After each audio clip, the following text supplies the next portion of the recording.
Hello, and thank you so much for joining us for this Harrow short, so we can show off a little bit of our Harrow setting for you. Today, tonight, next galaxy timeline, who knows? We will be running Race of the Triad, which is a short that if you are privy to our quick starts, you might have already seen. And so we will be playing that tonight with our amazing crew, who I'll introduce here in a moment. Uh, so if you haven't gone and done it already, I'm disappointed in you. I'm not mad. I'm just disappointed. If you haven't already gone to the Kickstarter and backed it, you should do that now. We have great stretch goals. I totally forgot the name of that for a second. And an amazing backer goal that we just announced, which will unlock we're going to do a little teasing of it tonight, but some ship customizations for sand ships. Wow, that became a tongue twister. So we will be showing off a little bit of that tonight, but that is our backer goal, is to do a full spread of that in the book. So you should go back the Kickstarter and help us get up to that, which is 275 backers. I believe last I looked, we're at like 225, 230. So we're almost there. So we need you. Look at me. We need you. Please go do it. And if you're like, okay, Kayla, you've really sold me and guilted me into backing this Kickstarter, but I don't know what it is. Thank you for watching this, because this will show you a little bit of it. But also, the most succinct way of putting it is Treasure Planet meets Waterworld. So if you love either of those vibes or both of those vibes, and you want to play in that, and you want to see some bizarre things, some fun things, and just have a crazy good time, this is the book for you.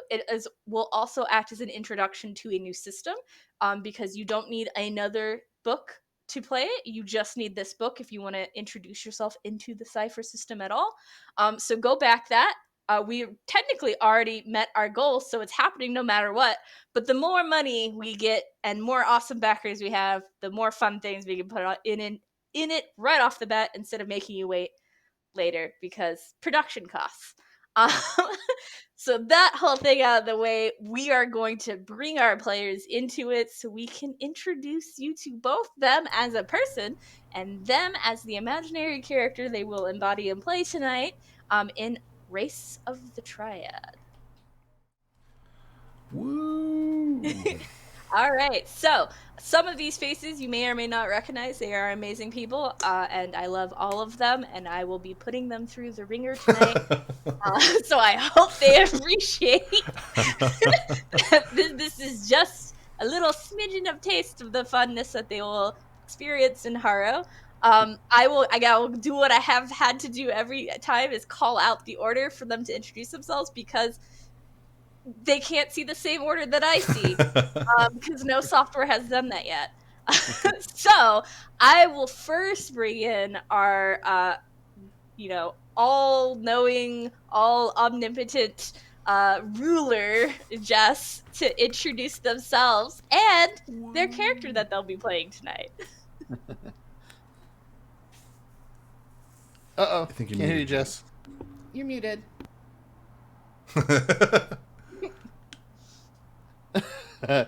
Technical difficulties right off the bat. We got Oh, it. yeah. We're good. What stream No, or recording? nothing yet, Jess. You were working it, maybe something got knocked loose? Yeah, is your mic still attached and everything? Because a second ago I heard it sounded like it was clicking on again, and then it clicked back off. I don't see anything on your track in the Zencaster either, so. Well, while Jess figures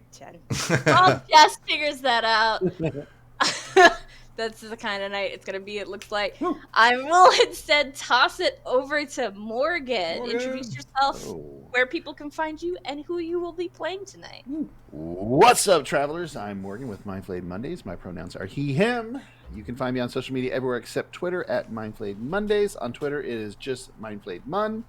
I'm the founder of mindflayedmondays.com. It is a website where you can hire myself or some of my amazing team members who are also professional dungeon masters to run games for you, your friends, your family, co-workers, whoever you want to run games with. We can help you out with that, whether it's in person or online. In person, it's got to be local, South Florida. Sorry, I'm not driving to California.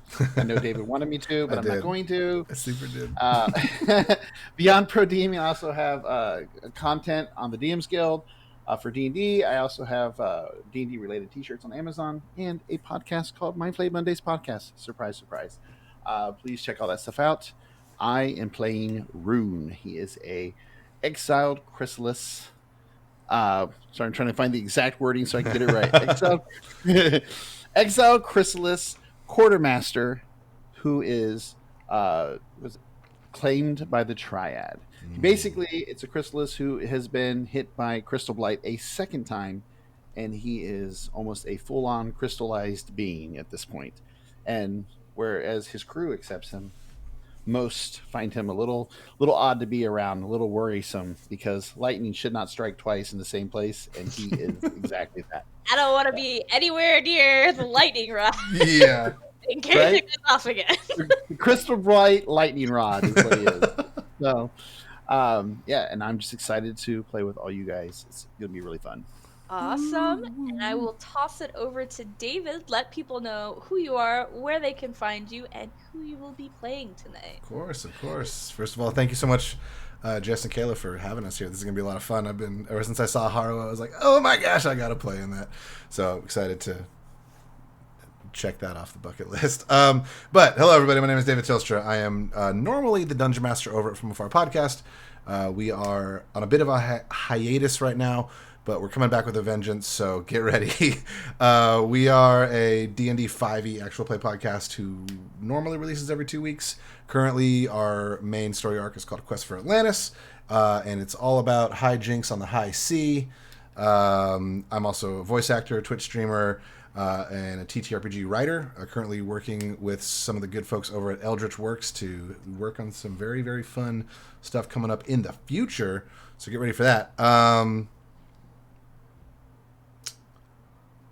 I always do so bad at these like little button intro things. I'm trying to remember. You're good. You're doing great. I forget everything. We got stuff coming up for From Afar. We got stuff coming up for Eldritch Works. We got stuff coming up for Keep It Dicey. Dang, that's what it is. Yeah. We got a cool show coming up called Keep It Dicey, where there's going to be lots of different systems, lots of different DMs, lots of different players. So again, get ready. But tonight, tonight I will be playing Tack, the graceful Hisk boatswain who explores dark places in like luminescently dark. He doesn't explore like the deeper inner being of what it is to be a fighter on the water sands. But he does that too. But anyway, also Tack is he him. I am also he him. And I'm just wildly excited to play with this amazing crew, and we're gonna sail Treasure Planet style over the sandy ocean, and I'm very, very excited for it. Awesome. And then I will toss it over to Nekola, who is currently being cleaned by a cat. Yeah, it got weird. She is currently, what are you doing? Anyways, hi, I'm Nekola. Nekola the Driud on all the social places, and clearly a crazy cat mom. Yeah, I guest on things. I run some crazy charity streams that are unnecessarily over the top, and got a couple coming up, but don't have the dates yet. So follow me on Twitter to announce them. Oh, now she's gonna run away. Bye. Tonight I am playing Core, who is a hardy Hisk master gunner who reaved with the Armada. And I also just decided that during the festival of the race, she won a cat in a poker game. And so occasionally that cat will just reappear. Because she was randomly bathing me on stream, and I feel like that just made everything weird. No, it made everything great.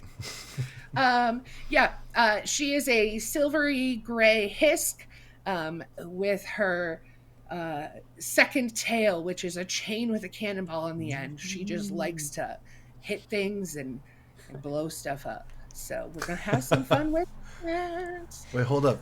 Is it an explosive cannonball at the end? Hit things and make it blow No. up? Oh, dang. Not currently, but we Ooh. will see it if something happens. Not Shenanigans. Very cool. We'll find a way. If it's possible, we will find a way. Mm-hmm. Not quite as many explosions in Cypher as there is in TV the RPG, but Oh my gosh. we can make them happen. So viewers, I know we have one more person to introduce, but before we can get to that, we're gonna toss it back to me on the solo screen so that Jess can reconnect without messing up cameras. Sounds good. Let's hope that happens. Good luck, everybody. Here we go. All right, we're just so while we're here solo, I'm just gonna let you know, like, this is a great game. And I'll do some intros where I would have done it with people on screen. I'll do one maybe by myself if that didn't mess up my camera. I don't know. A little bit. It's A all little good. bit. I'm fixing it It's real all quick. good. There we go. It's fine. We got it. Boom. Fixed. So, Race of the Triad. The Mound's annual Race of the Triad is this massive deal. It's a huge festival leading up to it. All of the nations participate in it. Sand ships from all over the place show up to try and get first place. And first place is an expensive amount of raw material. And anything that you find on the water sands, you get to keep as well during the race. So it is a no holds bars, anything goes, race over the water sands. You do have to hit 3 checkpoints. And the way it is determined if you have hit those checkpoints is the officials have attached to your ship with light nonsense 3 clear crystals, and when you hit a checkpoint, the crystal that corresponds with that checkpoint will go green. The only rule is you have to hit all 3 before you can come back to the mound. You can attack other ships, you can go as fast or as slow as you want, but you do get points based off of your placement in the race and how many goodies you bring back from the Water Sands adventure. Other than that, this has been a major event leading up. Lots of people have been here. So we will introduce our characters having just got done with celebrations, getting ready for the race here in a moment. But it seems like we possibly have a Jess back. Are you there, Jess? Where?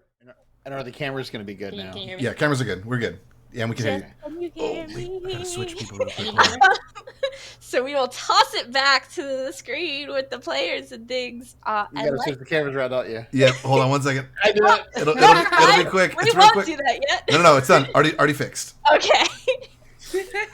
JK, we will do that now. Jess, introduce yourself, where people can find you, and who you will be playing tonight. I am Jess Pendley, she, her. I am the co-owner and editorial manager of Underground Oracle Publishing. You can find me at Jess Pendley on all the socials. I'm very excited about Harrow. You guys should definitely check it out. Tonight, I am playing Avea. I am a charming human captain who tears across the sands, which just means that I'm the most badass sand sailing person that is out there. So we are 100% going to win this. With my crack leadership and all of your guys' skills, we're in it to win it tonight. Woo! Awesome. So those are our players. That I needed. Yeah. So those are our players. I realize I have not introduced myself. I just assume you know who I am. I am Kayla. I am the general manager at UO Publishing. I also do like a zillion other things, and like David, I'll probably forget to mention one of them. I do a book club community and podcast. I do an actual play for TV the RPG, which is a cool system, over on Paracosm Entertainment. I do my own website with DM Dalliant stuff, where I do fun free things every month for the community. I stopped doing the blog there, though.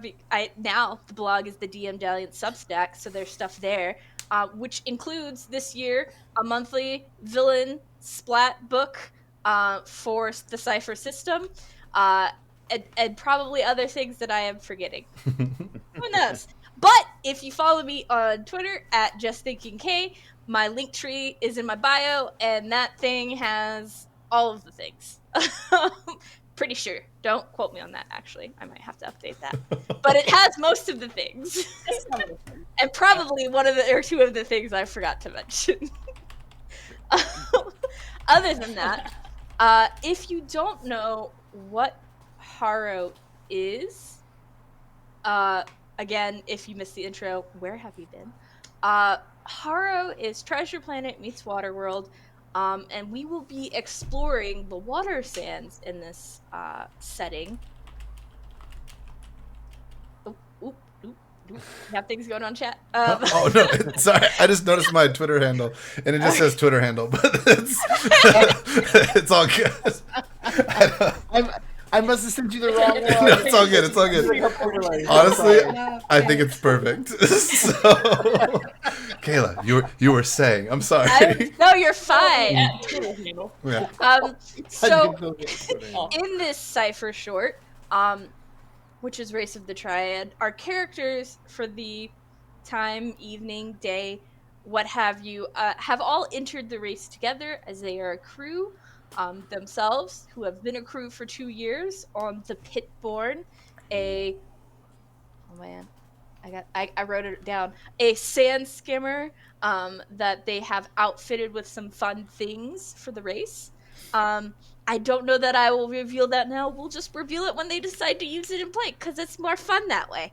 It's okay. It's just a bunch of lightsabers and lightsaber guns. So Totally. Yeah, I'm sure Jess would let me do that. And they have entered the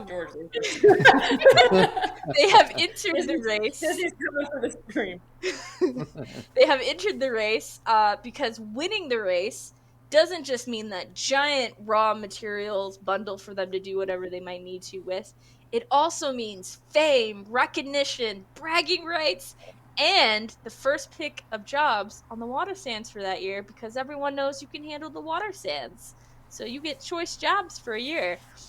It is extremely dangerous, not just because it's the water sands, and going out on the water sands in general is dangerous because there are creatures everywhere. It's unpredictable. Things happen.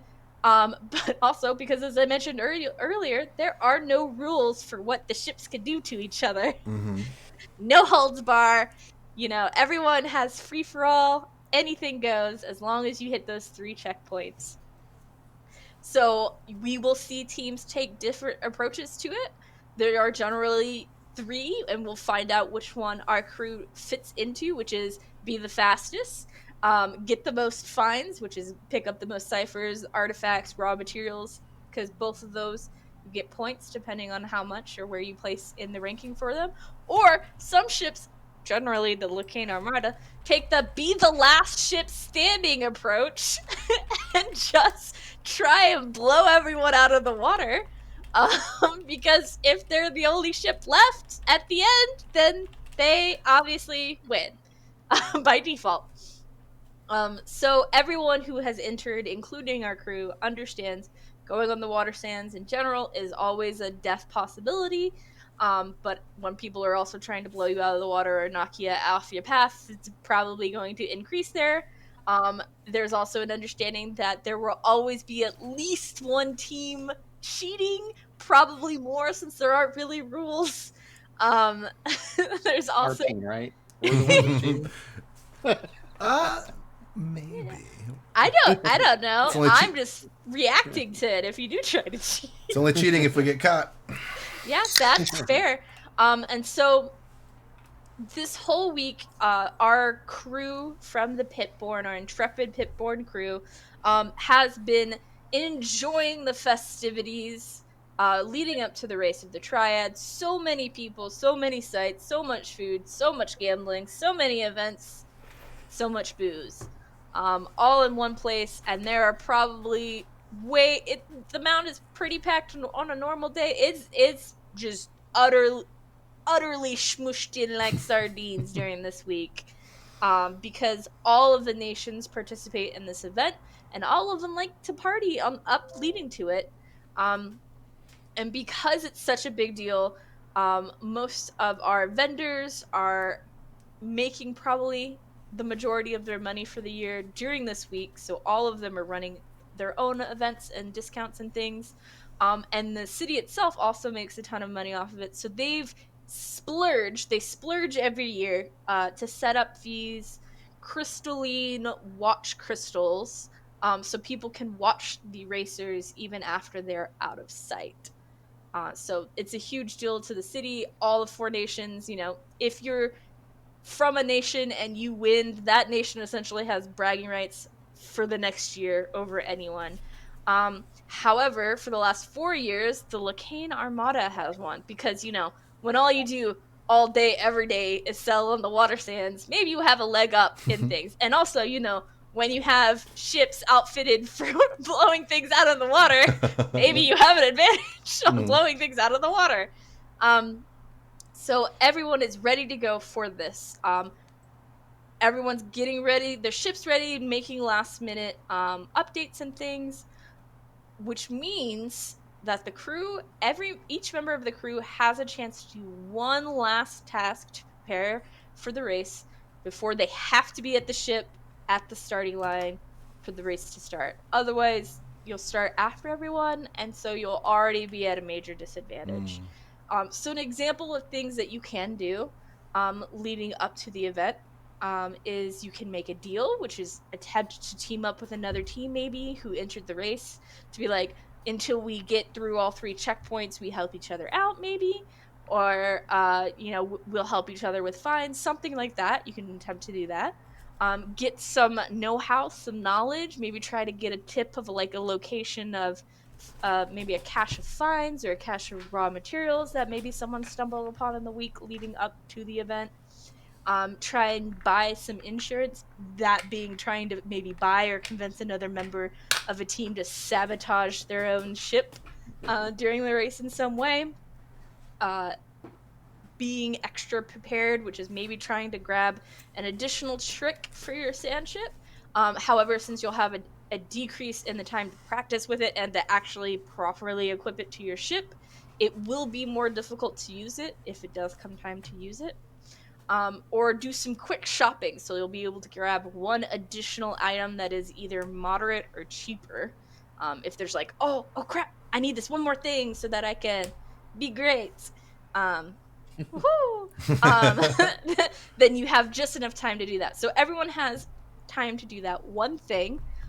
So I will go around and see what everyone wants to do, and then after that, we also have a little extra tidbit for our captain.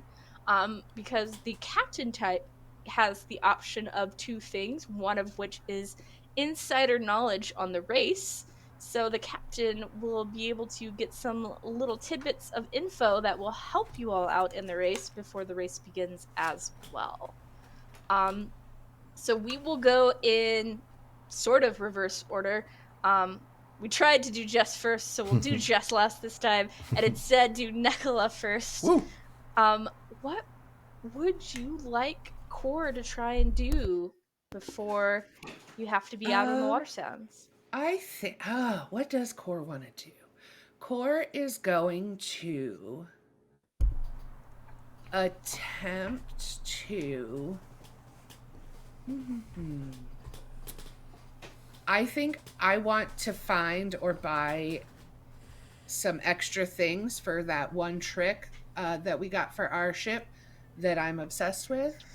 Maybe some more or specialized ammunition. I probably wouldn't fall into that category, but kind of want to up that ante. When you say specialized ammunition, like what are you wanting this special ammo to do? Are you wanting it to explode? Are you wanting it to explode? I would like it to explode.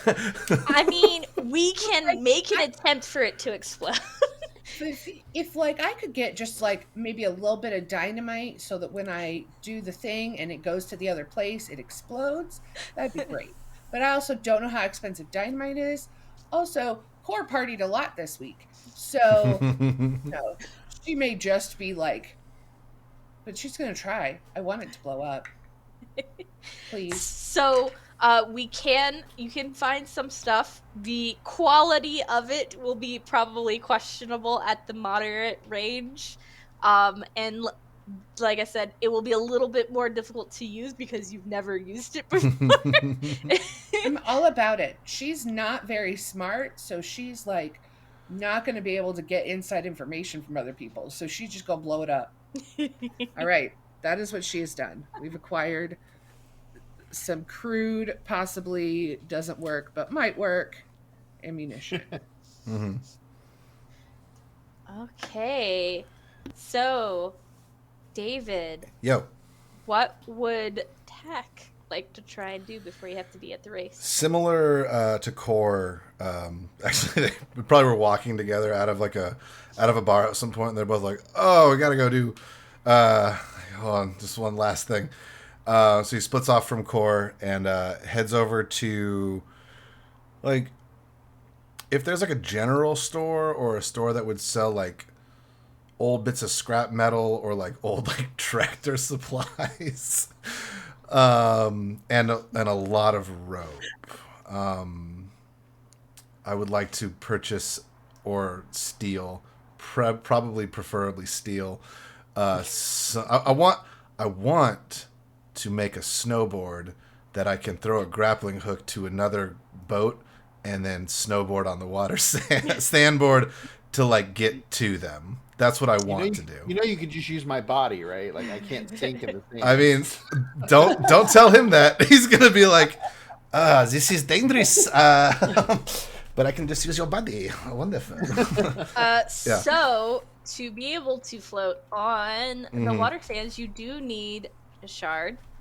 Okay. I'm looking up real quickly to see how expensive a dune leaper is, because I'm assuming it's the same amount of material as what you would be looking for, but it would include the cost of. Could he find since he's a small hisk and he's just putting it on a board to try to like drag himself? Could he get a cheap piece of just a chunk of skim crystal that normally is used for like a floater or something? Yeah. And so instead of having to he like kind of jury rig it himself. Yes, it is going to probably have Jess. a high. Oh, what do we call it? I'm totally gonna look up what we're calling it on the fly. A high depletion chance. That's fine. Because it is like a janky MacGyver situation. So he bought a shady resource, a chunk of skim crystal that you're like, it's worse. He went to like a junkyard and like they're like fixing up like a Ferrari version of like a sand skimmer, and he's like, ooh, I want that.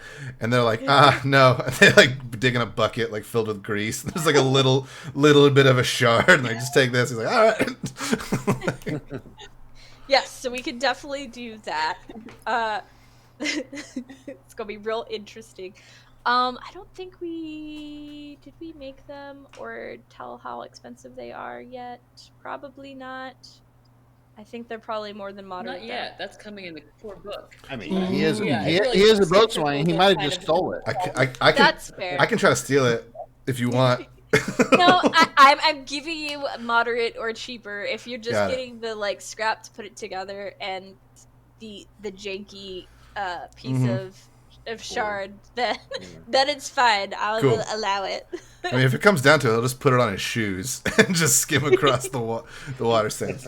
But yeah. So, oh my god, crystal Heelys. Foreshadowing for later in the race. Oh my gosh. With that, we will toss it over to Morgan. Morgan, what Morgan. do you want Rune to do before the race? I think after they got up from the bar that we were all drinking at, and they walked out to buy stuff, he's not really good with people as so much as others. So he would have attempted to try to gain more information about the people they're competing against, trying to learn more about who were.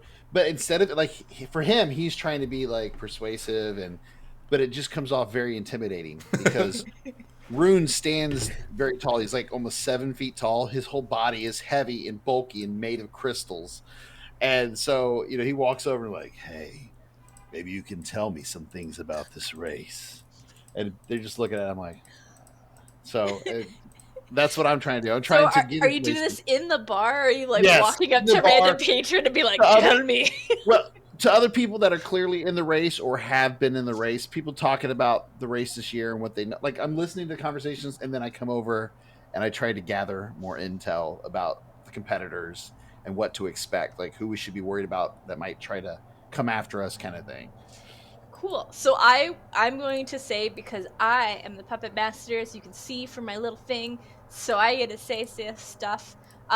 Since you're just being intimidating unintentionally, even, I will let you roll with your might instead of intelligence to see if you can get some info from the patrons in this bar. All right. Now, since even though it's intimidating, this is me attempting to be persuasive. I'm trying to convince people. And that's why I'm hindered. So, okay. So I don't know. I rolled a 15. Okay.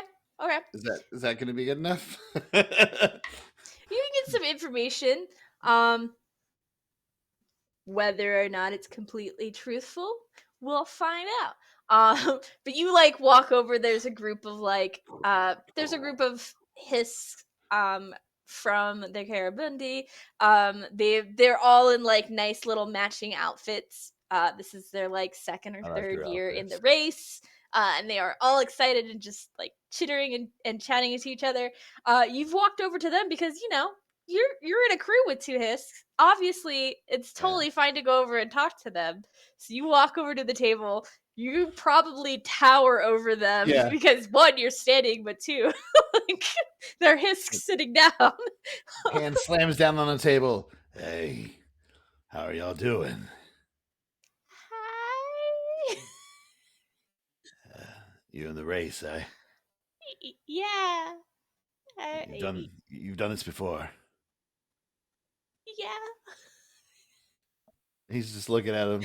Relax. I'm not gonna smash you. That immediately makes me think you're gonna smash me. Can I help you? I was just hoping maybe you could give us some information, my crew, and where this is our first year entering in this, and I'd like to know about the others out there. You seem like a good lot. I have a couple companions that are fellow Hisks, and they're good people. So I was hoping maybe you guys could share some good information. They all like glance at each other and they're like a little jumpy, and they go, "Stay away from the burning ray." Burning Ray. Yeah, that's the Lacane Armada ship that's won the last 4 years. What are their tactics? What do they usually do? They like to blow things up. Oh, Core likes to blow things up, so. Yeah, but they're good if at it. you like Are your actually ship, good at it. Yeah, I was gonna say that. If you like your ship, probably stay away from them. If you want like an insurance accident, then definitely get in their way in the race. Well, nobody's going to destroy the Pitborn. Our captain is the best there is. They better stay out of our way.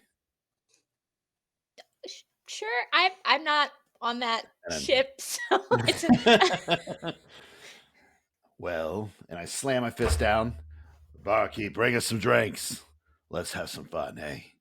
Me, some drinks. This will be a good night. Totally. You'll party with me, right? Yeah, you do know there's a race happening? No, we're drinking. You're drinking. I'm drinking. We're having a good night. Okay.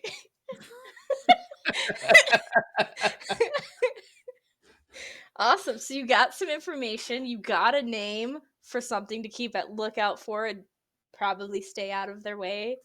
And now we toss it over to our intrepid captain, Avaya.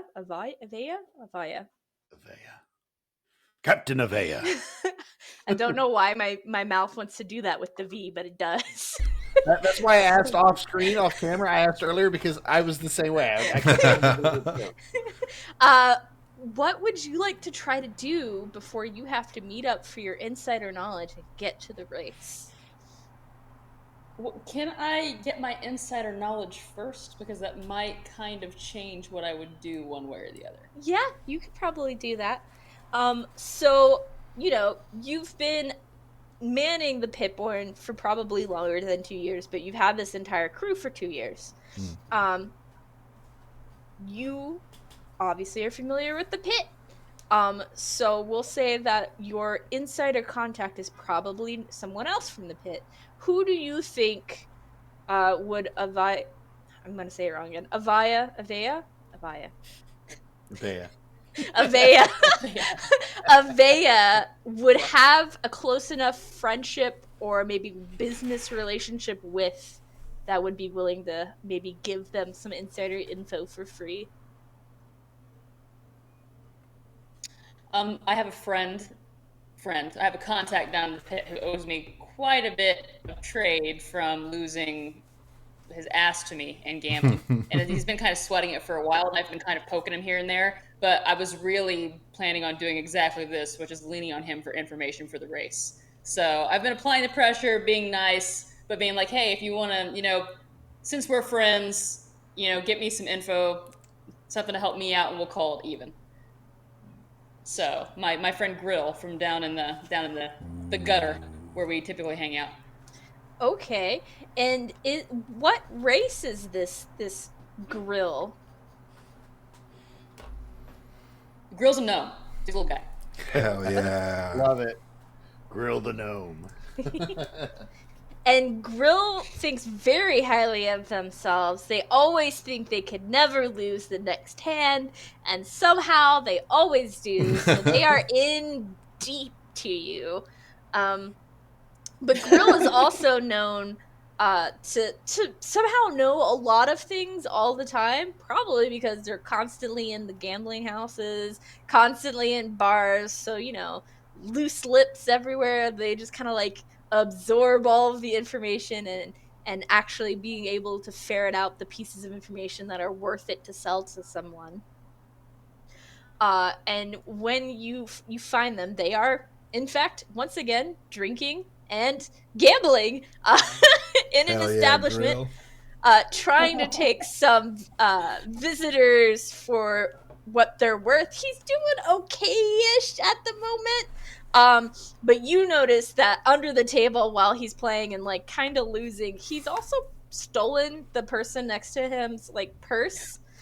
So that's what he's gambling from right now. Someone else's purse. And he notices you and puts down his cards and goes, well, thank you for a good game. I will be bowing out at the moment. I have some business to attend to before the race starts. Thank you. And he like jumps down from the chair and like walks off. He still has about half of that purse he stole.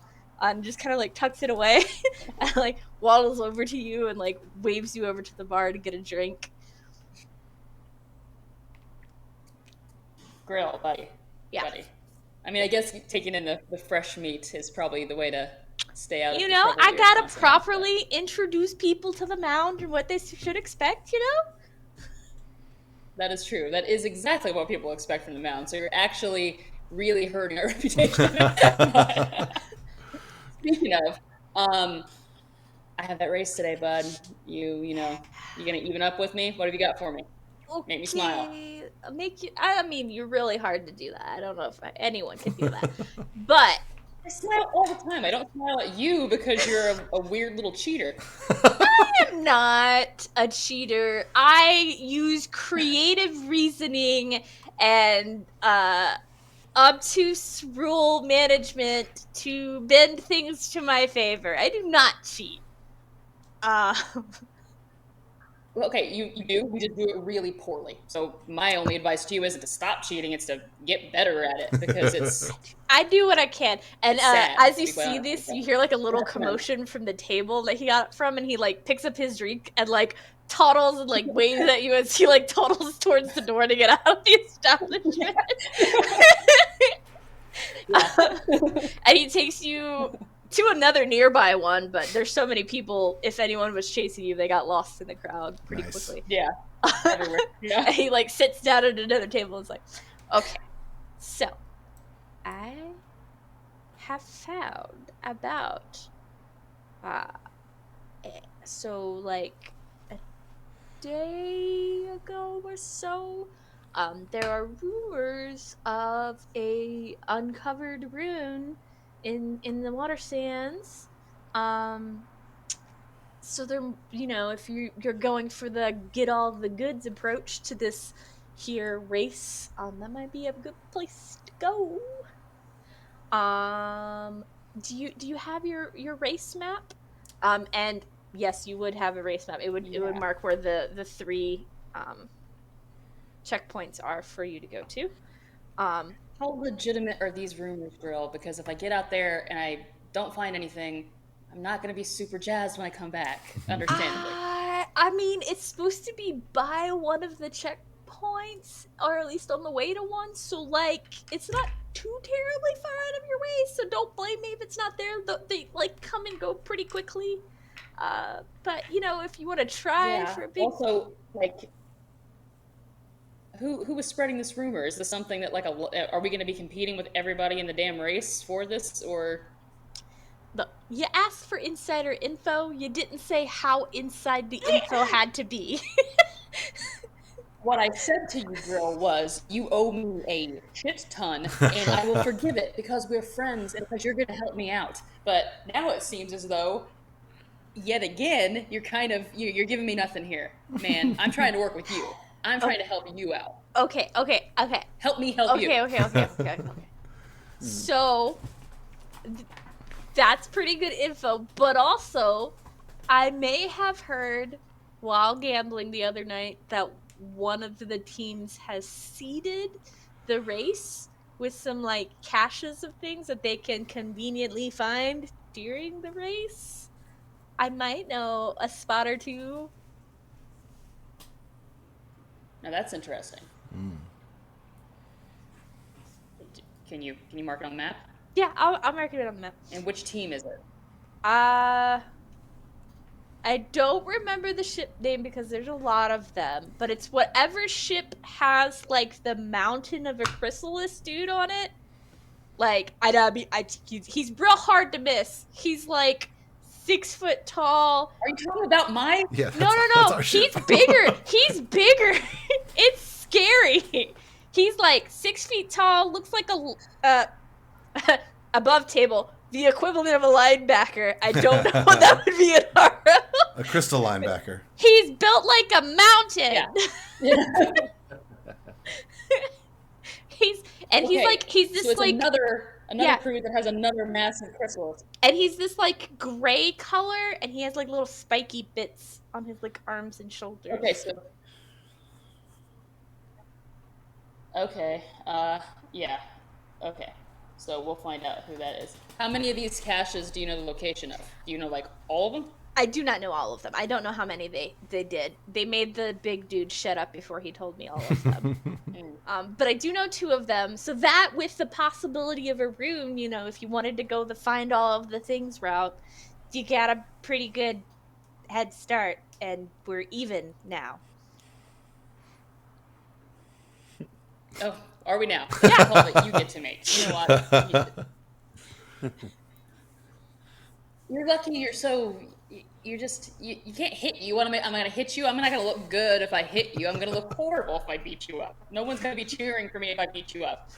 That's why you don't get beat up, frankly. That's my theory. Look, anyway. I lean into the pitiable, okay? I got you 3 pieces of information. Yeah. Okay, can you at least tell me... Okay, so the rune, a lot of people obviously know about. How many people know about this cache situation? I mean, they kept it pretty quiet. I don't think he was supposed to talk about it. They made him shut up before he told me everything. And most of the patrons were super duper duper duper duper drunk at that point. Because, you know, mid-party week. Yeah. Yeah. So, very small likelihood that anyone outside of you and the team know these things. Yes, some giant crystal guy made everybody drink last night, so nobody remembers anything. I don't think Tack remembers anything just at the best of times. I will call us an even, girl. Yeah. Shane got it. Even, Steven. I'll take it. Yeah. Yeah. Even. Yes, even. And as soon as you're done shaking hands, he's gone. He's left you to pay the bill for whatever drink he's had at this establishment while talking. Of course. Why not? Girls, ain't he the best? I'll pay his tab. While I'm paying his tab, I'm going to ask the bartender, I'm going to use my my charm, I'm gonna ask whoever is tending bar at this particular place if they know the name of the ship with the big chrysalis on it. Yeah. Go ahead, make a persuasion. You are not using your physicality to scare the shit out of people. So I'm gonna say it's probably an intelligence roll. And if you have anything skill-wise that will help you with that, you can use that as well. I do. So I'm it still is stuck eased back for me. on obtuse rule management. That's like the greatest line.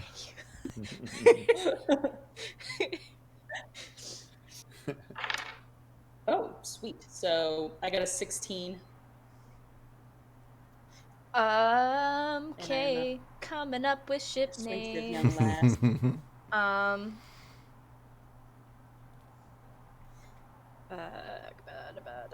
Okay, coming up with another ship name. Nice. Yeah. So who are you trying? You're approaching the bar. Okay. I'm gonna toss it back at you. Yeah. As you are approaching the bar, who do you see behind the bar? I see a very large woman. She's kind of intimidating looking. Kind of looks like she doesn't necessarily care about cleaning the glasses all that much in the place. But that's not really what she's there for.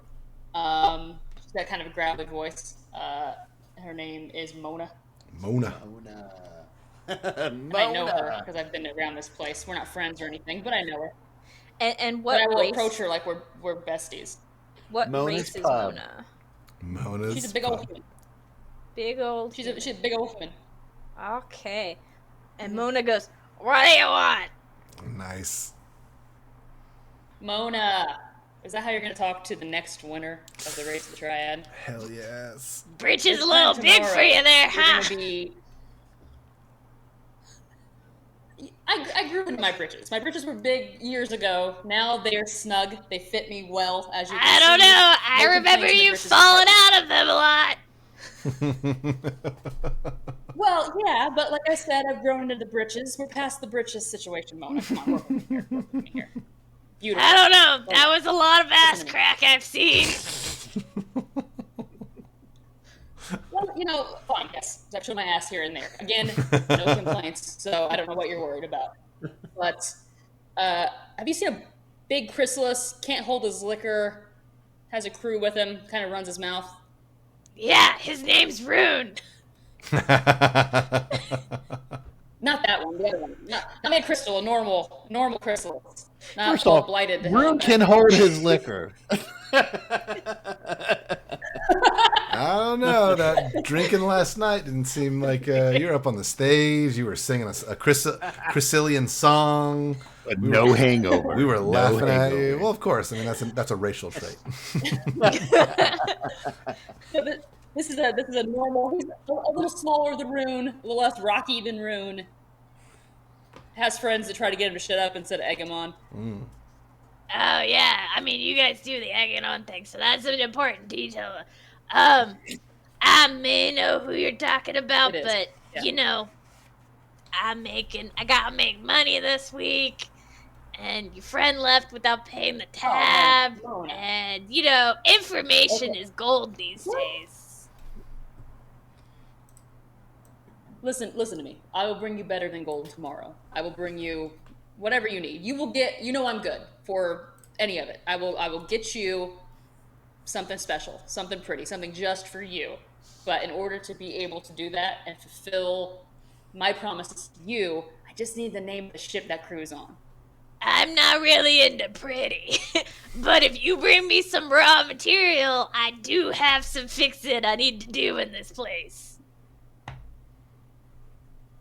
Nothing's prettier than raw materials, Mona. I know what you want. I know what you're looking for. They will be in your hand tomorrow. I'm gonna keep you to that. Otherwise, I'm gonna have to take old man Jack, and we're gonna have a talk. And she points over to her shoulder, and there's this, what you would in our world maybe call resembling a baseball bat, except it's much more like a log that's roughly like the shape of a bat. And from experience, that's what Mona uses to keep the crowd in check if it gets too rowdy or if someone starts to try and start shit or a fight in here. That's old Jack is who she grabs. And it is much more log with like a rough Why do you shape. gotta bring back into this? I told you. I'm just saying. So You don't have to bring out Jack. You don't have to. I Jack. just gotta give you the warning, because if I bring it out with no warning, that's not fair. But if I warn you and then you make me bring it out, then it's your own damn fault. Then it's like a breach of contract. You're a woman of honor, and I respect that. Yeah, it's a breach of contract rather than, just violence. It makes it easier to get off with the Watchmen. Anyways, so you are looking for the gassed hammer. They got the really big chrysalis, the gas hammer. It's really hard to say in this voice and have people understand me. Oh, The okay. gassed hammer. Got it. They got a really tall chrysalis dude. They got a Kelf as their captain. And they got a couple humans on there. And recently, grabbed a gnome that was floating around here at the beginning of the festival. Real? Yeah, I mean, the gnome is, like, crazy. Like, he blows things up a lot. So, I don't know what they're planning to do with him, but it's probably going to be interesting to watch. He blows things up a lot, and they just grab things. Okay, Mona, thank you so much. You're amazing as usual. Send Jack my love. You guys are my favorite couple. I am gonna see you tomorrow with those raw materials. Everything I promised you. Okay? I'm watching. Have an amazing day. Have an amazing day. Always watching. Yes. You didn't file your paperwork, Wazowski. So good. That was amazing. Okay, so Never doing that voice again. I want to sabotage that boat for my action.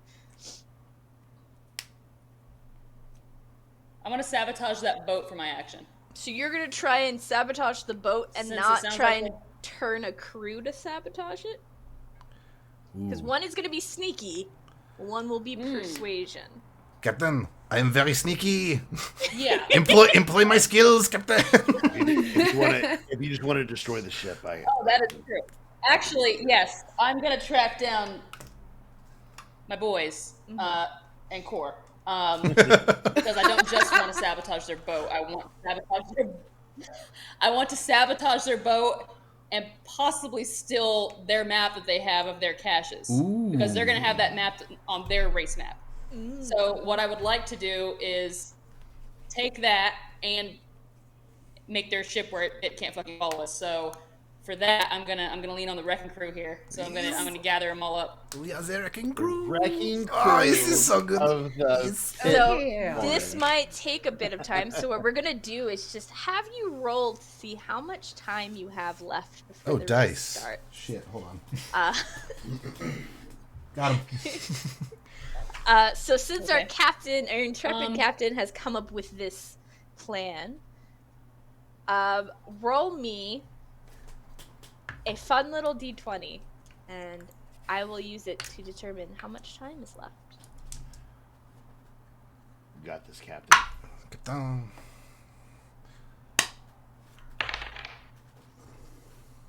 17.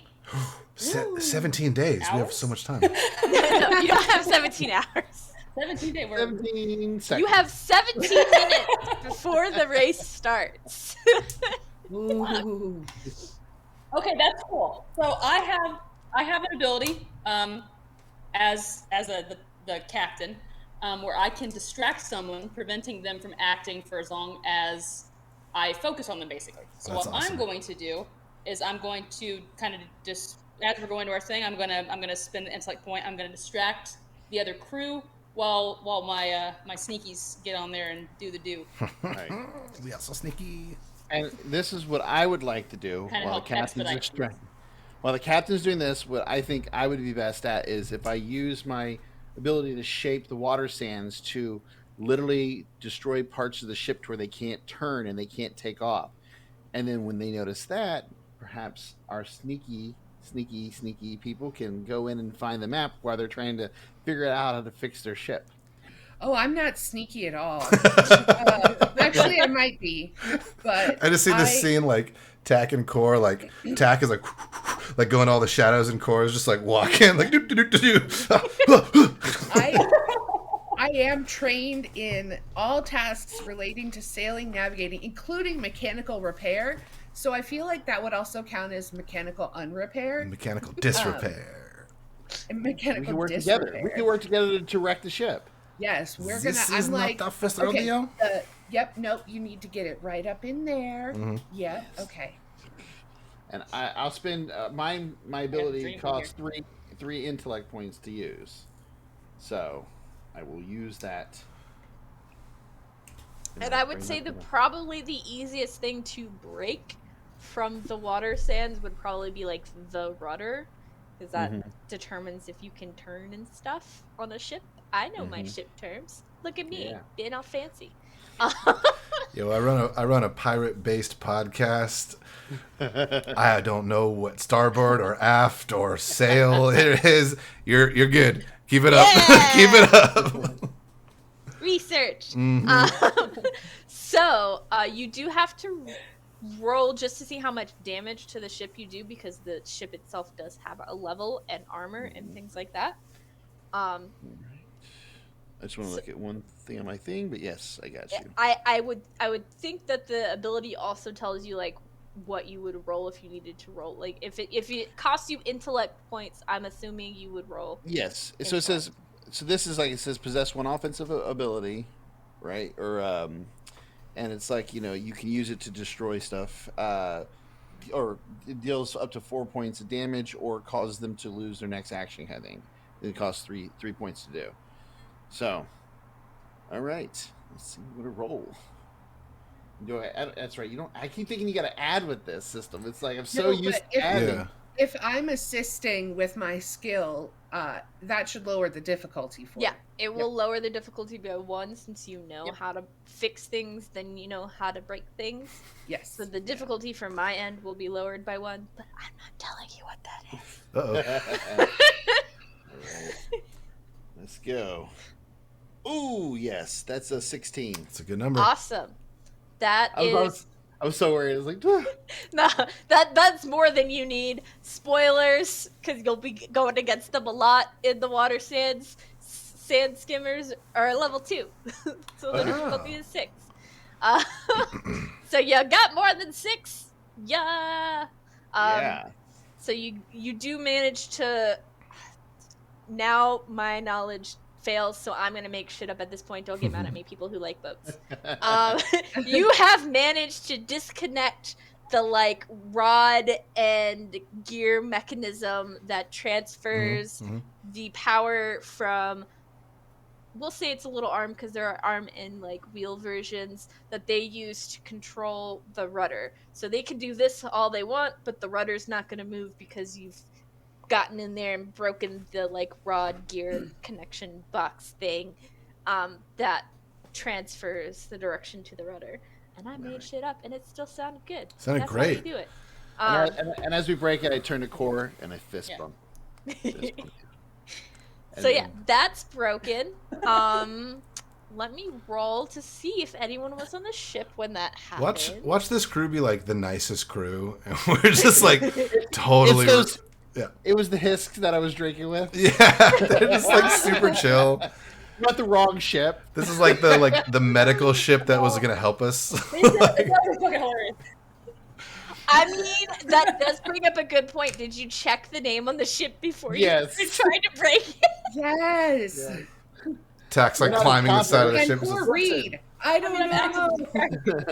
We're the wrecking crew, but we're not incompetent, all right? The name was the Gasthammer. This one is the Purple Crane.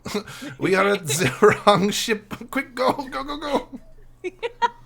If they do turn out to be nice, making it so they can't play and have to go against the Burning Ray. whatever armada is saving their lives. That's a good justification. And this is exactly how I would have spent it to the crew too. Yes. I would have been like, "Look, we're doing them a service, guys.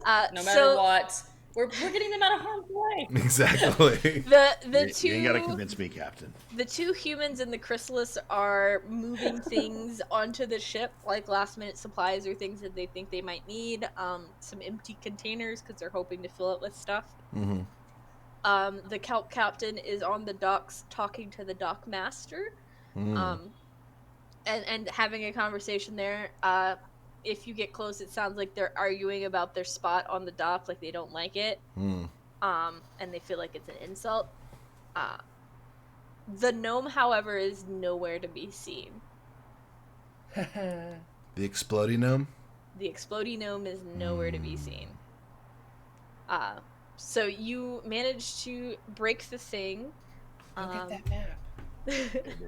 Oh yeah. And then we'll signal our captain, so maybe she could bring it up in conversation, like, "Hey, it looks like there's something wrong with your rudder." No, not until the end. Then, well, that way they're focused on that, and he can sneak onto the boat. Whoever smelt it dealt it. There's no way they're gonna have enough time to get that thing working. There's not that much time left. It's gonna take with the damage you and I did for it. It's gonna take way more time than 15 minutes. So, all right. We nod at you, Captain. And they are. Okay. It does seem like they are arguing with the dockmaster as you walk up. You hear, "I can't believe you gave us this spot. I paid for a premium spot. This is not a premium spot." If Tack was I like, have to agree with you because your ship got fucked up, Cody. Like it does not look good. What? Not only did they didn't give you a premium spot, but it kind of looks like they might have fucked things up. And they Right there, are rudder. the kind of captain that kind of just like almost looks like a chicken with their head cut off in a crisis, even though like they are actually managing and like directing people. The people themselves are You definitely directed didn't and they prepare. know what they're supposed to do, but they just like kind of like bounce around all over the place in almost like a micromanaging kind of way. So yeah, they do start going off on the dock master and like demanding that the humans fix it, and they send the chrysalis off to get toys. Yeah. Tools, not toys. Toys, yes, they are now Santa Claus. No, Oh, it's the Santa ship. to Dang get it. tools Oh, now I feel bad. and raw materials.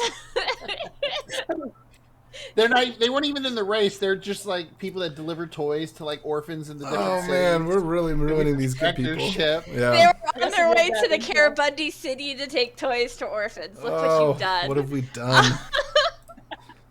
I look at Core. I don't feel that. I still feel pretty okay about it. To be quite honest with you. I don't really feel bad either. But yeah, they are distracted, so Yeah. you will have an easier time. I will, however, point out a slight flaw in your plan. You broke something on the ship, and then you focused all of their attention on fixing the thing on their ship, while trying to sneak on the ship to get the thing. Well, I mean, it's going to be on the outside of rudder the is ship. in the back. Yeah. There's a whole lot of ship they're not focusing on. It's true. I mean, I think you're underestimating the size of the sand skimmer. Maybe. Well, see, here's the thing. That's where my special ability comes into play because I am specialized in sailing and the mechanics of ships and things like that. So what I'm going to do is I'm going to use my special ability while they're freaking out about the damage to just kind of really start going in the weeds about how they can fix this and the different people that I know in the mound that can help them and stuff like that. So I'm drawing their attention with that special ability on me, kind of talking about like the nuts and bolts of how they can get this fixed and what's the fastest way to do it. Does that special ability pertain to one person or multiple people? Because you could for sure It's a lock down the salon attention something. of the captain, because you let the captain know that the rudder was an issue and now they're a chicken with their head cut off trying to fix the situation. But That's that cool, does because leave I two am not a chicken humans. with my head cut off. Yes, but what I'm going to do is as I'm talking to the Kelf, captain to captain, which I'm going to make sure that they know that I respect them as a fellow captain, and I'm giving them like my blessing on their situation as well. I'm going to suggest that they start telling their humans to do some different stuff. So while I'm distracting the captain, I'm going to use that to get them to tell the people to fuck off and do other stuff. Okay, I will 10,000% allow you to distract the captain because I have made them this anxiety-ridden captain. However, to convince their crew to fuck off so that you can sneak on easier, I'm going to have you roll for that. Boil it down. Yeah, I'm also specialized in deception, so I'm just gonna fucking lie, and I'm gonna give them like some addresses to go on the rift. I'm like, I know this gear house. This guy, he owes me. We really saved his ass last time we were out on the sands. So if you go here, he's gonna fix you up as quick as possible. But you're definitely gonna want to send your boys there, like on the double. Yeah. So I will let you attempt to do that in addition to distracting them, but you will have to roll for it. And fair. Well, the captain's doing that. Now, since I am specialized in being a big old liar, it's actually eased by 2 steps for me. Okay. Nice. It will make it easier. Hey, Corey, you want to get a That's drink? That's a nat 20, so that means I get a major effect. Whoa! As well. Yes, I love it. For those who are new to the Cypher system, and this is your first introduction to it, additional fun things happen if you roll a 17 through a 20. With 20 being you succeed, obviously. Well, maybe if you're going against like a difficulty 20, which is technically like a 60, then no. But if you're going against normal things, mostly you're going to succeed. But you also do get a major effect that happens as well. 19, I believe, is success with a +3 or a minor effect. 18 is a +2, and 17 is a +1. Just got that on my old brain pan because I Nice. read that earlier today. So what major effect would you like to have happen? Well, honestly, just successfully getting, them to like really buy into what I'm saying and send their people off is the best thing that could happen. So that's the major effect that I'll take, honestly. Okay. So yeah, while you're doing all this, you do find out that the kelp captain, whose name I totally have, we're gonna call him Elvin. Winston Diablo. Elvin? Elvin the Kelp. Elvin the kelp. Amazing. Wow. Elvin Kelpin. ELVIN, by the way, because Ooh. it's Elvin. Amazing. This is what you get when you put me in the spot. It's actually not from here. They are actually, yeah, I know, right? Weird. They are actually from. Let's see, where do I want them to be from? North Yes, Dakota. I see. I just apply his. Yeah, you would be right. That'd be a North Dakota. Yeah. So yeah, they are in fact from Isaiah. So that they don't come to the mound that much, except for, to exchange or see if any books have popped up on the market during the finds, or to commission people to try and go to one of the rooms they think has been popping up from the watersands to get some more books.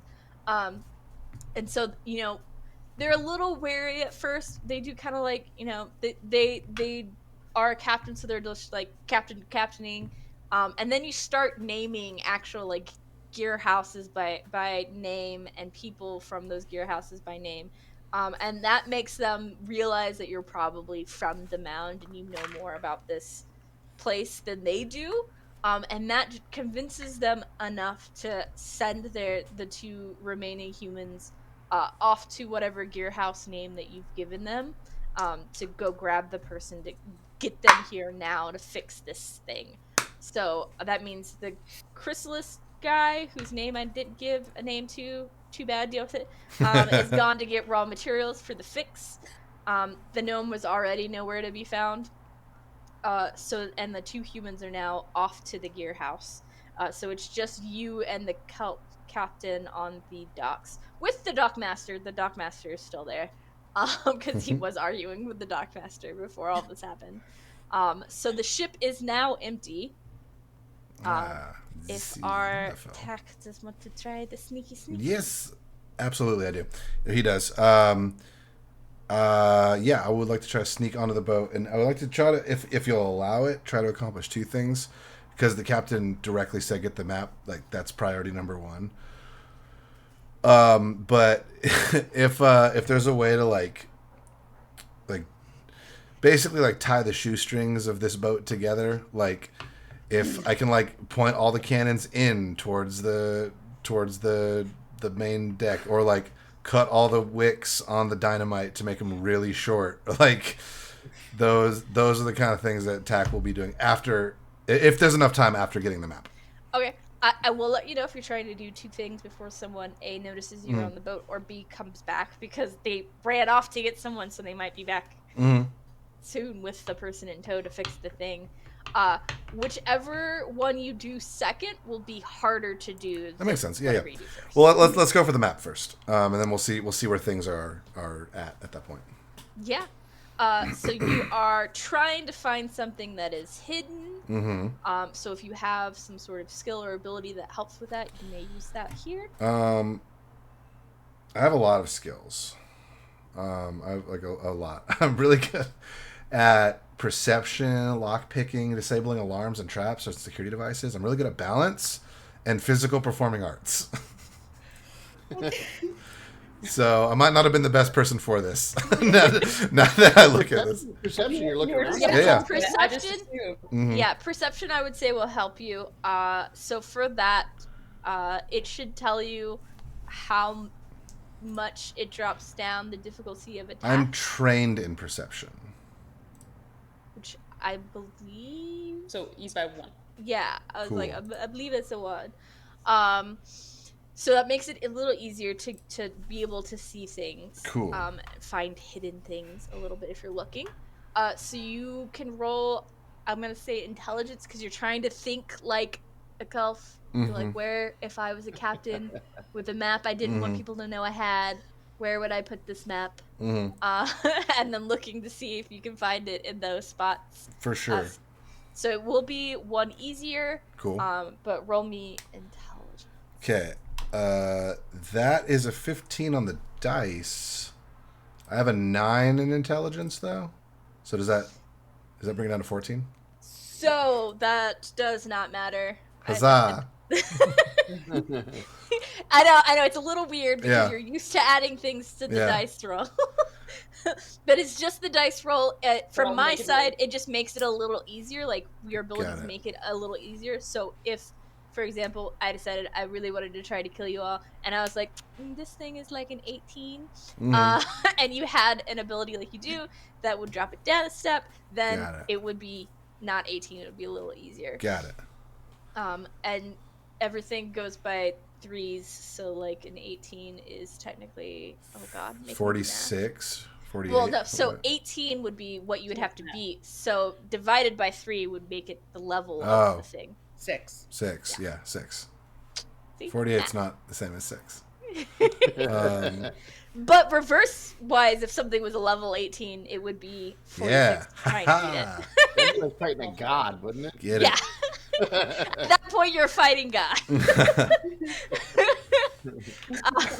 Had nothing to eat but an Oreo and a coffee today, and I'm either ready to fight God or become him. Let's go. So you look a few places because of the roll and how much more you succeeded from the difficulty. Oh. Even though I didn't tell you the difficulty, I'm letting you know you succeeded more than difficulty. Delightful, thank you. Yeah, you're welcome.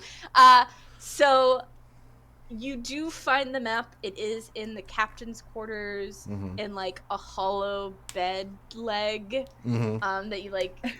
You're like, this looks weird. Why does this look like this can come undone? You wouldn't want a bed with a bad leg.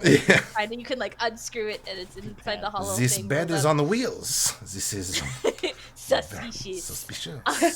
But while you're also looking for that, and I do eventually find the map, you notice, like, weirdly enough, there's like hardly anything actually on this ship except for like the bare necessities to like not die of like thirst and hunger and exposure while out on the water sands. Everything you saw them bringing in, because you saw them moving a lot of crates onto it, they're all empty. They're like empty crates. And you're like, I guess that makes sense if like they're gonna put stuff in the crates, but why would you put a bunch of empty crates on the? It's weird. And then you're like, oh shit, yeah, I gotta find that map. Yeah. And you find the map. I find the map, yeah. And the whole time, Tack is just like Darkwing Duck, like monologuing to himself. Just like, I am the night.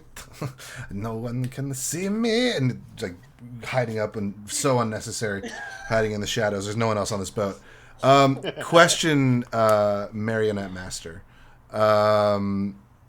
That does. With that information, I can roll for it if you need me to as well. But with that information you said of there like being nothing in the boxes in the crates, does Tack get the sense that this ship is like kind of on hard times? I mean, they have gone the bare minimum route, so maybe they're doing this race because they need the thing. Maybe they're expecting to get a bunch of shit that they have to try and put away and deal with. Maybe it's a pantomime to just make people think they're like super ready for everything. Got it. You would have to try it and do a little bit more shnoopery to really suss out a motive for the empty crates. Okay. Then I think if you'll allow it, I think he would try to do that real quick instead of trying to sabotage like the dynamite. Like I think that piqued his interest. Just like, oh, are these guys like? Are we screwing over people who really need this right now? So yeah, that's what he would try to do. This a little more investigation or sussing. You would roll the same. It would be perception, so it's one step easier. Right, that is a 10 on the dice now. 50% lower. I mean, so you do have a nose for things. I do. I also have a nose, just in general. And you're like getting pretty deep in some of these crates because they're pretty big. So like to be able to look at the bottom of some of them, you're like doing that short person lifestyle that I have to live in, where you're like pulling himself up and to get to the bottom, your feet are off the ground. That I have to do with my washer to get to the bottom of it. So you get down to the bottom and you face plant a little bit. Oh yeah. But when you face plant, you get a big snifferoo of something, and you're like, ooh, that smells a little sulfuric, a little acidic, a little birdie in your nose. And you go, and you like lick a little bit of like a little He's black just powder licking the walls. something. Yes, I am trained in the perception with my tongue. It's honestly not the weirdest thing. I had a goblin player for the longest time whose detect magic was them licking things, so I had to come up with what the schools of magic tasted like. That's amazing. I love that. I have a player in my game who it's burping, and so I had to come up with flavors of magic and burping. Yes, I love TTRPGs. So you lick this like little bit of black film that seems to be at the bottom that you inhaled, and it's very like sour, burny. It doesn't no good. You aren't quite sure what it is, but whatever it was, it seems to have been in all of these crates, but now is no longer in any of these crates. Yeah, I think they have like one big bomb or one big like NOS push for this. I think my time has come to exit the ship. I just picture you going, my time has come. My time has come. Yeah, he just pulls his cape and just sort of turns and just bumps into the crate. I forgot that was in the crate. And he scampers out like a little rat. And just unnecessarily but he's very graceful. I forgot about that. He's extremely graceful. So all this is like really almost hot the way he's moving around. And he cool Legolas slides down one of the ropes, tying it to the this is some sexy stealth. He gets back to the crew and relays the information and hands the captain the map like a sword down on one knee. Oh, when it's safe, when no one else is around. When it's very safe. Yeah. While you're talking to the kelp, he just walks over to him. Captain, my espionage was a success. I have successfully stolen. To the pitbull. Oh, sorry. Yeah. And I mean, as soon as the chrysalis or either of the humans come back into view, the captain is immediately distracted from you and the dockmaster. So if you want to use that as your exit, Run that way. they are like swarming that ship Time to to fix get- it. And he ever so often he like comes back to the dockmaster. You'd see he's like yelling at him because he's like, "Look what you did to my ship! You broke my ship. You breaking my ship! I break your legs." I don't know if Core went with me, but I figured I'd be sitting like at an outdoor bar having a drink and reading a romance novel. I was thinking, I don't think Core went with you. I think Core went back to our ship because it was like, let's go mess this up, and then need to go back to our ship and make sure nobody's messing with our ship. I was thinking that too. But, and just so you guys know, if you look, the book he's reading right now is Love Beyond the Watersands. Aww. It's got a picture of a hisk with the flowy white shirt and the deep V and gorgeous long so blonde much. hair. That was the last book I read, which was Where the Hisk Leads. Oh man. Hey, Rune, have you finished the book yet? Morgan's just been sitting there Googling romance books. Yeah. Where the Hisk leads. Oh no.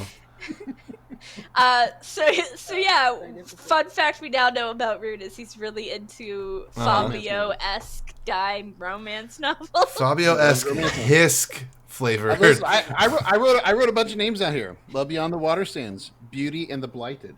Oh. Where the Hisk Leads, and Tales of the Triad and Lost in the Sands. Oh my god, dude.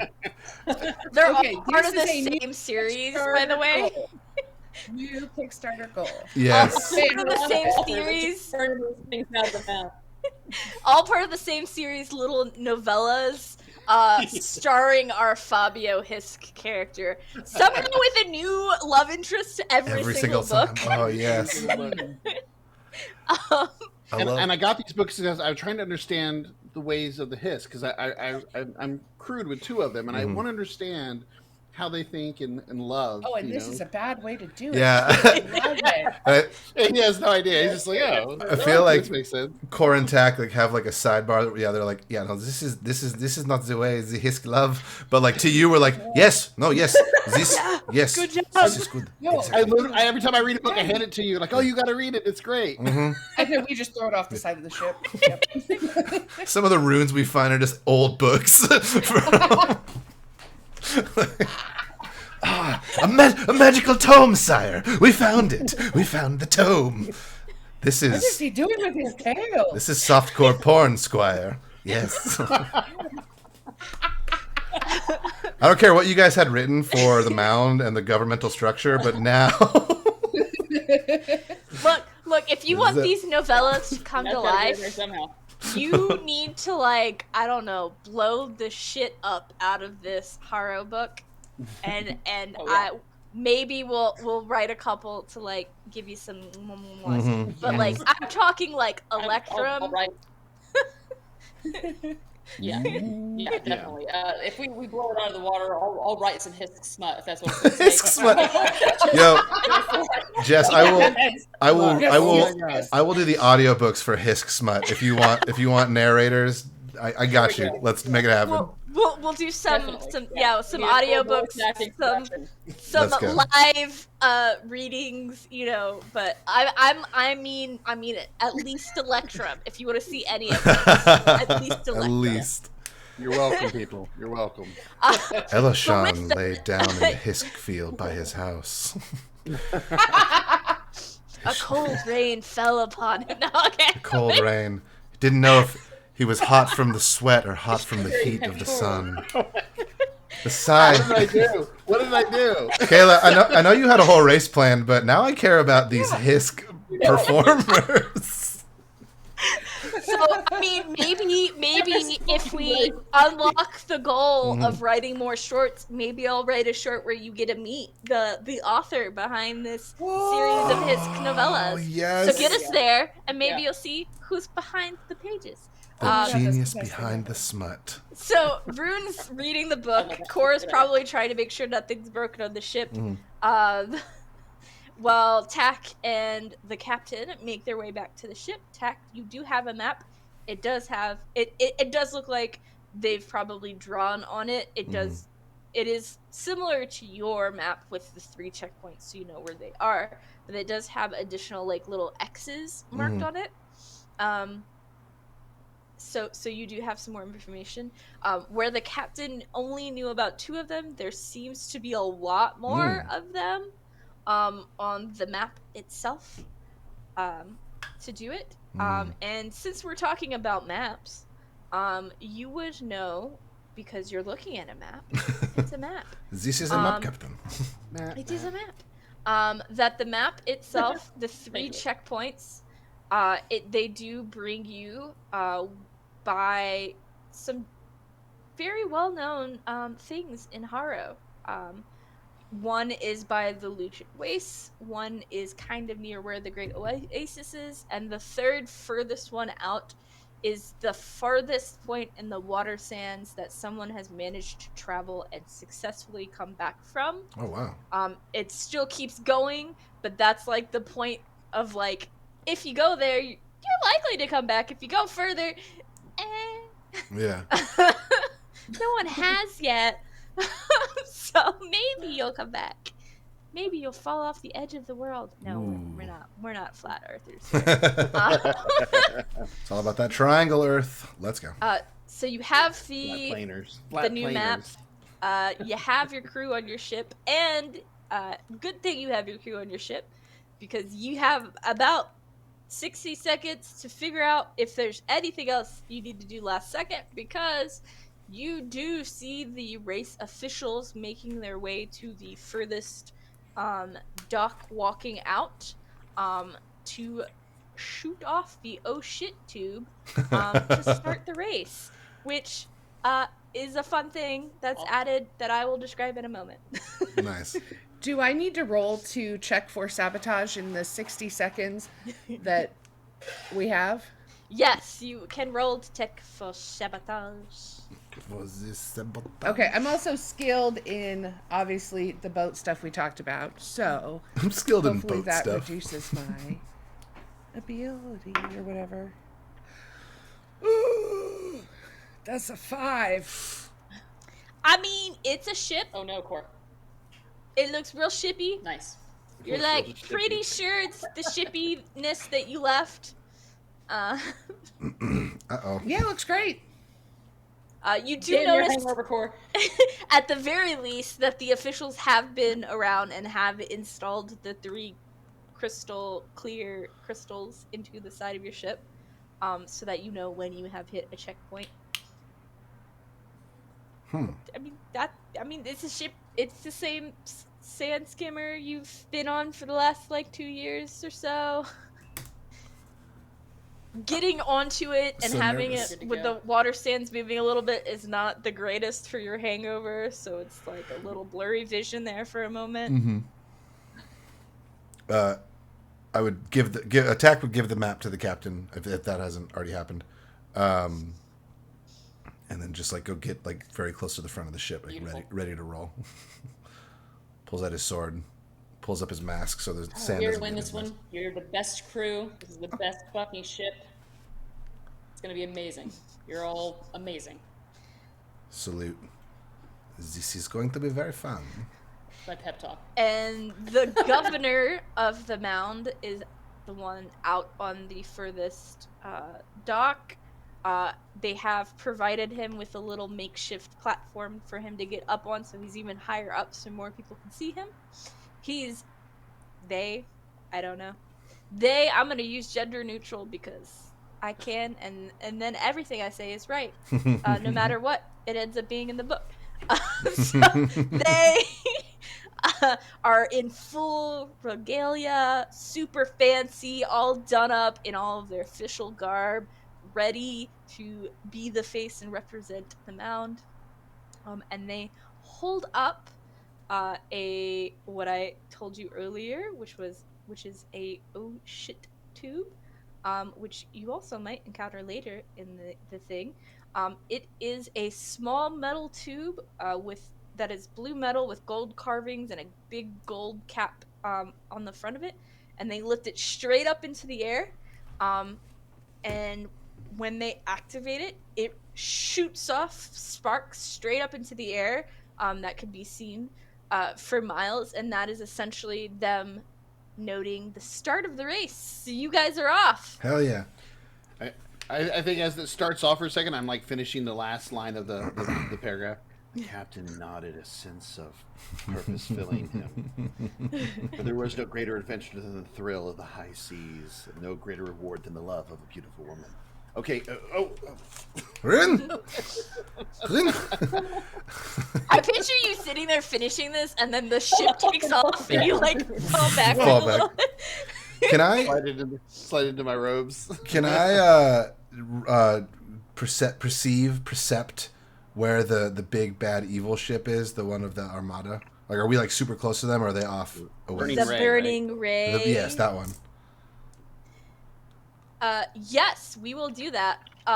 But we are an hour and a half-ish, 2 hours into this, so we will go on a break. Oh, hell yeah. That will give me a chance to figure out the Burning Ray that I totally did not make up and asked about.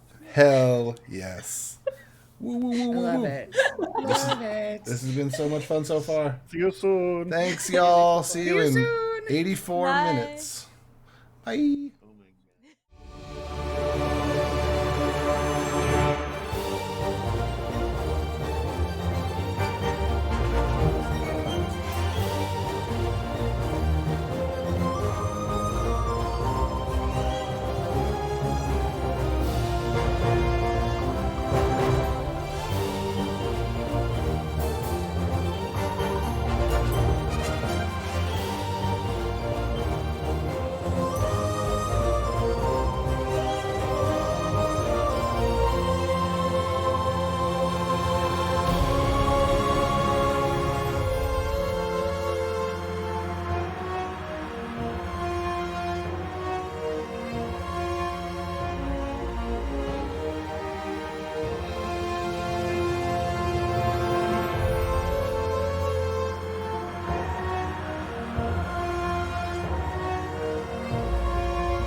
Hello and welcome back.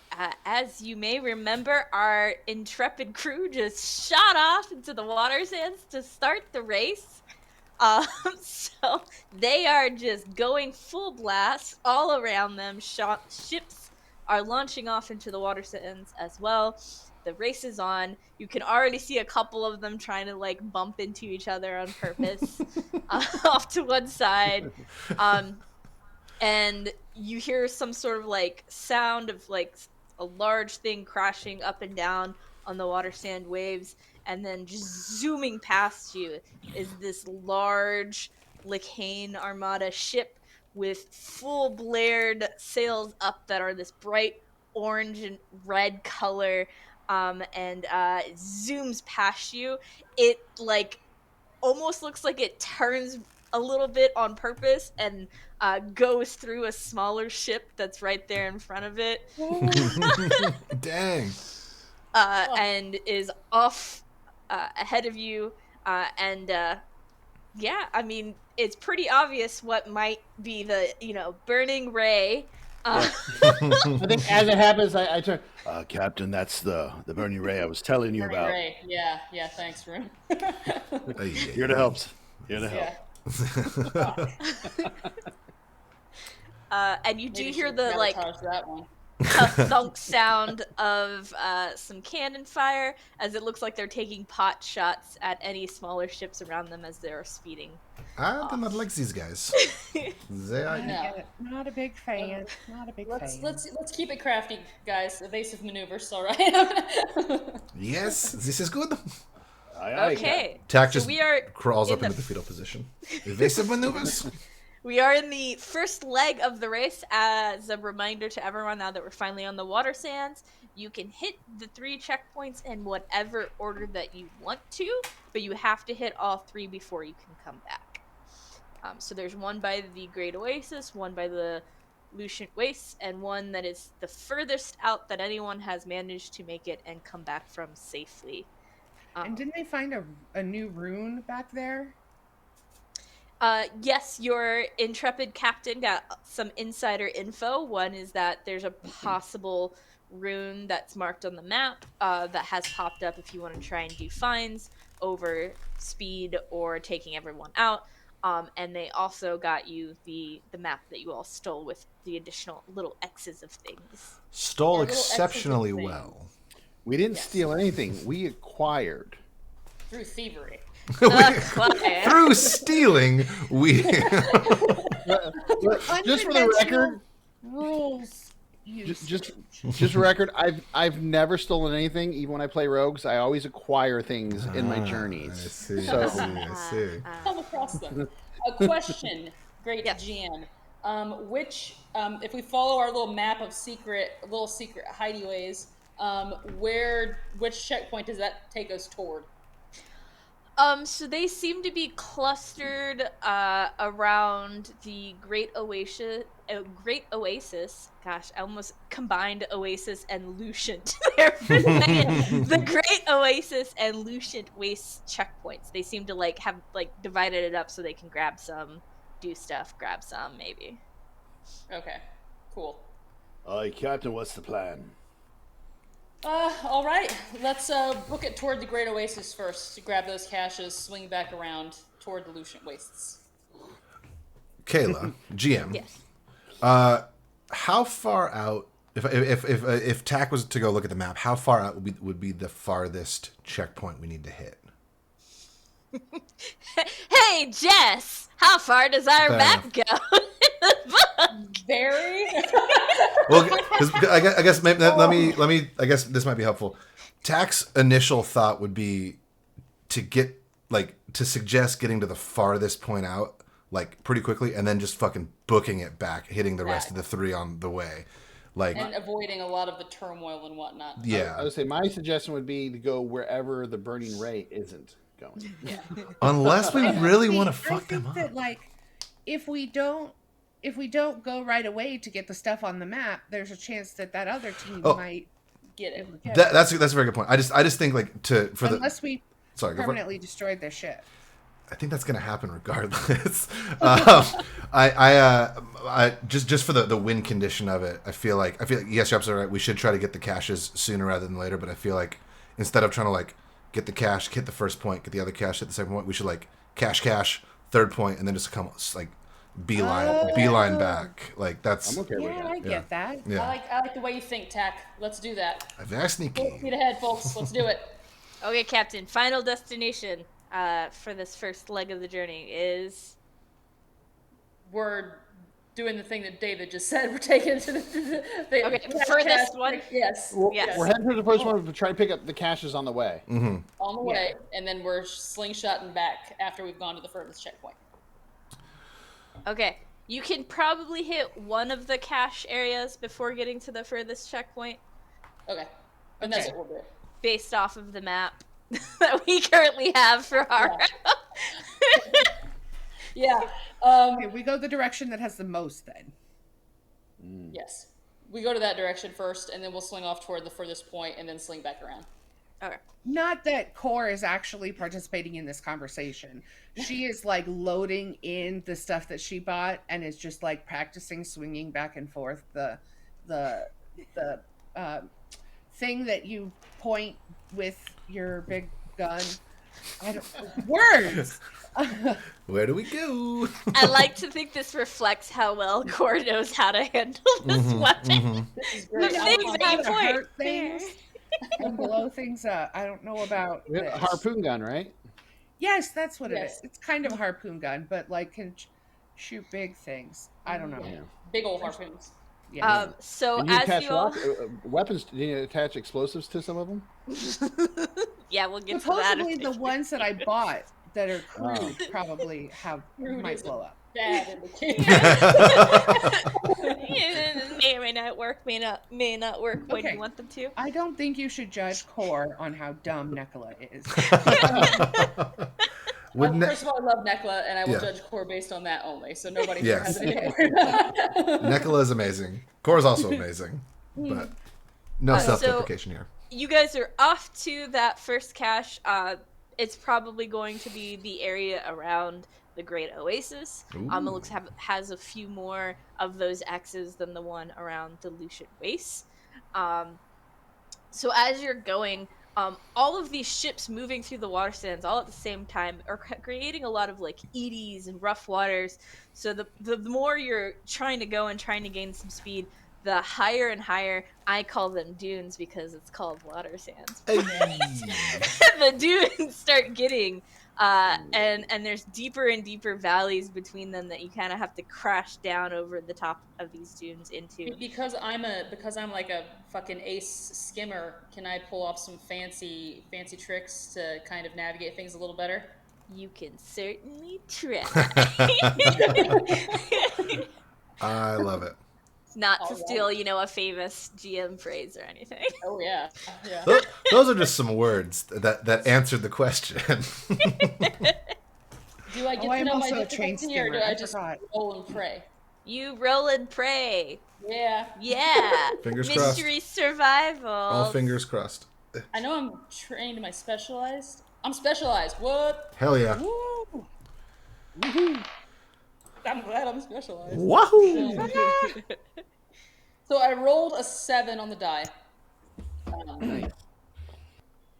I am specialized, so it does decrease the difficulty by 2 steps, whatever that might be. Nice. It's a real good thing you're specialized. Because you beat it by 1. Nice. And I'm Nice. really confident about it, too. That I just is our look behind me, I give the crew a knowing look like, I got this, and then I just fucking almost whip it. Yeah, they give you a knowing look when they should have definitely been paying attention to the water sands in front of them, and you guys go off the top of a dune Did the and start captain? falling down into a valley, and it looks like you might turn over, and then they manage to kick Rune to one side of the craft and ride it in the air. And manage to- I meant to do that, guys. It's totally great. Did Avea just do the equivalent of like lowering the sunglasses and putting the arm over like the passenger seat and looking back to us like I got this? Yeah. Ay, And ay, it ay. was real rough on the landing there.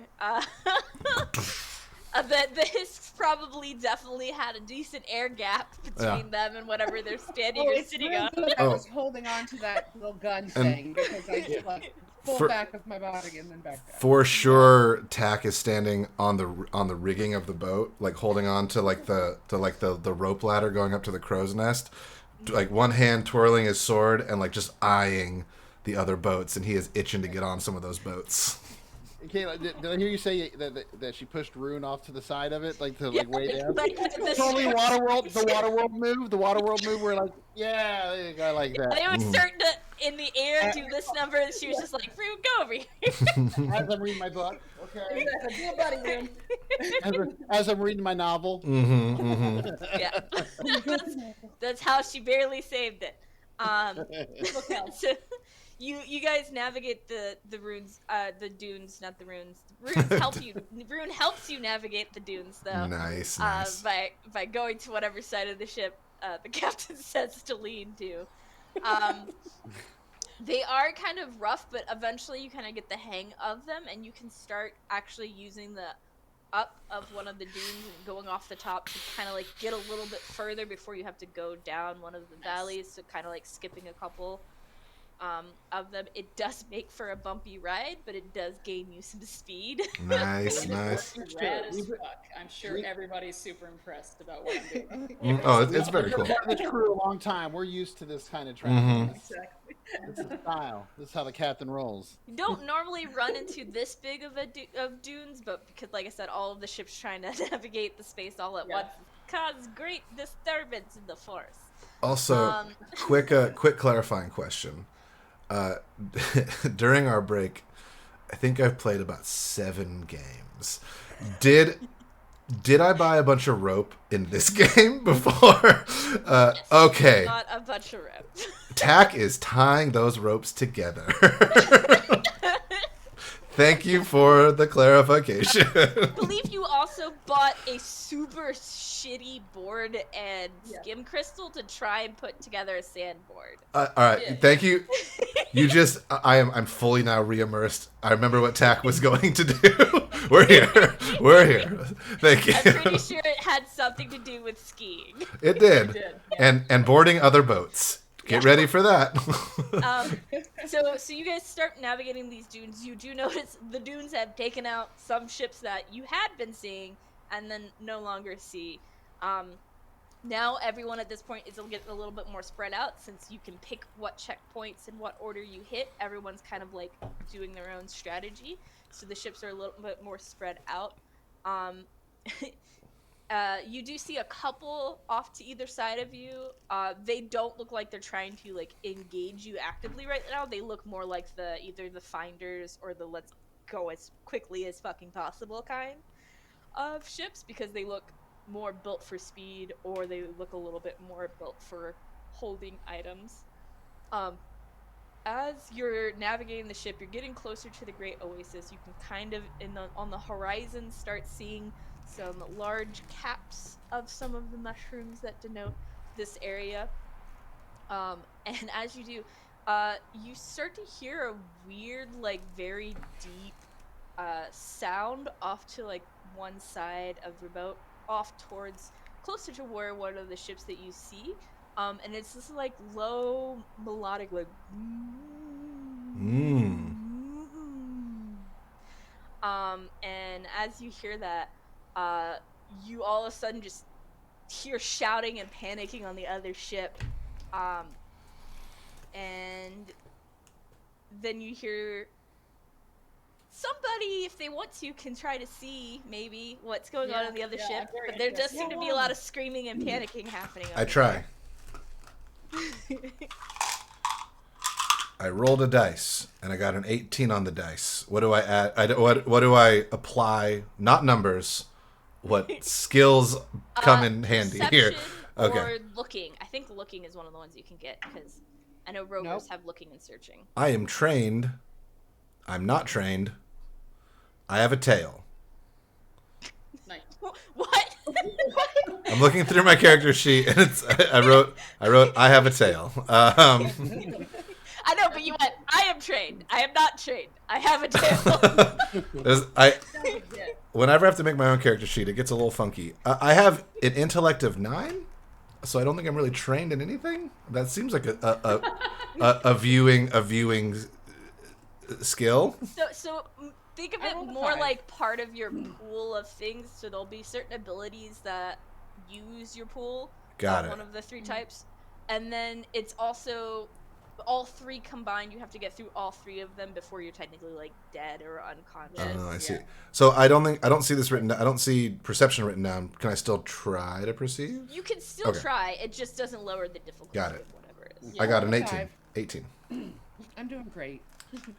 You're doing so You're well. still really enthralled with the harpoon and not falling off of the ship. Oh yeah. I am trained in perception, and I rolled a 12.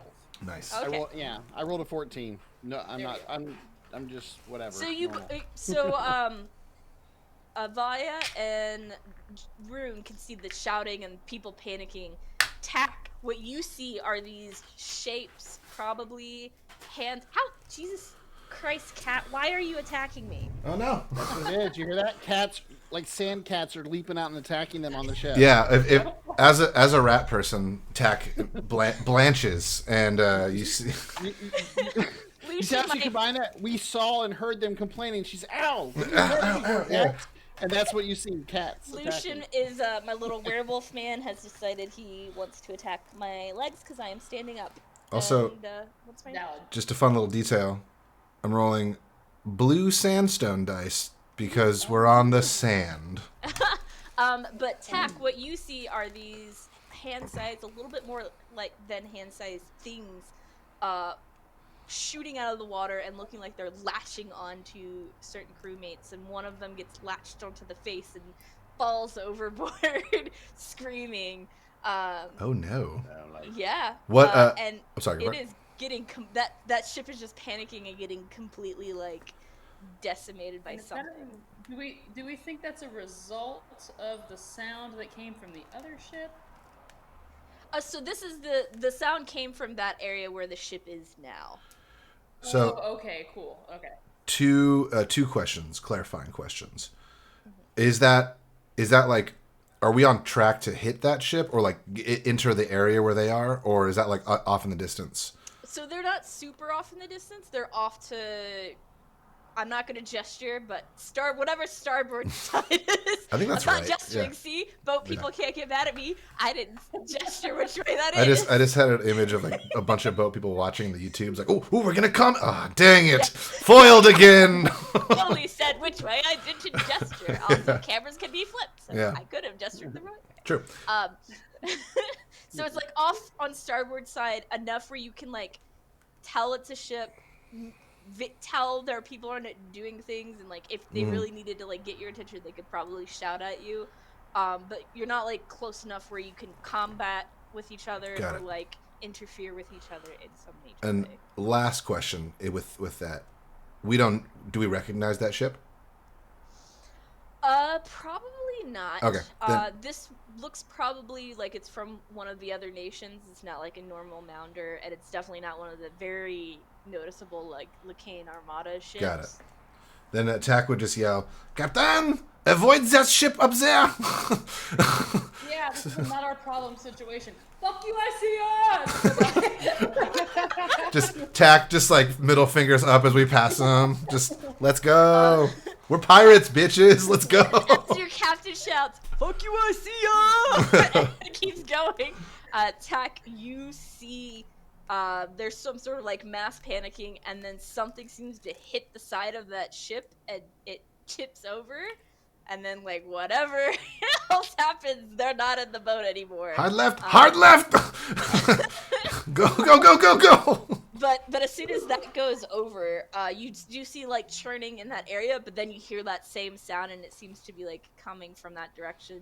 Ah, towards shit. you all. I won't do the sound again because I don't know if I can recreate. No, it was wonderful. Made it up on the fly. If Tax sees it, he would, in good party fashion, like alert everyone. Probably mostly Core. Core, shoot that way. But like, Now, yeah. at this point, Tack, you have probably seen the most of whatever this thing is. Mm-hmm. So if you want to roll to see if you know I do. anything about it, then you Da, are da, more da, than da, da. I rolled a cocked roll. That's a natural 1. No shit, you just know run. He just closed his eyes. Ah, go go go go go. As I'm wildly steering across these dunes, listening to all this chaos, I am yelling over my shoulder, Core, I don't care what the fuck it is, blow it up before it gets us. Hell yeah, I wanna shoot it. You don't see anything yet, but you do hear the sound getting closer to you all, so you could probably guess, like, at least somewhere that maybe it will breach or show up. Okay, There's but nothing also above the if I water just yet. shoot one of these things that explodes, maybe it'll damage it. Totally a possibility. Anyway, so I want to do that. Also, I'm gonna slap the book out of Rune's hand if he's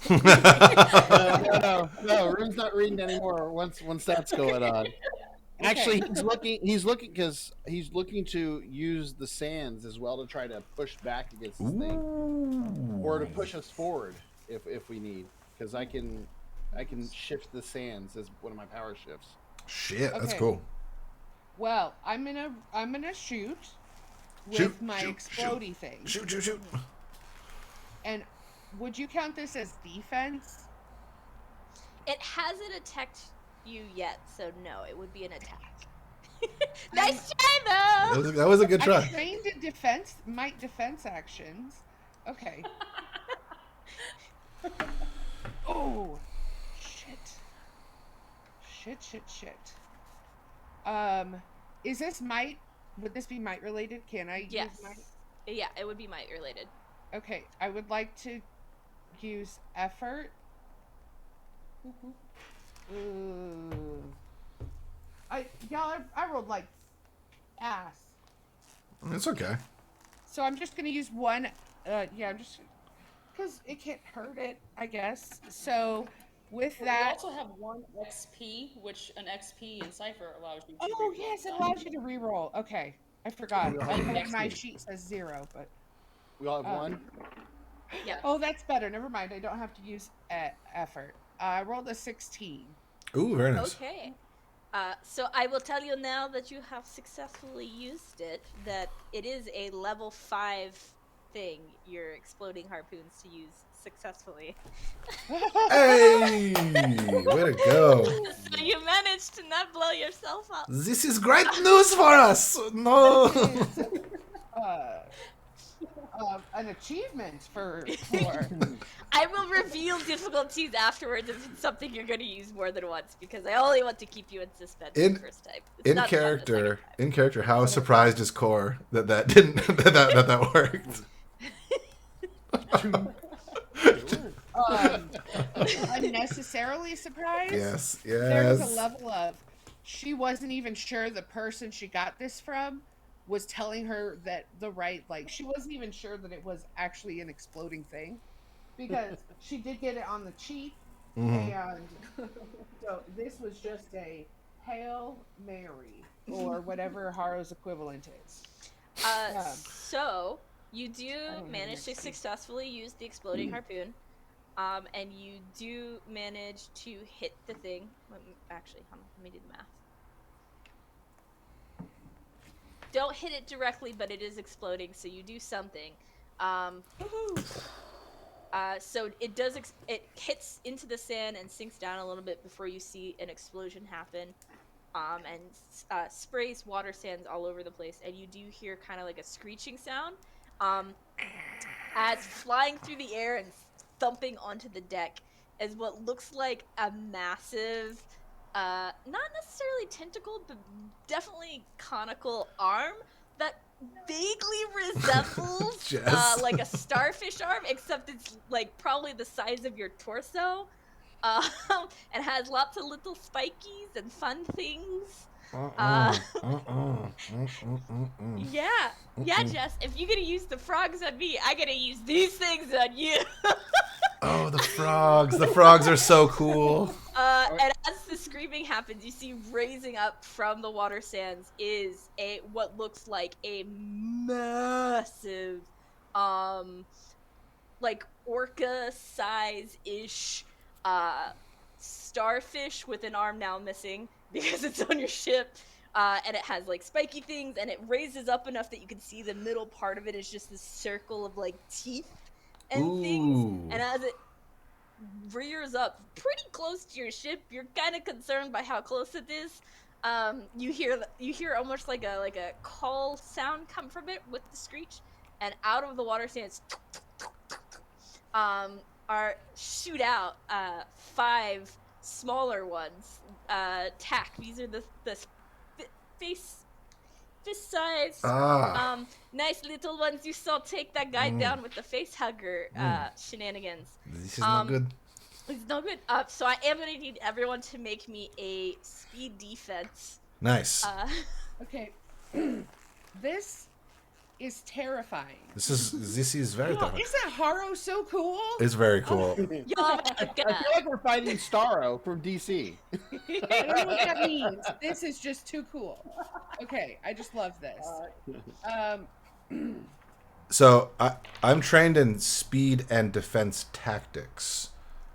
What does that mean for me? So that means, yeah. So defense tasks would mean that Oh, it would tasks, be okay. at a lower difficulty for you Okay. to succeed at a defense. Got it. I think I'm the opposite because I have your big strong body is slow to react. Any task involving initiative is hindered. Yeah. Oh, that's just initiative. Yeah, this is an initiative. This would be a speed defense because they're attacking Right. you. I was Okay, really right, worried. you can get the big slap. I was really worried because my speed defense is hindered, but I just rolled a nat 20. Oh. Okay. I You got a. have to spend that experience point as well because I rolled a fat nat 1. Ooh, So I'm gonna ooh. use the XP to reroll Use it. so as not to die. That's That'll better. probably be- I rolled a 12. Okay. I got a 14. I also got a 14. Okay. And we got a This nat 20. twins. So Rune, all of this is happening. The explosion made you drop the book, even though you're not reading it anymore. So you have bent down to pick the book up right as this starfish just flying over your Yes. head. I like it. I'm not very fast. I'm just like, oh look, my book. And it hits the mast behind you, and you hear it like latch on. Since you're close to it, in the moment you will get to see that the smaller ones seem to have like a single claw on the end of their star arms to make hugging activities a little more easier. Oh, that's so sweet. Just wants to give you a hug, is all. It's so kind of them. Not nice. So our 14s also managed to not get face hugged by them. They do land near you. You guys manage to like bat them if you want out of the air or just move a little bit out of the Face way. hugged. Oh no. You don't get face hugged, but you do get latched onto. Uh-oh. It's not a completely good hit, but it's a pretty decent hit. It gets you in the shoulder and it kind of like latches on, and you can feel its teeth start to sink into you a little bit, Oh boy. and almost have like that sucking feeling going on as its clawed arms wrap around and like dig into parts of your flesh to try and hang on. For our lovely viewers, these things are called megalostars. Welcome to Harrow. Megalostars. Oh Many dangerous water no. sands. Take this. I'm going to try to maintain control of the boat, and I'm going to look at it and be like, fucking rude, help! Sorry, Captain. I dropped my book. Fuck your book, man! Tack will be running up, so brandishing. So I'm coming, Captain. Just like ready to strike I'm going this thing. to, as you say, like, you know, fuck my book. I just kind of control the sand and I try to like shard them into the starfish. Very The cool. giant starfish. Okay, I was gonna say, you're gonna try and shard them into the shoulder of your No, You blast it off the starfish. The giant starfish off the starport or starboard. Sorry, starport. Starport is cooler. No, Starport. It's Starport now. It's cooler. But and I would just kind of lift the sands up and try to spike it. All right. Let me see here. Come on, Rune. Do it. All right. I rolled a 12. 1,000. What could potentially lower it? If you're trained in I'm trained in hunting. I'm trained in hunting. Hunting might do it because it is technically a creature. Mm-hmm. And we forgot to eat before we left, so. We forgot to eat. I don't know that you want to eat this thing. But I mean, I would think that, with us traveling, we would know how to hunt things like this and, spike and catch them and, sell their parts for, Sell, yes, but you might not want to eat something that's so brightly colored and covered in spikes, because, nature tends to do those things with things that are poisonous. Extra delicious. A little. Not great. But yeah, Oh, so you're saying just spicy. Got it. Little spicy starfish action. Just danger spicy. Starfishing.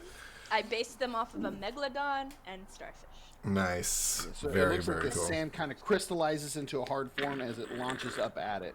So, Yeah, and so what did I'm you trying to end see. it rolling?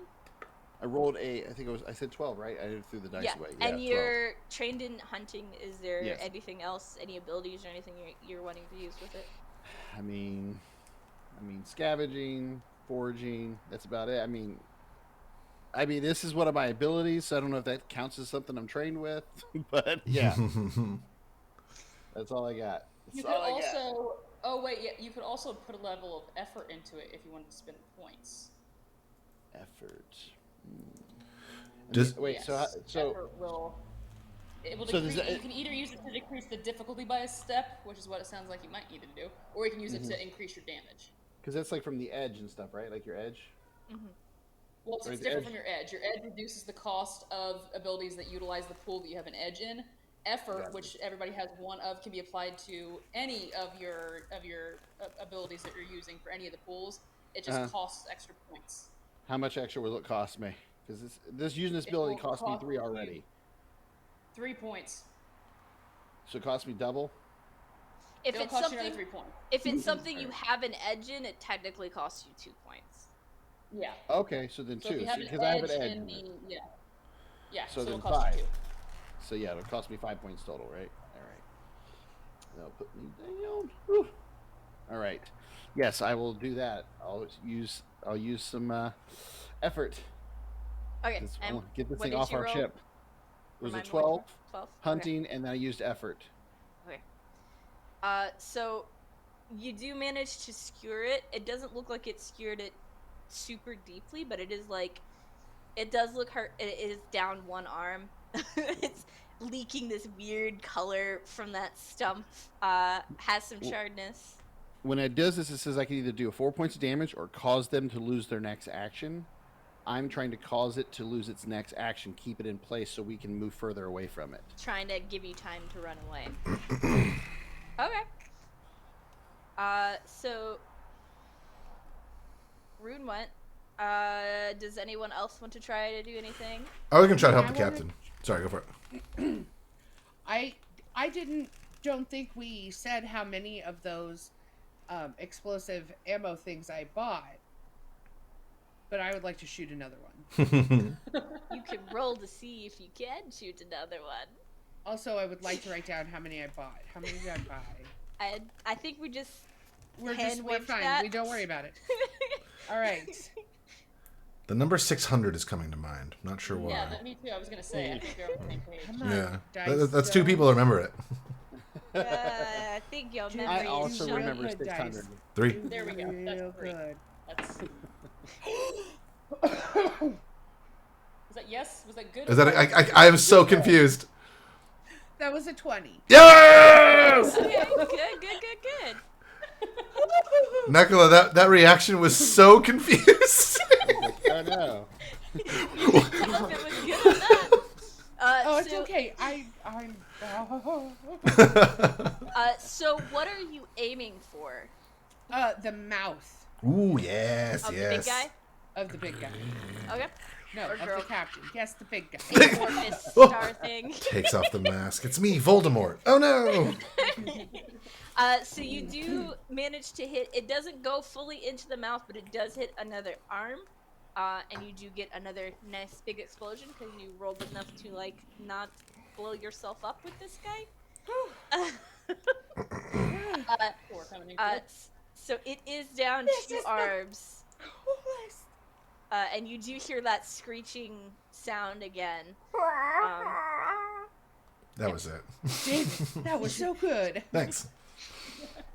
I can make noises. Tax or Avea, what would you like to do? I was gonna try to help get the mouthy guy off the captain, but if you want to go do something first, Avea. No, I'm cool with you getting that mouthy thing off me. That's Cool. a rad situation. I'm trained in lock picking, disabling alarms and traps, and physical performing arts. So what I'm hearing is he's perfectly suited for the task at hand. Yes. I specialize There's in them. Kind There's of a- like a trap. It's kind of like a It's trap. kinda like a trap. latched on. As Tack is running up, he's like, "All the times I picked the lock. This is perfect." You can certainly try. Hey, cool.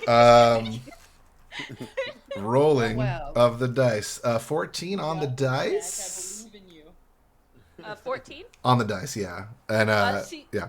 You do manage to start getting it off of her shoulder. You can get 2 or 3 of the legs. Like you do find that the like claws have like dug into and under the skin to try and like help with the latching on. So you do Okay. manage to like, with whatever tools you have from your bag of smell tools, and sword. your trap things, you can get 2 or 3 of those out. Okay. So it is more like a flapping Ooh. starfish. Captain, I think I made this worse. Half take off a band-aid. Yeah, this is like flapping in the wind. Do you want me to shoot it with this? Yes. Yes. Shoot right now. It is weakened. Go shoot it right now. And this is how they all die. Yeah. When I nod my head, you hit it.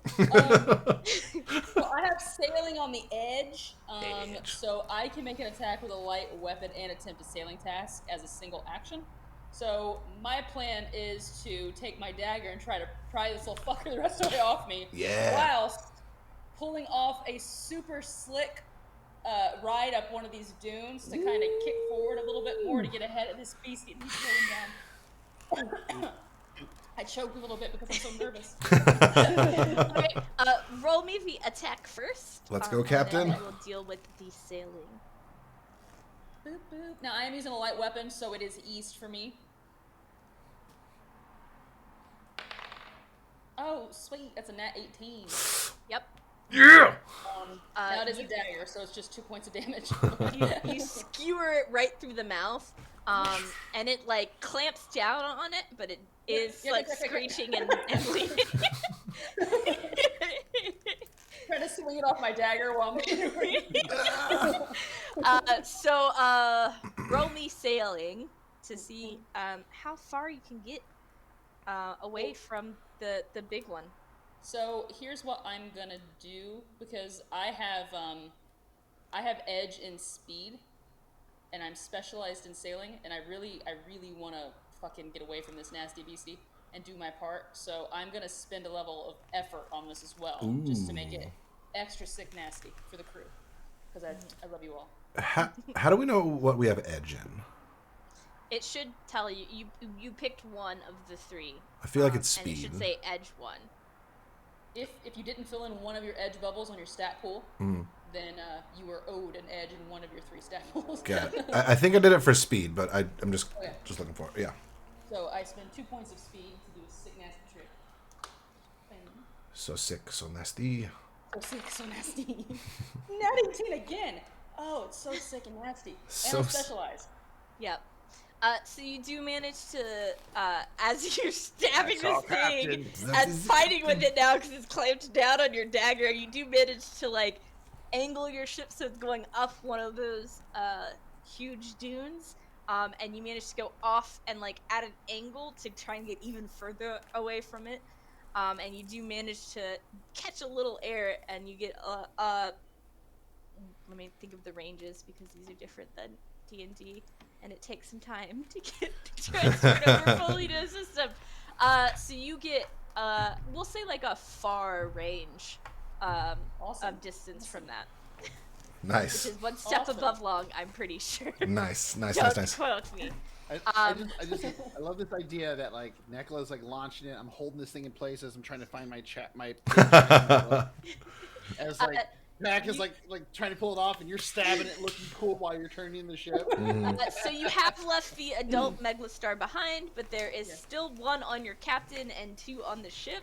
Oh yeah, I forgot about those Drew 2. Dodged fully that one that just sailed over your ship, so there are still 2 on your ship and 1 on your captain to deal with, but the big one is away. And actually, as you crest up the next dune, you hear a very distant that sound again, and it seems like another ship wasn't paying attention to what was happening, and it seems like a whole horde of the small young Meglastar is just like out of the water at them, and some of them like hit the side of their ship, and a couple of them actually seem to land, and they're struggling and trying.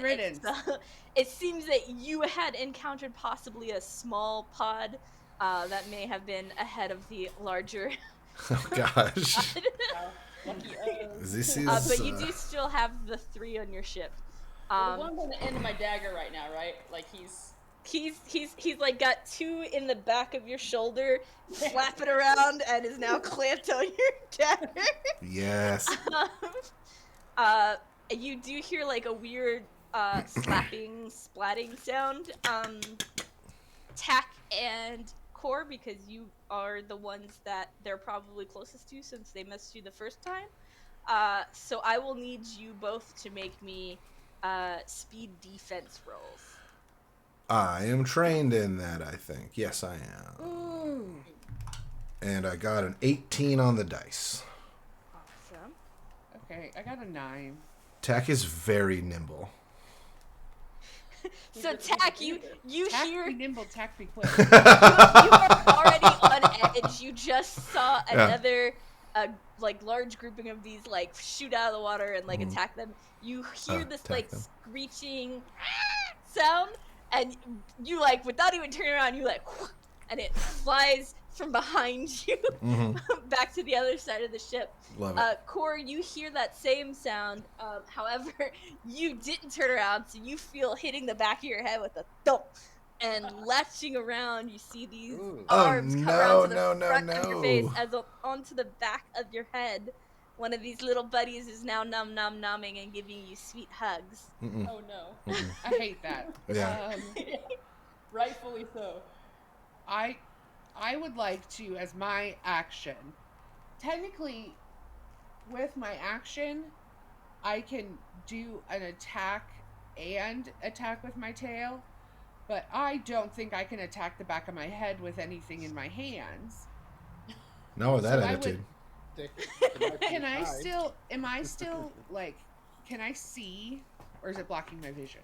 So it's not really, it's what you see and what you feel are the arms kind of have wrapped around to the front of your face. I just mean, is it blocking my vision? No, but you do see, like, here is a claw from it, here is a claw from it, here is a claw from it, here is, like, it's wrapped its arms around and has its claws in your face, so it's not great, and it doesn't feel fantastic. Okay, so I would like to, from my bag of light tools, pull out my pry bar. Yes. And with my hands, I'd like to attempt to pry it off, but also using my tail, so it's like 2 attacks. On it. Okay. I will let you roll. With your tail, you get to roll a separate roll and everything. Okay, I will let you attempt that, and while you're rolling for it, our third little baby Meglastar with our dear captain. I'm going to need you to roll me a speed defense, dear captain. Oh, captain. My dagger is in this little fucker's mouth. Yeah. He needs to chill. He is very persistent. Nasty little buggers. That would be a 10 on the die. So you hear this like crunching sound. No. Uh-oh.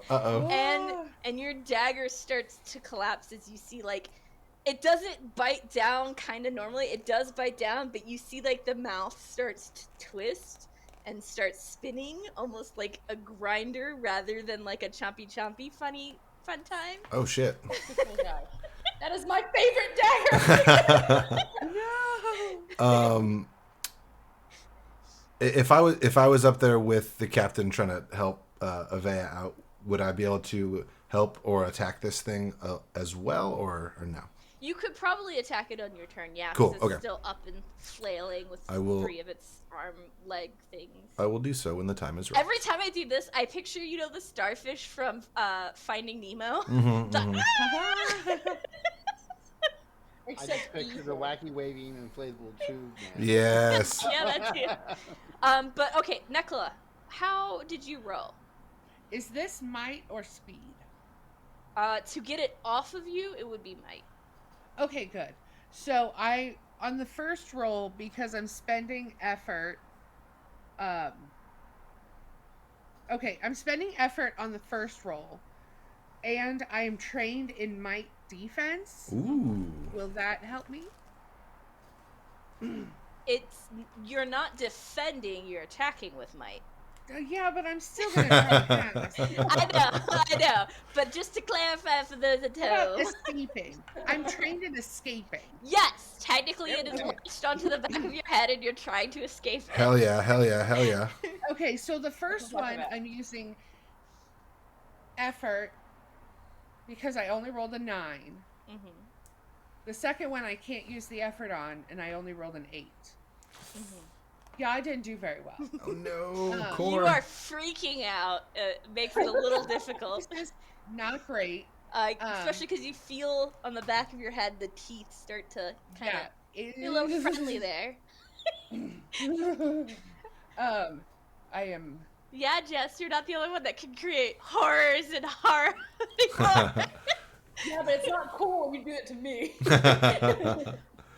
That's different. This is what you get for the frogs. All right, do with it what you will. So you can get the crowbar under it, but you can't. It's just without getting any of the arms off of it. You just feel the arms and the claws kind of like dig in more, almost like a grotesque genetic opera.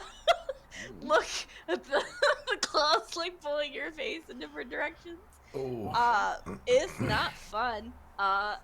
You do get the crowbar under there, so next time you can try at a slightly lower difficulty, but you can't really pop it off as much as you hoped you could. That is very rough. I mean, I'm having fun, but also I hate that. Just one of the many creatures you can run into. Harrow too. is still Harrow. really cool. Like I can't wait to pull this on my players. But There's a reason that I said that you could possibly die on the watersands, because this is not the only creature in the watersands. This is the first. This is the first leg The of this first of many legs. Right. Gulp. We're on leg 1, and we're about to die to a starfish. So Nekola tried to yeet the thing and wasn't able to. Tack, Avelia, and Rune. Is there anything you all would like to try and do? Rune seen Core having issues. He's gonna come over there and try to take his dagger and stab it into it and help pull it off. It's not just issues. Well, There's first off, full-on, like blood curdling. First off, you're looking at me like you're thinking I'm stabbing it like this. I'm not. That's what I was Yeah. like. I just want to clarify how you're stabbing it, because It would is be- on the it'd back be like of her head.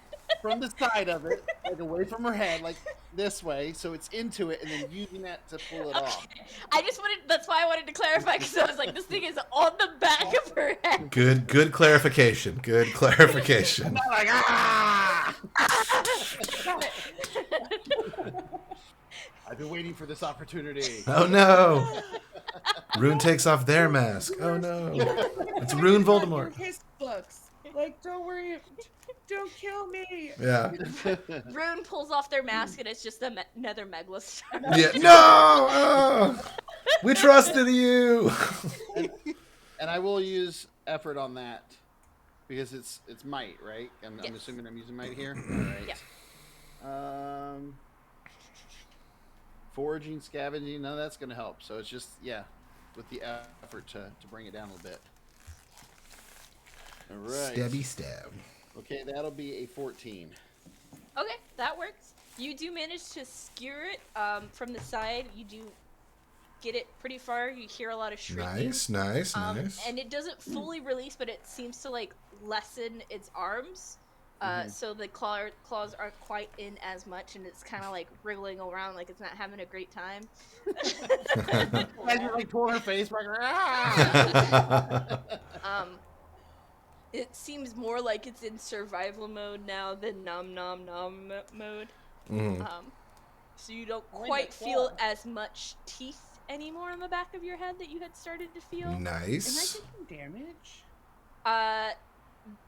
Probably a little bit. They don't do a ton of damage until they start the fun little grinder mouth thing on you. So turn 1 is latching, turn 2 is grinding. Yep. Yeah, let's avoid the grinding. Good to know. Yeah, they do the bare minimum, which is I think like a point, until they start doing the grinding, and then it can get real bad. No. Gets gnarly. You know, that's Or why you they know. try to latch into your face, so they can grind into the best parts. Yum yum yum yum yum. Ugh. Most nutritious.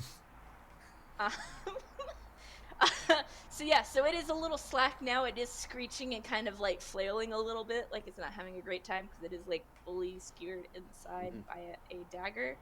This thing's nasty. Or Yeah. kill it.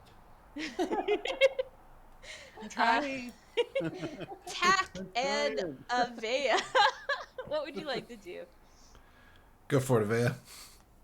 Yeah, I'm gonna continue to try to get this little fucker off Yeah. my dagger now. So I'm gonna. He's still kind of buried in my shoulder, right? Yeah, he's got 2 claws on the back of your shoulder, but his top half is still flailing about. Is he how is he? So he's kind of grinding into the dagger. Does that mean that he's pretty clinched onto it? Yes. Okay, so I'm gonna just try to muscle this thing off of me, then just like pull it off Oh like a bandit. shit. Okay. Sorry, that made me be like, ow, because I'm like, you got 2 meat hooks in you, and you're just gonna.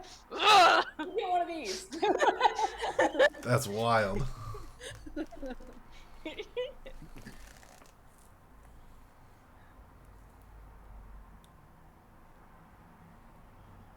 No, I guess you're waiting for me to roll. I was like, what happened? I was holding in singing the girl from Inconvenia.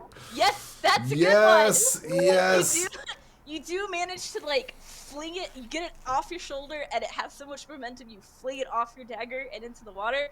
You do give yourself 1 point of damage though, because those hooks. They're just like, yeah, right up to your shoulder. Fun little hook buddies. But you do like manage to yeet it into the water sands. Yes. All I wanted. From the momentum. Awesome. So that mission accomplished. I'm gonna continue to go back to driving and be like, tack, help core. Okay. Here I go. There's also one just running around. Yeah, that's what I was gonna go for. There's one running around. I thought maybe it jumped off the ship. Darn it, Just drop kick it. Question, just on the setting here. Are there loose ropes and barrels or like crates or like heavier objects kind of on the ship? I don't know. What would you typically stock on your ship when you're going out in the water sands? Yeah, we'd have gear, definitely. Yeah, Have some stuff. just some like random detritus, like the Yeah, crates, I mean, like some I doubt supplies. we Yeah. We probably don't keep a super tight vessel based on our personalities. Yeah, I don't think you so. probably find a bunch more later. Well, perfect. Then, if I could, Tak would like to run up close-ish to the third unhurt one, and if you'll allow this, I would like to like find like some sort of barrel that looks like it has some weight to it. Quickly tie a loose rope around it. And with if I can keep going, then I would like to try to like tempt the other unhurt juvenile whatever you said, Meglastar, into attacking me, and I want to try to get it to bite onto the edge of the rope and then kick the heavy barrel off the ship and have it just get off of the ship. I mean, you can definitely do something so convoluted and over the top if you want to. I do. will remind you, it's also the size of your hand, so you can't totally just eat it. I thought they were like the size of me. Oh, okay, never mind then. No. The adult Meglastar is the size of the orca. The small ones are like head size. That makes a lot more sense. Okay. Oh, sorry. Go for it, Nekola. Can I propose that the little baby ones be called mini-galastars? Ooh, mini-galastars. I like that. That's too complicated. I can't say that. Okay. Then I will... I didn't know how it was going to sound when it came out of my mouth. I will revise to convoluted plan B. I will go stand as close to the edge of the ship as I can. And then just, like, with the most, like, attractive, biteable face I possibly can. Oh, my face is so tasty. Like, rubbing mustard on my cheeks. Like, oh, yeah. I want to try and get this thing to jump at me. And then I want to try and, like, dodge and just, like, spank it off the side of the ship. If I can. Well, it's not hard to entice it to yeet itself at you for another nom-nom chance, because that's literally all it's about. Come bite my face. You will need to make a speed defense roll against the nom-nom. I'm very good at those. Good question. And it's just me asking these rules. If you're choosing to, as your action, to like do like a defensive move, does that, like instead of taking to attack, does it give you any kind of, like, because at that moment you're focused on that versus like if somebody's attacking you, like you're taking, like in. So the way the rules have the like thing, like the might, speed, or intellect versus the defense roll version of it, it's are you doing it or is something trying to do it to you? Is the way that the rules as written for this nonsense is, and I haven't been playing it at enough to be like, yeah, totally.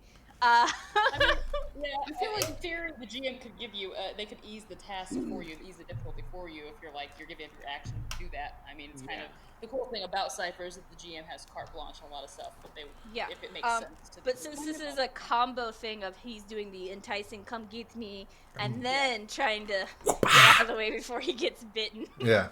But it's performance because he is trying to like. Hey. This is good. I mean, I'm training a lot of bodily function. Put it that way. I would hope every one of us were. Otherwise, there'd be a really nasty deck. I'm pretty unintelligent. So. There it is. Sort of. We could get into the. I actually watched a big historical video about it, but no one wants that. Join us for UO After Hours if you want that. Yeah. And we just cut 45 minutes out of this recording where Kayla was playing the Welcome back, everybody. I rolled an 18 upon the dice. Okay. Yeah, that will do it. Cool. So you managed to be all enticing, and you're like, oh, look at this big snout. It's I look so like juicy. a hot dog. Come Come get and it. eat me. And you do hear that same screeching sound which you heard before, which you're getting the idea kind of precedes its yeet attack. And so it, you see it kind of like stretch its arms out and almost use two of its arms to like launch itself at you. And then tackles just gone. And does that screaming coming at you, and you like whoosh, matrix out of the way, and it goes back to the water. And in bullet time, as it passes, Tack just whispers and says, I am the alpha predator here, you stupid starfish, as it just flies past. You're big dog and a baby monster. Yeah. Stay off of my ship, you stupid crustacean. I don't know why, but I picture you just doing like a light tap on its butt side, just like, making it go. Yeah. You are a bad boy. So you have two of them dealt with and gone. The big one is far behind you, and now you just have one lance back and forth, doing screeching and wiggling because it's got a dagger in its side. Ow. We got this. Don't worry, Captain. We got this. Come on, Cor. We don't have this. You're just shooting off arrows. You do hear like does more screeching sounds, and you do feel like it's scrambling with its claws on you. So you are gonna take 1 more point of damage as it's trying to like claw at your face and not like. It doesn't know what to do. It's a baby. Is it might damage? So essentially, these things screet before they yeet. Yes. It was funny out loud too. What are you talking about? Okay, is it our turn? Can we start doing things Yes, again? you can start doing things again. Okay, I'm going back in with my crowbar and my tail. Classic combo. My crowbar is still a 9. My tail's a 15. Ooh. Now I am trained in escape. Ooh, okay. So the crowbar doesn't really do much in this situation, but with the dagger in the side of it, it's already flailing about a little bit. So instead of grabbing the Megalistar itself, you grab like the dagger and you kind of like use it to pull backwards. Nice. And as you're pulling backwards, you hear this like rendering, tearing, Ooh. like blubber cutting sound happening. And then your tail pulls away fully with the dagger in it, and you just feel it go limp. Its claws are still in your face because that's how hooky claws work, but it has fully gone limp on the back of your head It is now. now The ugly crowbar hat. doesn't work because it's like that rubbing your tummy and patting your head. So the tail is masterfully doing something, and the crowbar's just. That's awesome. Oh, delightful. Pure delightful. So now you have a dead baby Megalistar on the back of your head. Do we just flash forward like a minute, and then Rune is there trying to like pull out the little claws while Cora's going. Don't worry, Cora. Your hair still looks great back there. You're fine. What you don't tell Court is there's like one perfect ring of balls Oh, where no. the teeth have been. It kind of looks like you might have ringworm. Oh, no. But I already had ringworm. Oh, no. We've all had ringworm. That's fine. You have all had the ringworm? This what? You're nasty. You did not tell me. This is disgusting. I didn't Tack get jumps it off on the ship. I got it in the pit. It's the pit ringworm. I have more questions, Captain. This is not Never comforting. lonely if you have a ringworm. Oh, no. Cor. It's not the ring people talk about in the song, Court. Oh, no. Okay, I'm miming crying so much I'm actually crying. So with all of that and the slight flash forward and Court crying as Rune's trying to get these hooks out of their face so they can get rid of the dead body on the back of their head. You do see the Great Oasis approaching. Oh, this is good. And what you first see is something called the Waste Haven, which is a little bit more of like the normally traversed part of the Great Oasis. That's the place that is safer, safe, being relative in Harrow. It's a little bit more cultivated because it has gone to a lot for a set of things. Normally some combination of the Karabundi send like little groups out to tend some of this, but there's also chrysalis settlements within this Waste Havens area that also kind of takes care of it. It's like an exchange of please don't hurt us when you come here, and when you come here there'll be things for you to gather resource wise. Cool. So it is a little bit more cleared out and a little bit more cultivated looking, but like right behind it you just see this massive tangle of like a fungal jungle spreading out behind it. But you do see like some cultivated things and some, I think the Waste Haven is the one with the step ponds, so ponds that kind of flow into each other. Hell yeah. So you do see that. You are fast approaching that. So you are in the area where those X's start in your on your map thing. If you want to try and see if you can find those. What? I guess I could roll for this. I guess too. Would they be something we would have to like get off and like dig for, or is it like, oh, there's a chest like floating on the surface. So let's go grab that chest. So you don't see anything floating on the surface, but you do know if someone's trying to seed the raceway, it's probably like the same way like fishermen would try and seed a lake for like a fishing competition. Like it's like slightly under the surface, probably held down, so most people don't know it's there. Okay. Now, question. So we have to stop the ship. I'm skilled in scavenging, foraging, and finding safe places to rest and hide.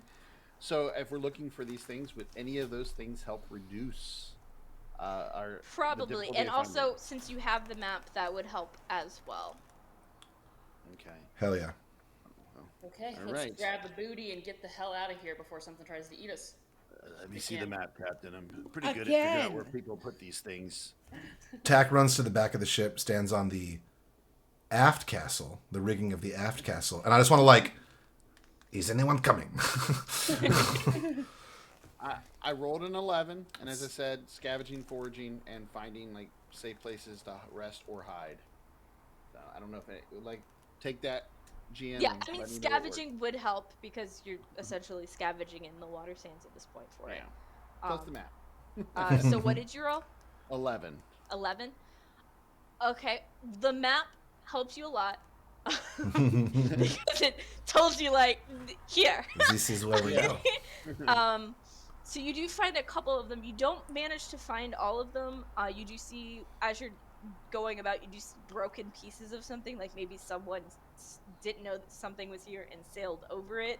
But you do find 3 caches of things. I will have you all, whoever a representative, roll to see what is in the caches. Captain rolls. Captain, yeah. Okay, give me 1 second because I'm totally making up what this cache And is. if they're in like treasure chests, I want to suggest we open up the treasure chest, take everything out of it, and leave the chests as a decoy. So they are in this like weird, almost like lobster cagey looking thing, so that the water sand can still go through them and they can sink down. So there's like loose things inside of them. Got it. Okay. I know we put in there. We put my old books in there. Put a bunch of our mixtapes and singles. So, Captain, roll me a D4 to see what you have. Let's go. The cache. The first cache. Of a, That is a 3. Okay. And roll me again to see what's in the second cache. Let's go. That is a 4. Ooh. And roll me one more time for the last cache. That's 3 again. Nice. Ooh, those are hot rolls. So you managed to find in it 2 pounds of raw material of good quality. Nice. And you do find 1 artifact. Ooh. Which I will have to randomize. 1 moment, please. It's a gun. We found a gun. Yay. I'm not authorized to add guns to Harrow. It's a lightsaber. Whee. I mean, in any of your home versions of Harrow, you can add in anything you want. That's the beauty of it. Put lightsabers in that bitch. It's gonna happen. It's gonna happen. Yeah. So We were talking about this, Jess. Well, yeah, exactly. Yeah. what you find in there is a small, completely black compass. Ooh. That when you open it up shows 4 golden rings and a crystal dot in the center that seems to be floating just over its surface, is like a tiny crystalline puffy thing. Dope. Well, this is fucking awesome. That's great. It does. You do have a blight user on the ship, correct? With Rune. Yeah. Right. So like if you move the compass around, you do see like the little floaty thing seems to be pointing or moving so that it's tracking. Like if you're like this, it runs over here, it's over there. But if you like this, it's there. If you like this, it's there. Is the captain holding that? Yes. I bet this was used to hunt chrysalis back in the day. What happens when you hold it? What happens when I hold it? Does it just go? When you hold it, it stays in the center over that little crystal centered dot thing. Just floats there over it. I think this shows good. Someone with good taste in books. I think so. Captain, if you ever need to find me, here you go. That's great, yeah. Tack would lean over to Core and be like, I think it also shows your heart's desire, so maybe the captain likes Rue. This is a new development in this crew. Romance. So you do find those. You found a pound of raw goods between two of them, and one artifact shoved into 2 pounds of raw goods. Nice. of good quality. Quality. Good quality. Rad. Okay.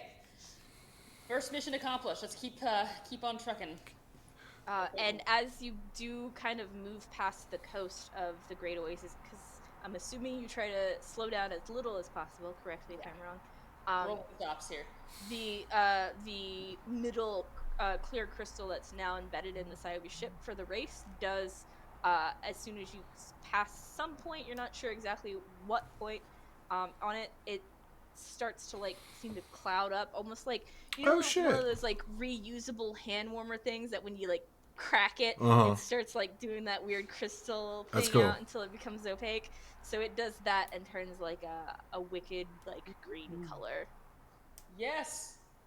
Woohoo! That's First awesome. checkpoint Cool. done. Sweet. Yeah. Love that. I'm gonna take a Question. shot of liquor out of my flask and hand it around everybody. Nice. Oh gosh. Let's go. Immediately, just without thinking, just yes. This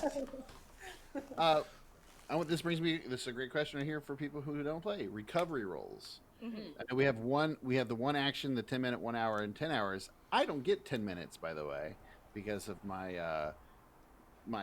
the downsides of the things I've chosen. But the one action, explain to us how this works. If anybody's recovered, right now. So it's just like if you were to take any kind of action where you're like scavenging, attacking, things like that. So it's more. So normally, it would be more important if you were in an encounter situation. You're like, I am so fucked up. I need to take my action to like not be so fucked up. So it's easier to do when you're not in an encounter situation if you need it. So you guys are gonna go from this first point to the next checkpoint you have decided to go to. So you will have the time to do that. Oh, cool. Since you're We going have to at the least an furthest hour? one. Probably, since you're going to the furthest checkpoint now. All right, I'm going to use my hour then. And luckily for me, even though I don't get my 10-minute, one of the other abilities I took, it was a power shift that I took, was healing. So when I roll for my heals, I get to... I'm trying to find it so I can actually read it to you. Sorry. It lets me roll 2 dice instead of just the 1. Nice. Oh. So I rolled 2d6 plus 1. Nice. So... I am also using my 1 hour, but it's actually only 30 minutes because I have the ability Fast Healer, which halves the time of recovery rolls. Nice. And so now the last question I have for it, is it just in one area, or can you divide whatever you roll between your different stats? I think it's like a pool. Like you roll for a pool of healing. Or a pool, right? Yeah. Or, And so then- one pool. All right. Yeah, because you can I know what I'm only almost done. heal up a like might, speed, or intellect to whatever your max in that is. You can't like go over your max. So I'm pretty sure you recover. You have a recovery pool that you can then use. You can divide them among your stat pools as you wish. Yeah. I see. Okay. Sweet. Okay, So I'm you back see- up we to s- full then. We see Rune sit down. He starts reading his book, almost like in a meditative sitting. And all right, a 4 and a 3. That's 7 plus 1, so 8 points total, right? All right. So then I will put most of them back into my intelligence because that took a beating. And then 1 into my might. All right. Beautiful. Cool. I'm not max, but I'm doing good. Let me mark off my 1 hour. Awesome. Okay. So you guys, are going along pretty well. You see the occasional ship. It does look like most of the ships have probably decided to hit the 2 closest ones first before trying the one that is literally labeled the furthest distance somebody has safely returned from. So good. As you all are getting close to that, there are some ships that are with you, but most have, like I said, gone to those first 2 first. Bless you. Thank you. And remember how I mentioned cool ways to travel on the water sands? Mm-hmm. Yes. So you hear the like a sound as kind of coming up over a dune to your left. You see a very sleek ship moving quickly, and having jumped off it and kind of coming at you all are 3 what look like people just like kind of like gliding on the water sands, moving almost like they were wearing some sort of like ice skates or something. Very cool. And you hear that sound coming from them. I shoot him. Yeah. I'm making a wave to hit him. Okay, let's shoot him. Here we go. Maybe I'm gonna aim for the middle one so that it explodes and hits the others. Nice. So I'm assuming that means you're using an exploding harpoon then. Yes. Get him out of here. Also, I rolled a 19. Ooh. So the middle one. I will let you know, because like I said, I will give you what the difficulty is after the first time. These skirmishers are level 4, so you just barely hit the middle guy. Nice. Isn't that a 12 then? That'd be a 12. 4, 8. Yes, 12. I don't know why I did 4 times 4. Really up the difficulty on it. Yes, up the difficulty. This is hardcore mode. Okay. Hardcore Harrow. That's because their speed defense is higher than their actual level. That's why. Okay. I was like looking at their little stat block and it's like level 4, and then it further in the modification says speed defense at level. No, it's not good. Yeah, but you still hit them, and it does explode. As you do hit them, you do see the 2 other ones kind of like go wide, so like they're outside of that range, and they do blow up sky. I will say, it does not look like they were coming for you. They're just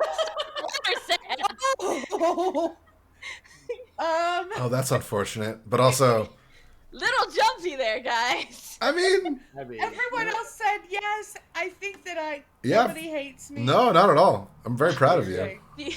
After you have exploded them and seen them go wide, and you do see what they were going for.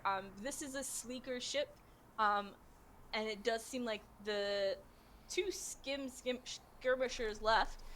There seems to be some sort of like floating debris or something in the water sands, and you see one of them like skate past it and almost like hook something and like put it up into what looks like an open-topped backpack in the back cool. of them, and then you see the guy come up the other side and do it again.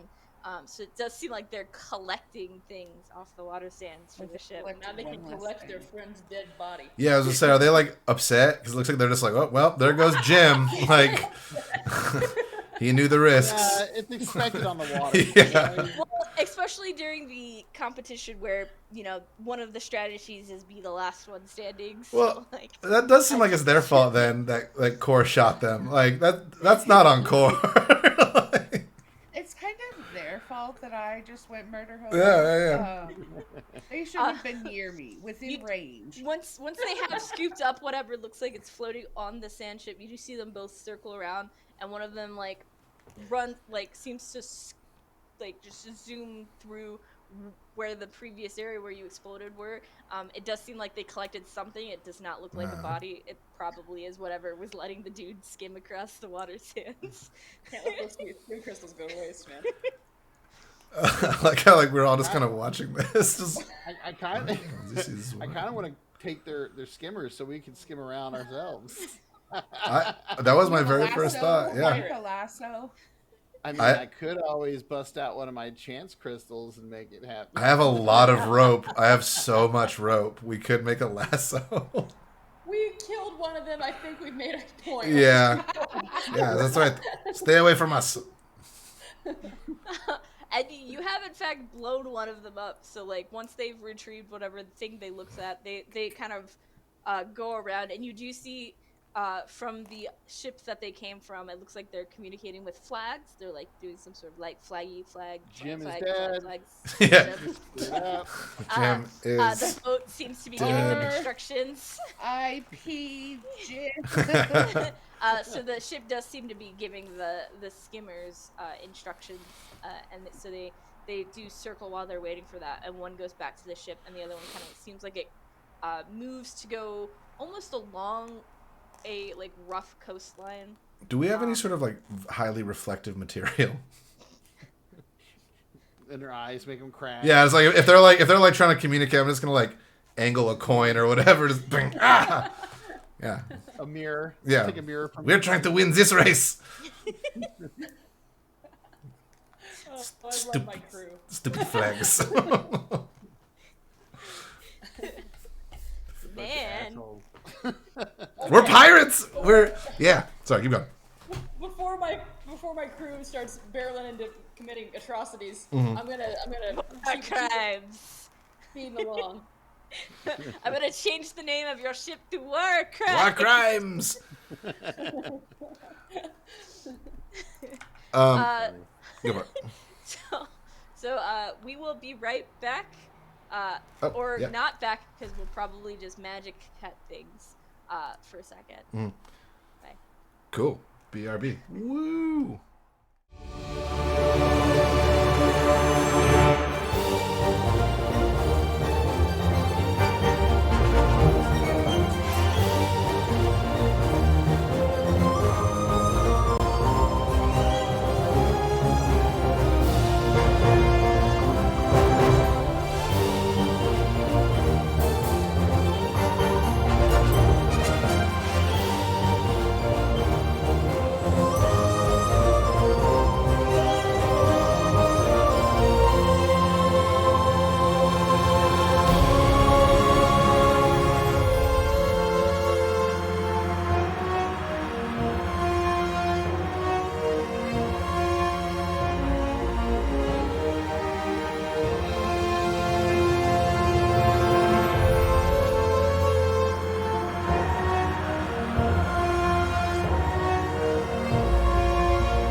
magic time skippy. Maybe something happened. Maybe something didn't happen. Who knows? Who Who knows? knows? David played 7 more games. Seven Yeah, more 7 games. more games. It's The 10. last time. It's 10 weeks later. We've all It's been aged and matured. 84 years. So far. It's a long race. Yeah. So since you blew up somebody who was just skimming their best skim life, If you enter this race, you know what's up. The smart Yeah. people are still on the docks back at the mound. the, They're Is out there true. the giving one up. skimmers and their ship are kind of have like adjusted their course, and they're kind of almost going along what little bit of the remaining Great Oasis coastline there is, as you all start passing the last of it and going out for this checkpoint in the watersands. I don't know what this accent is, but it keeps popping up. It is a good one. It's bringing a level of class to the stream that I think we're missing, so I like Yes. it. As you're getting further and further out and trying to get to this furthest checkpoint, though, there's like not really any sort of landmarks to kind of like denote where you're heading or coming from, and it kind of gets a little confusing, a little, might we say, loopy. Like how if you're walking in a really hot desert, you're not sure if you're walking in a giant circle or not. And it doesn't help that the water sands kind of have a little bit of their own mind, and occasionally make little eddies of themselves. So I will need I was about to say, I need our captain to make a sailing navigation check to make sure you stay on track. I got this, kids. Don't you worry. Mama's got you. I have never doubted you once, Captain. I did doubt you once, but I didn't tell you. Yes. Well, why did you bring it up now? It was one time, sorry, I lied. Yes, one time we all doubted you. There was one time you were trying to parallel park the ship, and we said... You think now's the time to start dropping this on me? No. What are we talking about? No pressure, you got this. We. Here we go. Okay, so as we've established, I'm super baller at sailing and all sailing related tasks, so they are eased by 2 steps for me.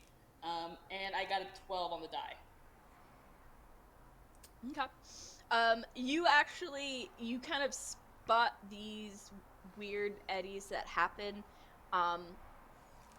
because you can just kind of barely see where they are if you're really paying attention. The like sparkling crystal, like bits of crystal that make up parts of the water sand, you can almost see them moving, and you actually use them to kind of like slingshot yourself a little bit, and get some more speed on there without getting lost in an eddy, as it were. So you actually do make up some speed, gives you a little bit of a speed burst. Awesome. I don't remember I think far is how far normally a skimmer can go. Don't quote me on that. I am looking in traveling the water sand skimmer. Real quick. So it can go long. So with the power of the eddies, you go far, which is 1 step above long. Sweet. Are you downing me now, Core and Tack? I never doubted you once. No, not at all. It Never. is a very weird feeling, though. Just That was so good. Yay. Yeah, Captain. There's just 2 hisks going. Wee. It does very much feel like a fun ride, Yeah. or like an amusement park Hands ride. up. Like, starting to go in the eddy, and then you kind of like shoot off slingshot. Whoa. Slingshot wise. You're like, whoa, Mhm. whoa. So good. Yes. So you do get to more distance, so you do approach.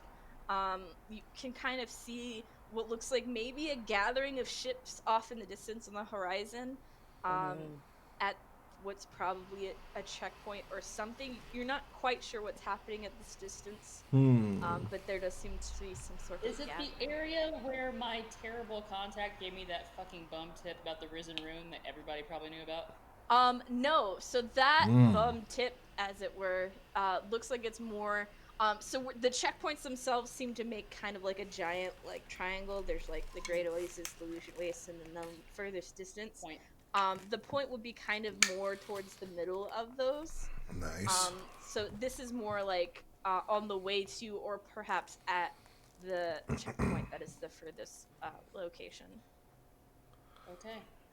Get ready to get scrappy, folks. I'm tying ropes Now together, making Now is tethers. probably a bad time to tell you I only have one more exploding arrow left. Okay, well, we'll just save it and use it for something deadly. It's fine. This is fine. Okay, thank you. You have me. And he like Tack like climbs up on the front of your harpoon, pulls out his like daggers, and is like, "I will be the exploding bomb." Okay, this is gonna happen. It will. No, I have so many plans about as soon as I set paw on one of these other ships, those motherfuckers will rue the day they win against us. With these ships in the distance and you all quickly approaching them because you're moving at a far movement. Can I whip out my spyglass and kind of get a look at like what the situation is? Like, do you have spyglass? I mean, yes, I'm a captain. we I determined in the spyglass. first. It's an expensive item, so I need spyglass. I think that's the appropriate movement to do for spyglass. That tracks. Pirate, you know, we're gonna call that the spyglass motion. I said it was this. We're gonna play rollies to see if you have a spyglass because I don't think it's listed in your Play rollies. I love that. Isn't. So just roll me a d20. Net 19. Ooh. Yeah, so you do have a spyglass. I think with a 19, you have 2 spyglasses on glasses. That's happening binoculars. We call that binoculars. I was like, those are just binoculars. 2 fancy It's spyglasses. the old double spyglass. Yeah, you old double spyglass. Right there. That would just throw your vision off so much because they will both be telescoping separately, so you would have to either match them or like.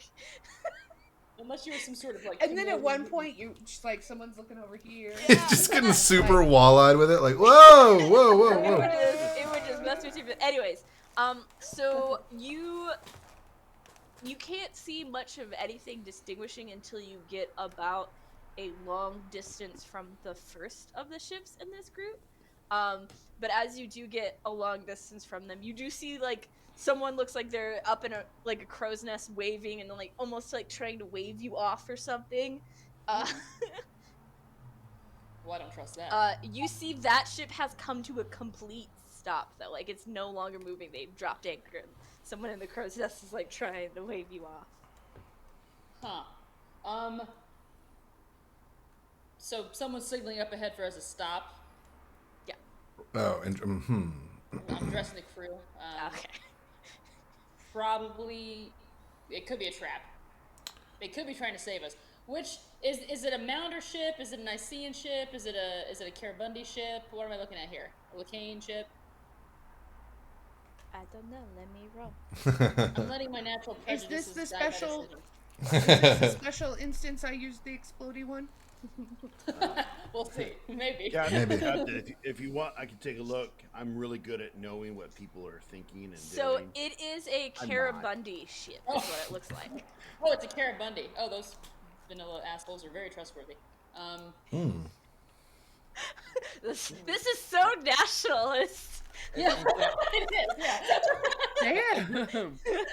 Jess, just for the record, you would know that I am hindered on social interactions, so I would. Oh, great. Yeah, we're gonna let you take a back seat on this one, Rune, just for right now. Okay, All right. I don't want to completely stop, but I do think we should slow down to get a good read on the situation to see what's happening, and maybe like, I don't know, how many ships are up there that I see? So there's probably like 5 or 6 ships, the closest one being that Karabundi ship that seems to be fully stopped and like waving you. The others, now that you're getting you've slowed down to, we'll say, medium movement speed. Now that you're getting closer, you can see the ships past them seem to be doing some sort of like weird maneuvering thing. Like no one's moving in a straight line, no one's moving very quickly. They're caught in something. Or they're getting attacked by something massive. One of those two things. Do we have to go past that to get to the point? Yep. Well, fuck. Okay. How wide an area are we talking about here? Like, can I go? I mean, I imagine I can go around it. You could go around it, but it almost looks like they're all trying to get to whatever area has been denoted as the checkpoint, and you're not sure if like that's the only area affected, or if that's the like as far as any ship has gotten to that point. Okay. Does it look? Does it look? Wow. Does it look like there's anything like disrupting the water sands? Like more of the megla. Make me a perception check. I can do that. I am trained in that. I found it is out. Not smart enough 17. to ask this question, so somebody else asks this question. What is the black compass doing? Oh. Oh yeah. My rune detector. I completely forgot about that. That's good. I got a 17. So you don't see any like disturbances on the water like you did right before the Meglastar said hidey ho and tried to give you a face hug. You also don't see any disturbances like you started spotting when your captain started using the eddies to kind of like slingshot. It's like weirdly calm for like a huge swath. Starting like a little bit in front of the ship that's like fully stopped and trying to wave you off, and seems to continue past the furthest out ship as far as you can see. Another question. I can breathe in the water sands with my artifact. Can I see in the water sands, or is it like just sand? I'm gonna leave that to Jess there for a moment. I do know if you breathe it in, it is gritty like water sands. If you come out of it, it does feel like. Unless you have something special, or you're a creature that's literally adapted to it in one way or another, you can't really see. Got it. Okay, cool. We need to have some sort of item that will allow that. Okay. Since it's under it, or you're kind of SOL.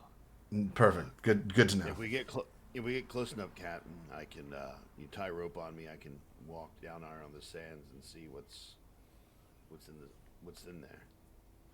Yeah, I'm worried it's some sort of weird dead spot that people are getting fucked in. Bundy people seem to be on the outside of it. I don't know how wide it is though.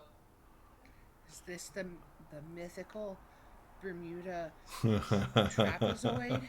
It might be. It very well might be. Well, we have to. Okay. No, go on. What were you saying? We have to go at least around it to get, because like the. Yeah. So. Checkpoints on the other side. I will remind you, you have not fully stopped, so now you are a short distance from that Karabundi ship. Okay, so we're a short distance. Okay, so we can yell. I'm gonna maneuver to start going, wide, so that I don't hit this spot, and I'm gonna try to yell over to the nice Karabundi that was signaling us. What's happening? You just hear somebody like shouting like frantically like stop, you don't wanna stop, because your ship travels at long. Normally you slowed it to medium. You were a short distance from them, so you are pretty quickly going wide, but also continuing on as you have not fully stopped. What is the problem? They're just like shouting at you to stop, like don't go in there. Why not? Yeah, this is we. You are the worst. Terrible communication skills. So, Number one rule as sand pirate: learn to talk. Communicate so effectively. what I'm gonna do? Okay, so I haven't reached the dead spot or whatever weird spot that I'm in. I'm going sideways from what I can see off of the front of my ship to the sand that I can see a short distance away that these people are in, is there a distinct difference in how that's behaving? Water sands. It is completely weirdly flat Still? and like it's like not doing any sort of normal undulations or whatever that the water sands does. Okay. So what I want to do then is I want to continue and I want to keep my eyes out for flat sand, dead patches, and wait until I start seeing that sweet wiggle again, and then cut that way. Okay. That's that sweet wiggle. That sweet wiggle. Sweet wiggle. Can once this is resolved, can I try to do something as well? Sort of a plan C or D, whatever plan we're on right now. That is a nat 13. Oh. I'm obligated to again remind you that I'm hella awesome at sailing. I'm so good at this. I love that you're obligated. I love that you're I'm obligated. obligated. Obligated, yes. So you avoid going into the main part of it, and you're kind of skirting around it, and you're avoiding most of it, but you do too late see like a small dead flat patch in front of you, and as you start to brush into that patch, I will need you to make me, since you are manning the ship, a speed defense roll. Let's go. Come on, Captain. Let's do it. Better than you. Better you than me. I'm better than you. Better you. No, I know. That was funny. I am once again going to use effort in my speed. I have edge there, so it's just going to cost me 2 points, but I'm doing it just in case because I don't want to get caught in this shit. Don't want to I get. don't want to look bad in front of my crew. That fuels 90% of my decisions. Thank you. Tackling's over to Rune. I don't. That is another 13. So it's a 13, but I did spend effort to crank it, and I'm also hella good. Okay, so as you're starting to enter this dead patch, you hear this boom, boom sound from that dead patch happen as an explosion comes up from the water sands. Core. And it catches your nose. Noise catches your nose. The nose of your ship. But you see it, right before it goes up, it almost like bubbles up the water sands and then goes off an explosion. And as you see that bubble, you turn so you're not fully over it when it goes off. But it still catches the front of your ship and chars up the front of your ship and knocks some of your banistering off of the front of your ship. Yeah, these are, a fun depth charge explosion thingies. Oh shit! Very cool. And now that you know what it causes, you can see that not all of the water sands that the other ships are in are completely flat, but there are large swaths that are flat, and the ships are trying to navigate the very narrow lanes that seem to not be. And then right after this depth charge happens, and you're like, ah, shit! One of the ships that is in the middle looks like what they're doing now is starting to shoot harpoons at those. That's what I was about to say. Hatches by other ships to try and make them go off, and you do see them start setting off. I wasn't gonna do that. Depth charges by the other ships trying to take them out. Dang. I was just gonna say, can I shoot the ones? Can I aim and shoot the ones that are in front of us to set them off before we get there? So you hit one that's outside of what seems to be the larger patch of them. If you wanted to try to go through the field. Oh no, well, we're just. I don't want to do that. Well, whatever the captain says. I'm just saying, with my regular harpoons, that is an idea that I had. Definitely. It's a good one. Also, if we can take a pot shot at that asshole blowing everybody up as we're going by, that would be great for us. Is this when I use my special explodey one, or do I just use a regular one on a depth charge by him? Yeah. And right as you say the asshole who is blowing everything up, you do see they hit one that's right next to a smaller Icea ship, and it does split the Icea ship in half. Oh shit. Oh no. And they're just like fully like just shooting all of the ones like away from them, so that maybe they can then like backtrack and like loop out. Questions. I think we should Yes. kill him.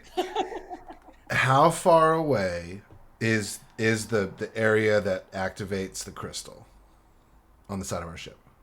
So it looks like whoever has seeded this area with the depth charges has done it, so it is like essentially leading up to and around the area where you would need to be for the checkpoint. Okay. Second question. Is it a runnable distance? Is it not yet. You're Cool. probably a far distance from what would be considered the checkpoint, but in that far distance between you and the checkpoint is this depth charge field. Got it. Third question. How secure are these crystals attached to the side of our ship? They have been pretty solidly secured and like glided into the side of your ship. Unfortunate. Well, I mean, they were blighted into a section of the ship. That's true. We have lots of sharp implements. We could cut a hole in our fucking ship. I'm not opposed to it. Because if one of you guys want to run once we get a little closer. Second question. Again, I can literally Yeah, on the sand. that's what I was saying. Like if we could like protect Rune as like don't step there, like run. Or third, fourth, or fifth idea. I forget what idea I'm on right now. Do we have a way to bring back the harpoons that Cora can shoot? Because if we can just shoot this thing to the activation point and crank it back in and then get going. Grappling hook. I was like, no one has attached any rope. Yeah, no one has attached any rope or anything to be able to. But you could attach. You have rope. I have rope. I have a grappling. You hook. see. I don't think a grappling hook works. You see Tack like in that meme of like the thinking just. And then he explains all that to you. Just really quick to clarify for me. So we are kind of skirting the edge there. Are we out of the main patch and heading toward the thing, or to get to the checkpoint, are we going to have to wade through this no matter what? You're going to have to wade through it, but the way someone has constructed this, it's kind of like, I guess the easiest shape analogy is like a wrench, like a runway leading up to it, and then like branching around where the checkpoint would be. So you have avoided the main runway, which would be like the bulk of it, but you still have to deal with what they've used to cover the edges of the. And how many of those, like, if I had to guess, how many of those patches would we need to blow up to clear a path to get to where we're at, or where we need to go? It's hard to tell, but you are now at long distance instead of far distance from the thing. Should we also say that we have slowed down at this point? Oh yeah, we're still going slow. Yeah, we're so moving, but we're still going you did slow. say one slower, so you're going medium instead of the long that you can as a sand skimmer. But that does still mean that you have gone from far too long for the thing. Okay. I'll pull it back another one as we're going, because I want to be able to blow these up ahead of time so that we have a space to pass through. Because I think disassembling the ship disqualifies us from the race. Oh, we can't remove it and then just glue it back in? Yeah, I'm pretty sure they check those before and after the race to make sure they're unfucked with. Unfucked with, yes. Otherwise, I'd be all for the cheating. I love cheating. I mean, it's not cheating. It's just unconventional rules management. So let's get your harpoons ready, Core. The normal ones. You're going to need to dead-eye a couple of these fuckers so that we can clear a patch out. And, actually, you, Rune, can you move any of these with your sand power? I mean, it's a little wearing, but I'm sure I could push things out of the way. Let's give that a shot too. So you be ready in the event that she can't blow it up, like if you miss. Are you doubting me? No.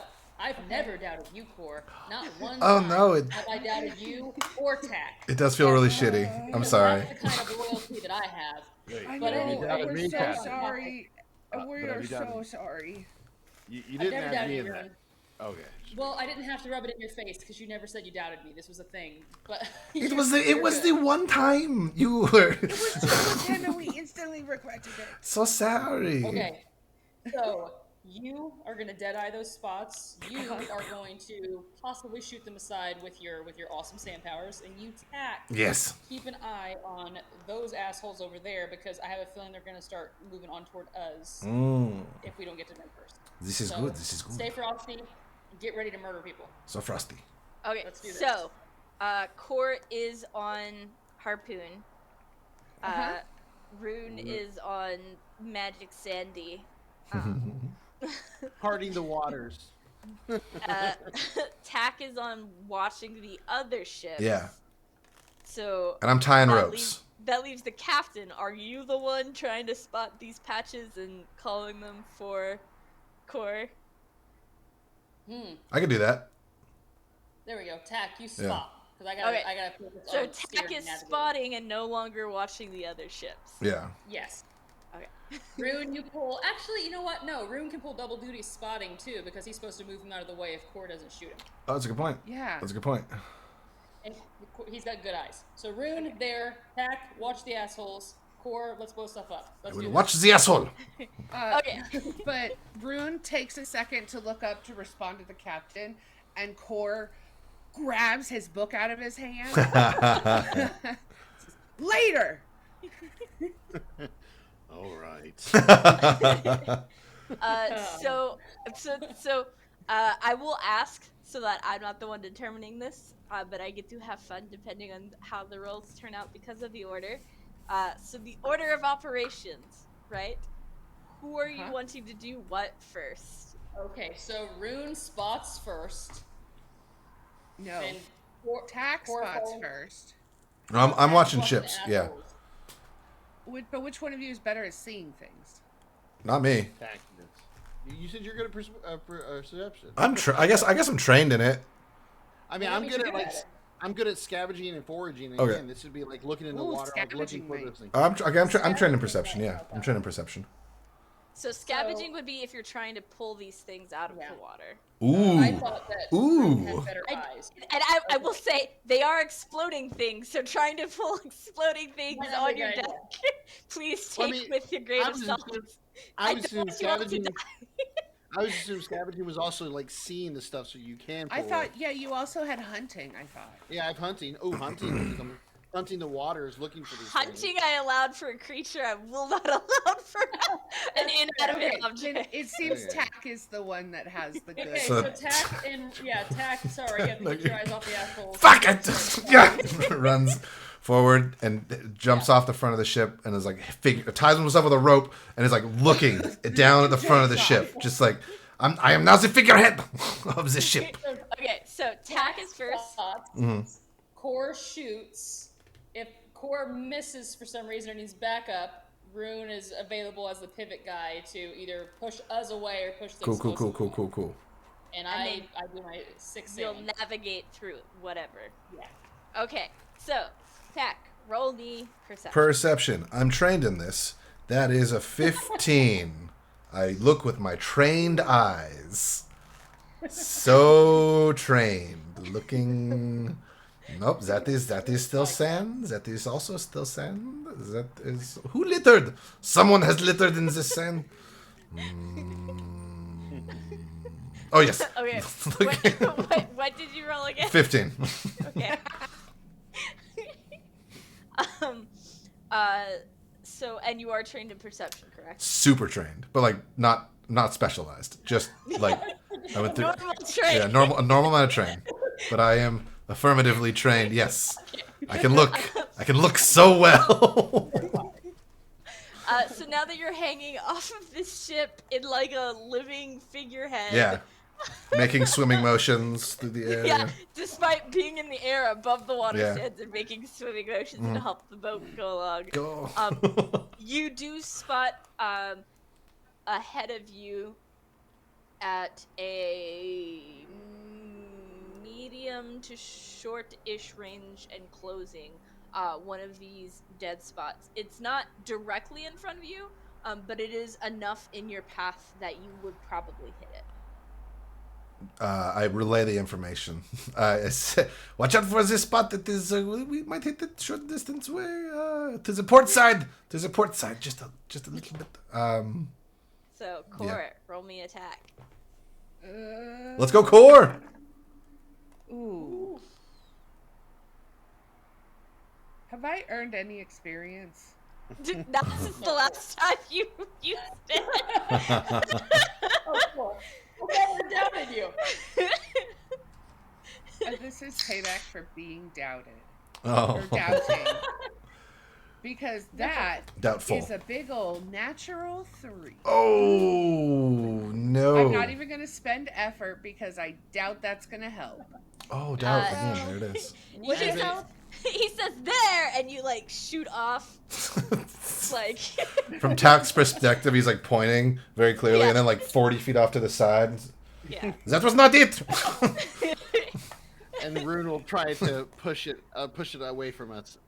Okay, roll me whatever you need to for your ability, because I don't remember it off the top of my head. It's intelligence. Question. So, sorry. Keep yeah. going. No. Sorry. Let Morgan. You're gonna ask your question. 'Cause I'm about to say a bunch of stuff. So I realize I'm also trained in disabling traps. I mean, if you wanted to get down in the water sands and up close and personal with these things, I have been looking for it. Plan D. Plan D. If On cue at this point. Okay? Plan Q. Plan let Q. me tell you what's wrong with that plan. There's people shooting harpoons at them. They see you down in there trying to tinker it. They're gonna shoot that one. will That is also true. That is remind true. You, we have canonized the fact that you could not see in the water sands, so you would be blindly You are disabling true. an This is all explosive. true. This is a good thing. Tack is tied to the ship because he is. Let me get this. If you want to dip Hisk into the water sands, have at it, but you might come back with a crispy Hisk. All right. Sorry, Morgan. Didn't mean to interrupt. I'm using my gifts, and I'm going to reduce the effort. And since I have edge, it's only 2, so it puts me down to a 10. And I rolled a 13. Okay. And you're using your edge to make Reduce. it one step Yes. easier? Okay. Yes. Okay. And you rolled A 13. 13. Okay. How do I want to do this? How do I want to describe your funeral? Success. I mean, can a captain also try to dodge it as well?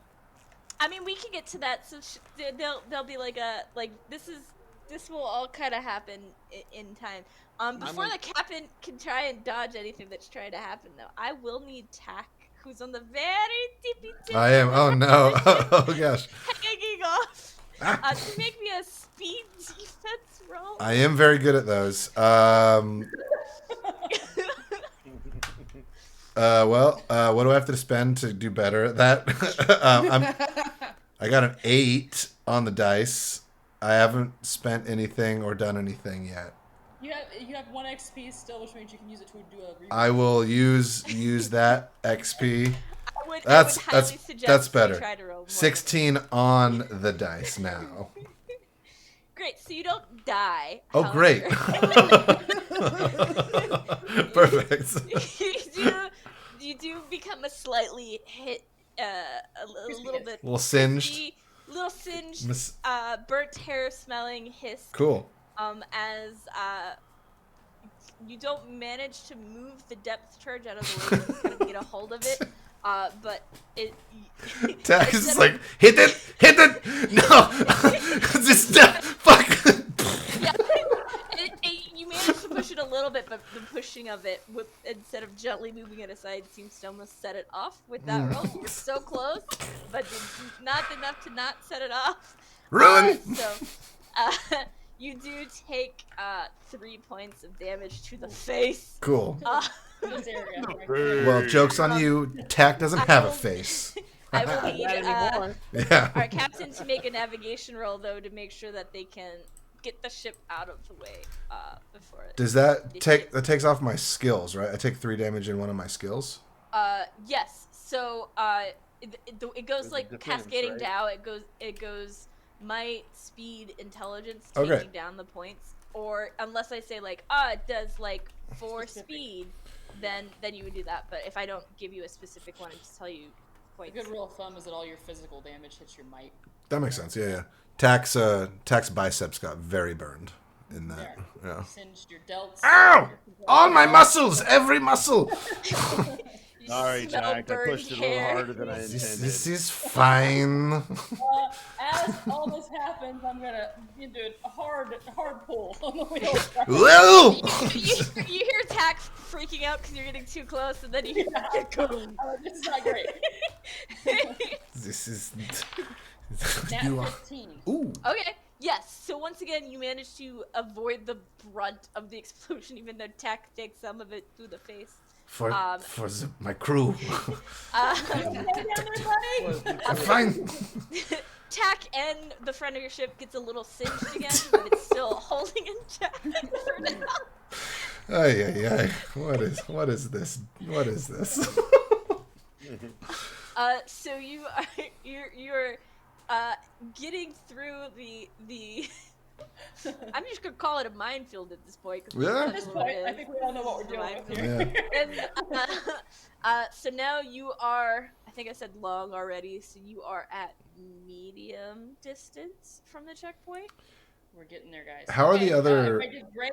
Let's do it again. Yeah? This time, Yeah, it was great. This was great. Yeah. It was fine. Everything is fine. This was good plan. Cor is out Everything there is like awesome. putting like with a cloth trying to reach and put the fire out on tap.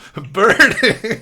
Probably looks pretty metal though. Like a burning front of the ship sailing through the sands. Just I yeah. mean, it looks coming badass off. as hell. Yeah. Hell yeah. You're not gonna look great by the time we put back in the dogs. This is Tack, fun. give me another perception check to Let's see if you can see more of these things. Do better on this time.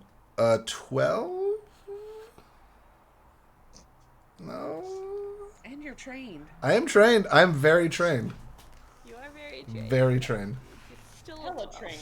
Well, I mean, it makes sense. My face just got burnt. he probably sees it and is just like, no. You Trump's pretty good. Decrease it.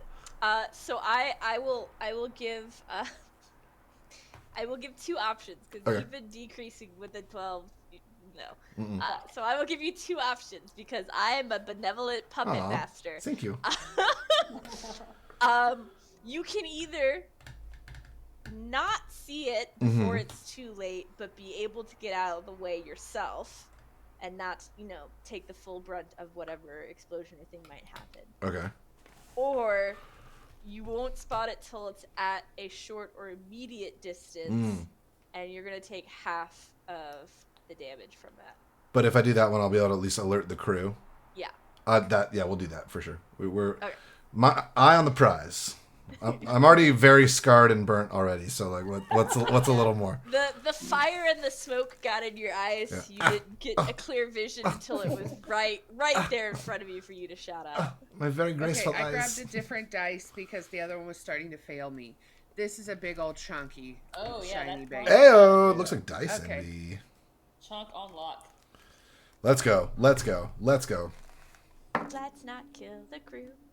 Oh, Okay, it's a 12. Hey, 12's doable. Would it be worth putting in the effort?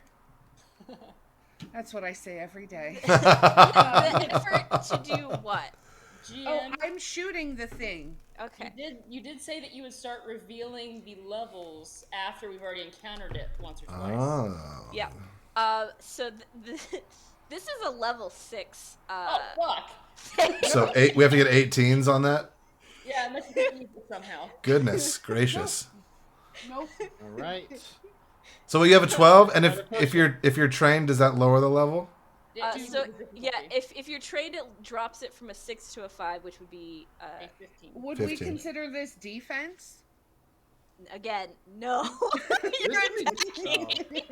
But you're not Dragging it to defend the ship. you're not skilled in doing a thing a thing is not doing a thing to you. What if Tack sets the bomb off? Would it be defensive then?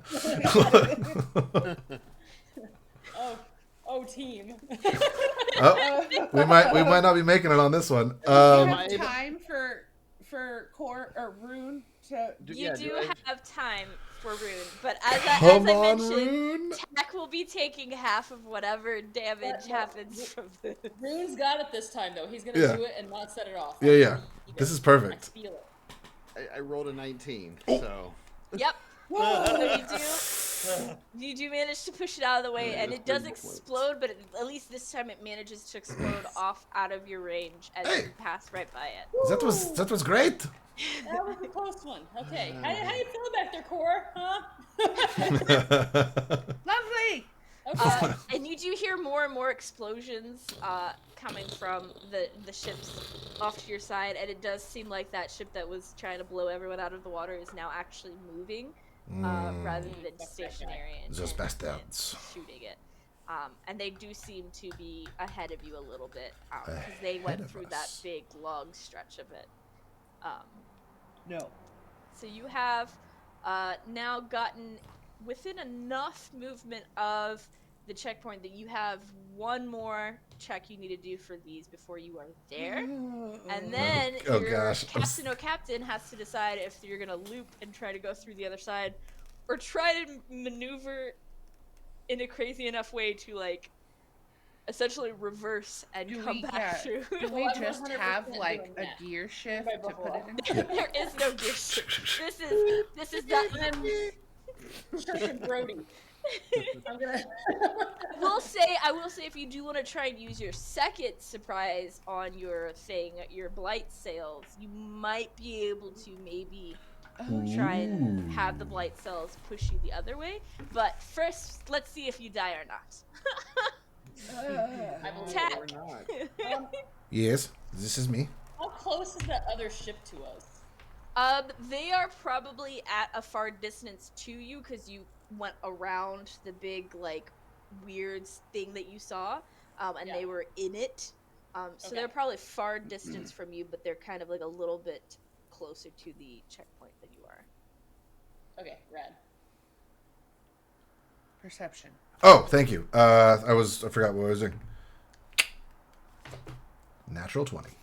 Yeah, you spotted this time. You're like, shit, 2 explosions. This is it. Right there. Fool me 3 times. Before you tell me what you got, because you did roll a 20 and you do get like a major effect. Like how Nekola is frozen. Yeah. I have been forgetting about that. I will let you have 2 shot attempts because. Oh, nice. 20. But I'm assuming from the shock, it's either really good or terrible. If I use effort, it makes it go from an 18 to a 15, right? Yes. Okay, I'm using effort because I rolled a 15.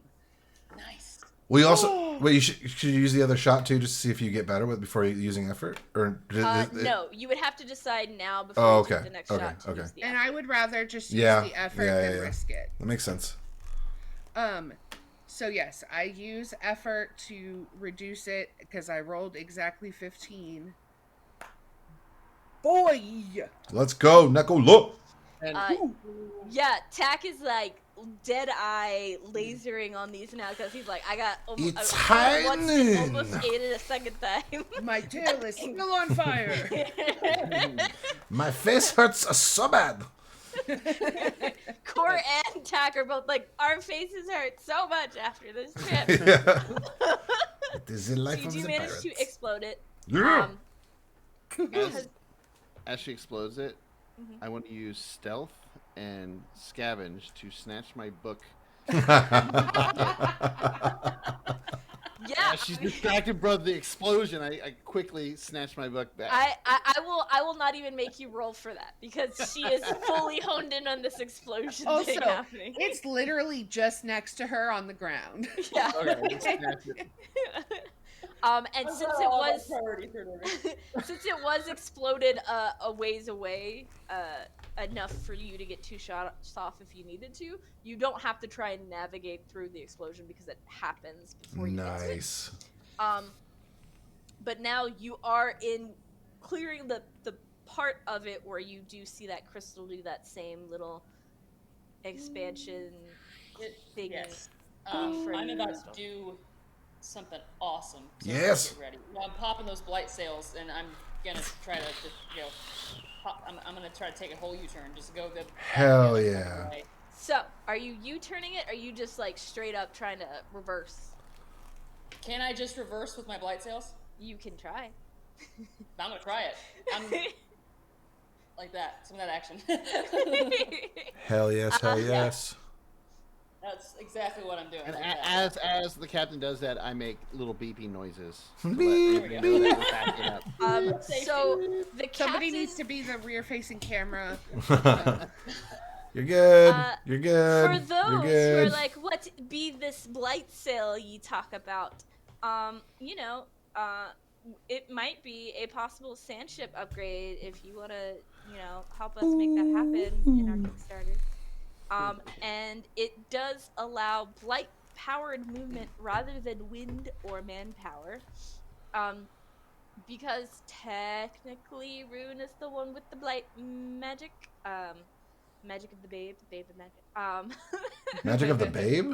Baby. Oh. Captain pops the blight sails and starts reversing, and I fuel it with the blight. Yep. So Rune will be the one to make the roll for this to reverse out of this situation. Awesome. Yeah. I'm good at finding safe places, so Before that happens, how close are we to the ship that's in front of us, the jackass ship? So it hit that checkpoint before you because it was in front of you, and it's kind of curved up and around what looks like probably the top part, and it's still doing the shooting it before shooting everything. So they're far away from us. Does it They're look probably like at a far distance. Okay, never mind. Does it look like it says Burning Ray on the side of that ship? It does not look like it for this one, but it does look like a Lacane Armada ship. Interesting. they're such jerks. These guys are west. Fuck those bitches. Fuck those bitches. All right, I'm rolling. Yep. All right, I rolled a 14. Oh. Ooh, Is it pretty that'd be good? good. So you do manage to reverse out, not perfectly, like not in the exact straight line that you did.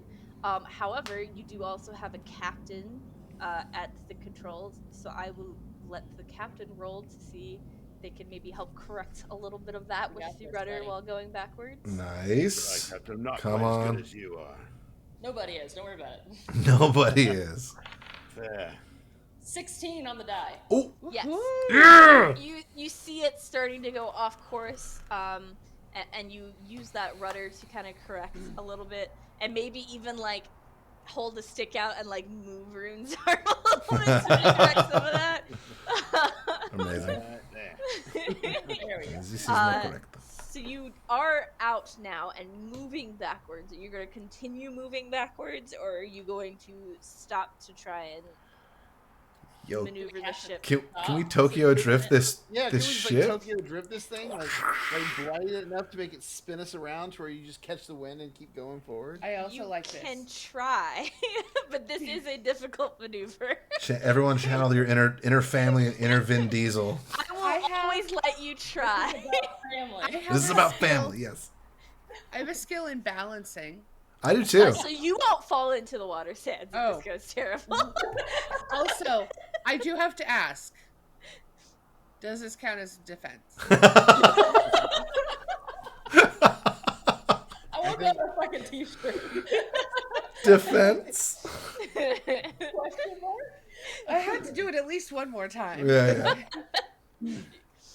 Captain, Yeah, so the it's- Harrow drift move. The Harrow Yeah, drift. we're drifting this. We're drifting. And then I grab a rope, wrap around my wrist to make sure that if it does go poorly, I can like hopefully hold on.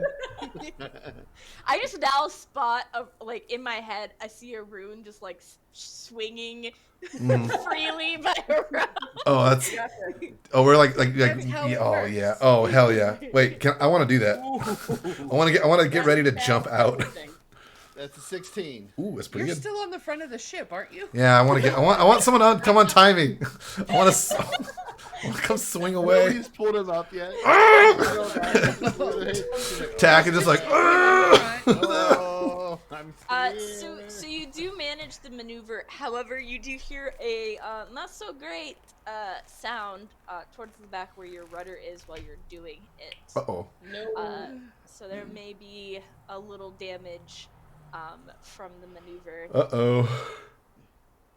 I am good at repair. That's better than last time. I think we're improving on the Harrow trip. Yeah, this is the Harrow Drift. Great success.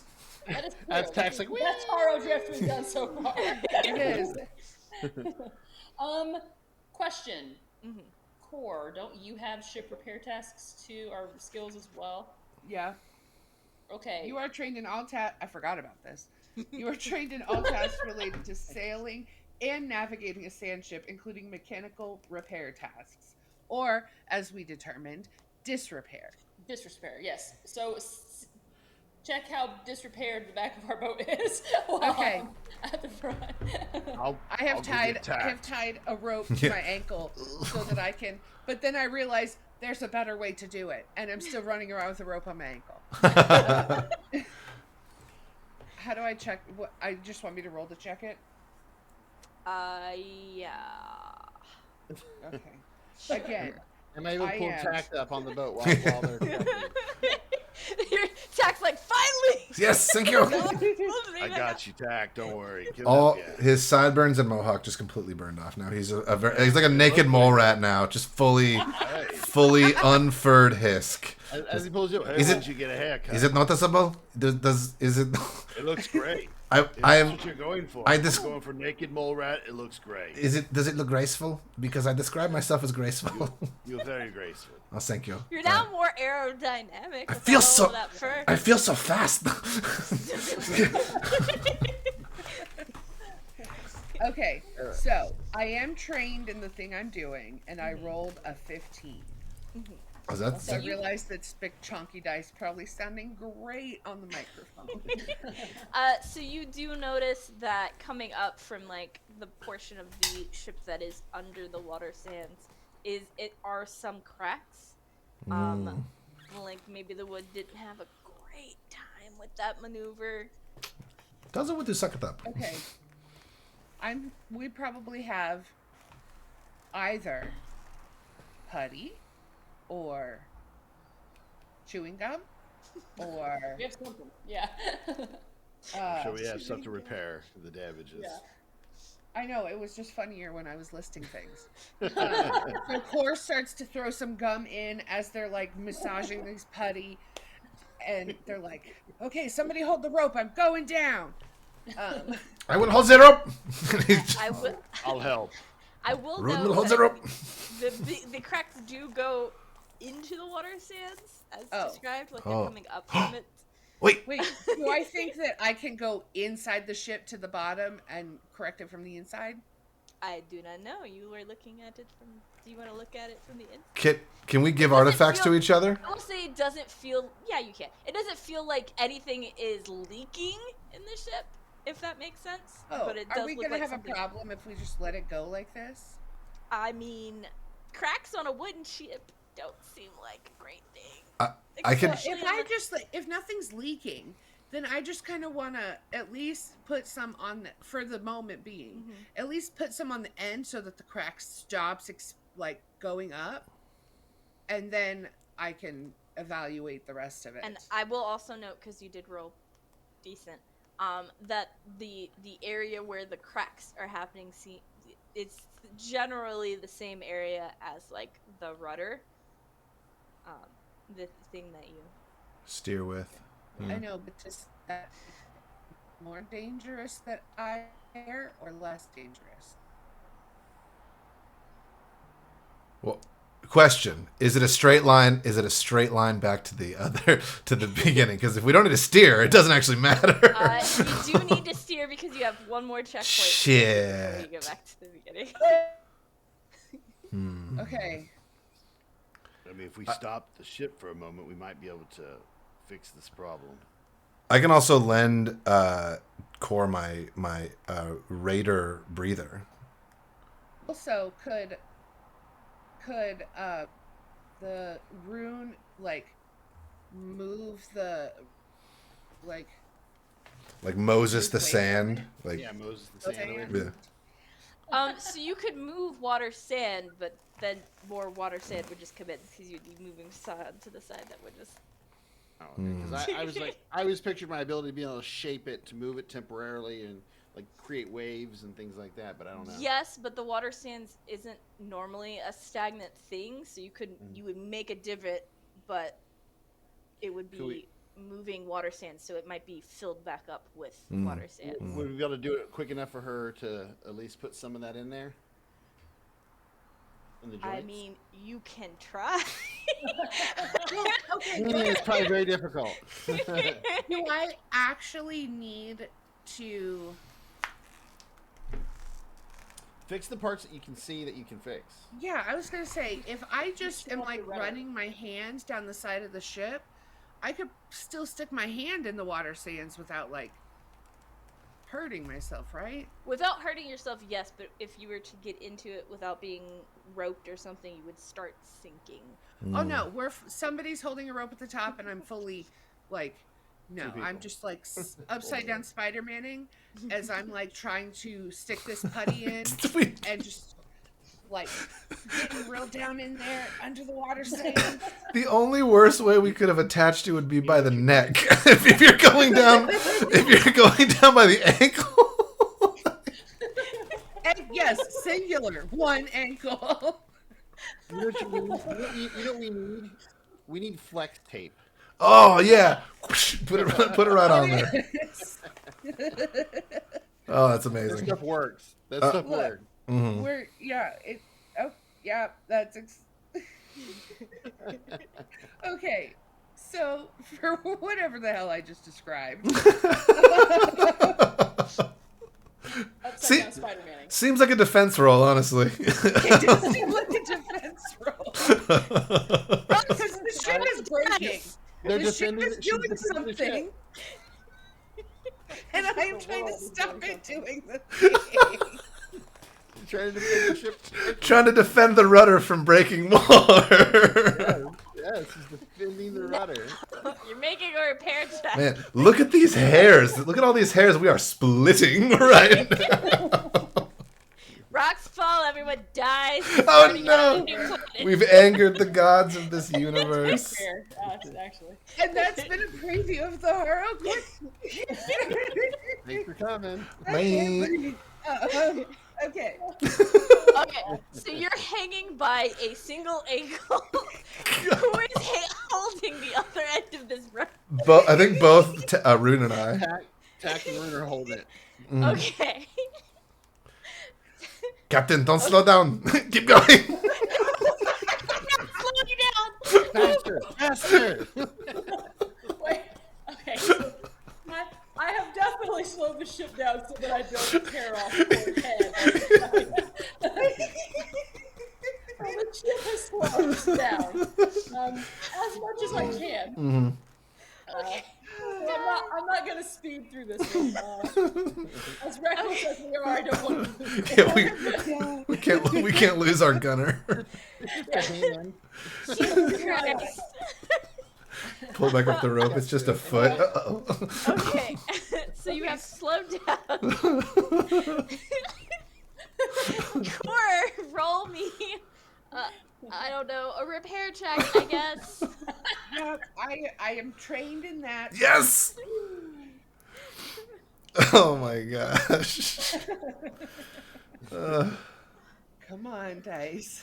You know what? I don't know why, but I just every time like Core goes to do it, we just kind of pull the rope up a little bit. Yeah, when you That makes sense. Okay, that makes sense. Because I got an 11. Hmm? Is it worth putting the effort in to make it? So, since you're already trained, it was going to be a level 4, but because you're trained, it dropped to a level 3, so I believe it's 9. Would Oh, be 9. Yeah. hell yeah. Whoa, thank God. Yeah. That's awesome. Even with us yanking you back and forth, you're still able to do it. Yeah. After the first couple yanks, I just use it to help Yeah. Yes. Yes, you know the It's shenanigans. kind of, the water sands are kind of sandpapering to Ooh, smooth it's it beautiful, down to just make yeah. it. Oh, it's beautiful. It's a great job. We You help. guys are doing Captain, we great. help. A little hungry. And anyone who's like, "Hey, Kayla, you've only done like one of the things in this leg." Yes, but they made it so much more difficult on themselves for moving to the next leg of the race. We're leg 2. We can finish leg 2. We're still We good. just have one more checkpoint. We're fine. The biggest difficulty to any players in any system is by far themselves. Yes. Yes. We are terrible. Oh my god, but it was hey. It was fun. But did we die? Also, Yes. yeah, no one died. The crack crew has us back on track. Yes. We can keep on sailing. Also, Kayla, just so you know, I now only have 2 days of rations because while that was happening, I ate one of my 3 days of rations. Just want to throw that out there so you know later.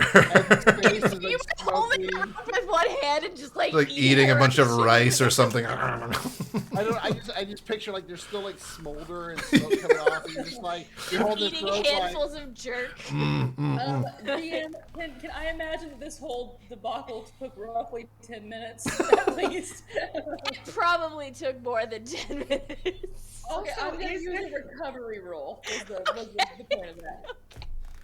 I just picture like the cameras like looking at the captain, and there's just stuff going on behind the like, Out of focus in the background, we're like running around, throwing ropes, pulling. there's a little explosion of something. The captain's just sitting there with their head in their hands, just Smoking a recovering. cigarette. Like, oh, this- You're eating, I'm reading. We got one hand on it each. We're good. Mhm. That's why the both of us are holding it because we only have one hand on it. All right, sorry, Kayla. Okay. Paint your picture. So it takes you, I don't know, like half an hour to get this repair done. Seems about right. So the captain takes the recovery. You get the ship repaired as much as you possibly can while still being in the water sands. Before you take the heading towards the checkpoint by the Lucent Wastes. And as you're heading in that direction, I am going to need someone to roll me a d6 for funsies. Captain. For me. Damn it. Hey, you're the one to pick being captain. I mean, you get to pick all these kind of roles. That's a 1. Okay. We find a McDonald's. I might Perfect. actually be doubting you again. I like the McDonald's idea. There's just like an M in the water. Like, hey! Oh my Yeah. gosh, yes. If we could have a McDar, I can't. Caro break. Caro. So as you're heading towards this last checkpoint, the sun seems to dial itself up and get a lot more intense. Oh shit. And it's reflecting off of all of the little sparkly bits off of the water sands Very right cool. back at you all. And I am going to need everyone to make me a might defense roll. Ooh. I am not as good at that Time to one. shine, Core. Let's go, Core. A defense roll. Defense. My defense? I'm trained in that. Not bad. How does the armor and everything play into effect of this also, by the way? Oh yeah, I totally Armor remember would- as well.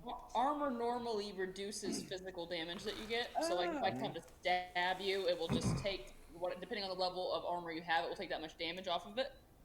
But energy effects and things like that will often say that they disregard armor and they bypass it. Cool. Okay. I just asked because I have 6 armor. Damn. Light armor, crystalline body, and I have a force field. I have Oh, yeah. just Well, one. So the captain could stab you all day with the dagger and do nothing. Yeah. It's a good way to Ting, release ting, stress. ting, It's ting, very ting, ting. cathartic. He's not fast, but he can take hits. 14, but I think I'm also trained in defense tactics. I don't know about might tactics though. Oh, fuck. I got a 5. Ooh. I got a 4. Oh.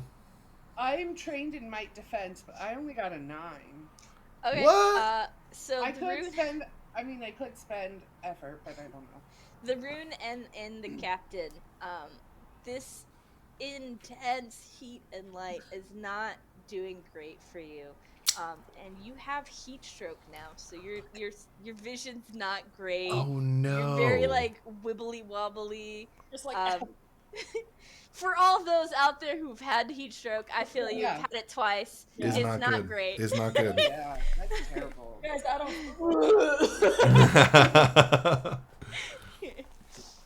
I'm going below deck. Tack and Core, you guys are feeling toasty. Tack, though, without the fur and like Yeah, the I'm nice feeling- like wind from the sailing, you're pretty good. It's This still is- hot. this You're is probably great. going to be sunburned. Oh, I feel like he's already burnt, but like sunburnt as well. Yeah, for sure. It's gonna suck when you take a bath tonight. Ah, that's so much. There's a sunburn in the bald spot where Core lost. hair. So on the back. with the heat stroke, you all are going to be hindered on any physical or perception Oh tasks no. for the next hour. Yep. Oh no. Listen to me. I can still sail. I just need someone to be my eyes. So Tack, get back out there. Yes. All right, Captain. Yes, here I go. And yeah, I'll ride the very tip of this boat, like not Will Turner. Oh, you're listening to me? Oh, absolutely. Tack is very devoted to this crew. He's also Actually, wait. very stupid. So I have no perception. I can't. My perception tasks are hindered right now. So it basically takes away the training.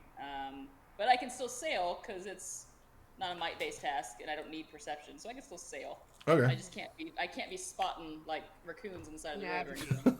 Raccoons. Just On the side of the Are there road. Yes, water sand there's raccoons in Harrow? a lot of raccoons and roads. there are now. You never know what's gonna happen. We're editing that out of the book. There are no raccoons or roads. That's hilarious. That's true. She has to correct me on the canon. There's no raccoons or roads. The water sands are equivalent of roads and are equivalent of raccoons. But, If we made the canon, I feel like Keith would like Kool-Aid Man through the wall behind you. Oh no. No. okay, so I'm good. It's just you just feel sick and you can't like see far distances. Is essentially what it boils down to. Got it. Okay. Yeah, Okay, cool. you're not gonna Okay, be great yeah. if anything like comes at you. Yeah. Okay. Not So feeling super Tack, great. you don't have to sacrifice your body that way, but Comes running you need back. to guard my back in case someone tries to stab me. Aye, aye, Captain. Tack's like, Yeah. If I was to go below for a little while, would that reduce it at all? Getting out of the sun? Until I'm you needed on the deck? could try and do a recovery roll without recovery roll, like just rolling to see if you could beat the heat stroke, if you get below deck. If for those who've had heat stroke, you know, cold compresses, water. These are the things to help. Lower I'm trying to your imagine body how that is on temperature. my skin. Chrysalis feels like. You just get a Yeah, little. so I'm- You get a little I was, flaky. I was wondering how the chrysalis body would take that because I'm like literally a giant crystal. Yeah, Yeah, you're more than a chrysalis. Chrysalis still have like fleshy skin. Yeah. They just, you know, but you're like a blighted chrysalis, so you're just a straight up rock guy.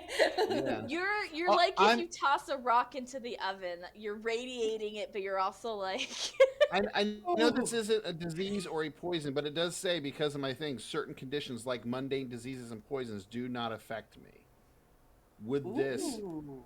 I would say because of how poorly you rolled, this still affects you. I just didn't know because of the crystalline body. I didn't know how that would work with heat. All right, Yeah, sounds good. yeah.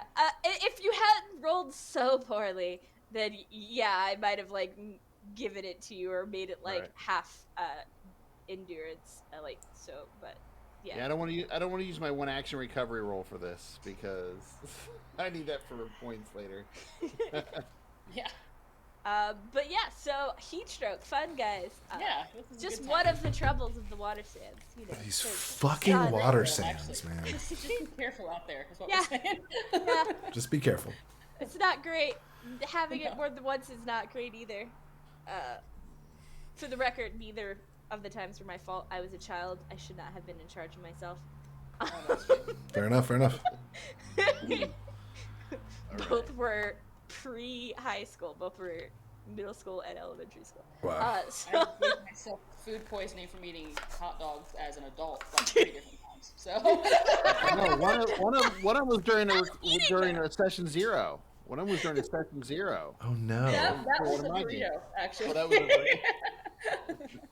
you don't have a raccoon stomach, Jess. Here's the thing, actually. If you knew how long or how many times I've rolled the dice, my odds are still actually pretty great.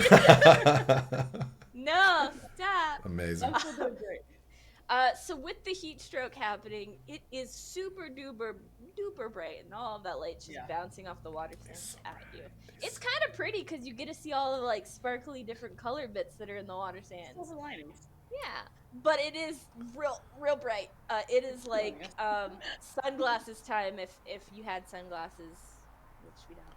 So enjoy that sand blindness, that water blindness that sailors can get. Mm-hmm. Because that is a thing that happens in deserts and on the water. Yeah. In the snow too. Yeah. Fun facts. So as you're navigating, you all are trying your best to recover from this heat stroke without getting more fun stuff happening to you. And at first you're not sure if what you're feeling is something you're actually feeling, Captain, or if it is like an actual thing that's happening. But the two who are not heat stroked out, Tack and Cord, a little bit more with it. Yeah. You do feel like the ship is like almost like shaking a little bit and like a little bit turbulent for some reason, and you notice that all of the water sands around you is a little bit like that as well. And kind of off to starboard at a medium to long-ish distance, a massive explosion of water sand throws the ship in one direction, and I'm going to need Jess to make me a navigation Come on, Jess. check just to see if you can keep the ship upright during this. You got it. I got this. I believe in you, Captain, unlike the others. Thank you, Rune. No, I believe. Now, not just for fun. I don't believe this is. This is. I got a natural 11 on the die. I'm gonna That use was effort. Tack's fault. Is that? I'm sorry. That was me. It was the doubt. The doubt really took it out of me. Doubt. Yeah.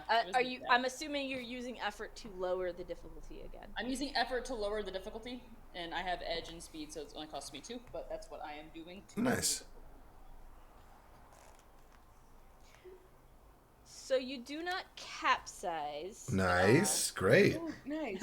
That's awesome, actually. However, Oh no.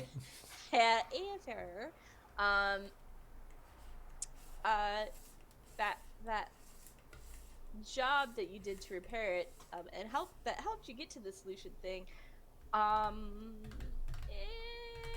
it's probably going to fail in this being yeeted out of the water sands in a direction a little bit.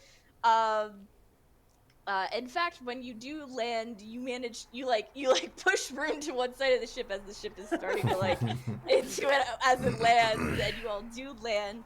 You do hear a nice little crack, and the rudder does go slack. But having yeeted you out of the water, you now see this giant geyser, essentially, just shooting up into the air, and you see that it's not just water sand that it has shot up into the air. There looks like there's now some falling debris. This is maybe shifting, guys. Who knows? Guys. I mean, they're in the air, so it's hard to know yet. Punch it, go. Go. Can I get the ship moving in a direction away from the debris? With a gone rudder, would say, hey, Captain, oh, Captain, go rollsies with me with a d20 to see if you happen to have paddles on board, because with a I thought we had dead blight sails. we do have blight cells, so you could try blight cell. You couldn't control the movement. You could just blight sail it out of there. Oh. Blight it hard. Yeah. All right. Well, I guess I will blight it hard as. Blight it so hard. Okay. Blight it so hard. All right. Come I on, rolled Rune. A 12. So. Blighted is pretty good. You Pretty good blighting. blighted it. Can I repair the rudder? Probably not in the Oh. several seconds that the falling debris takes to come down. You can try it when the debris has fallen, if you would like. Okay, broken rudder, 12 on the blight sails. I do have finding safe places to recognize.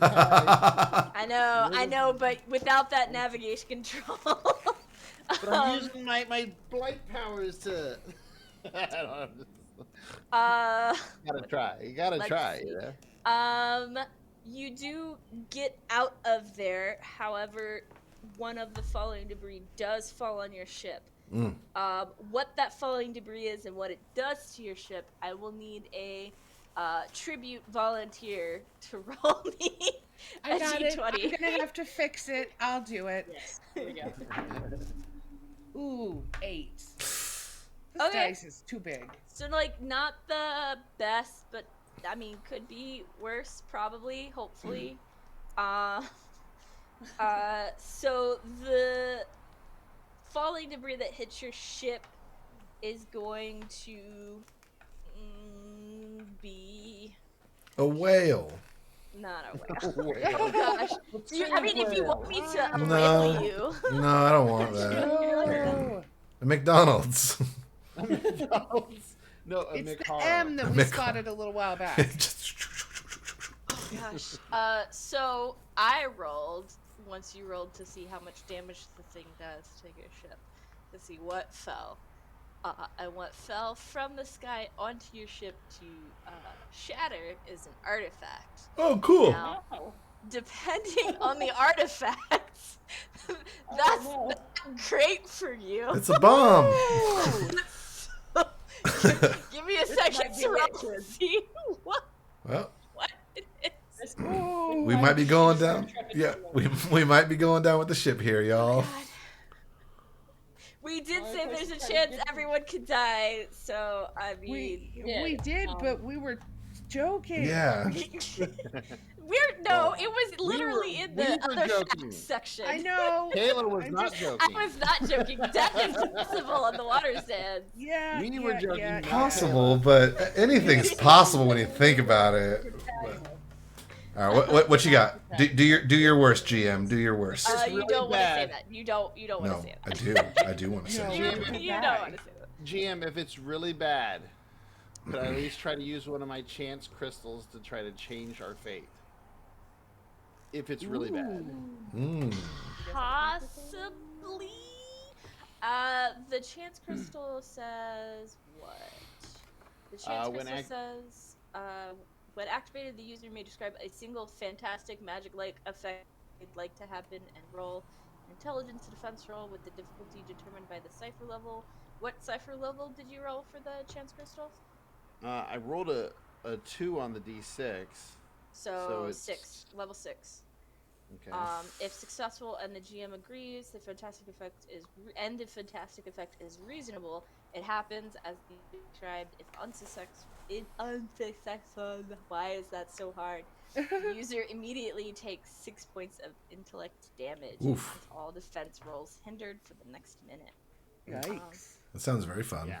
But, I mean, if it saves our bacon... Yeah.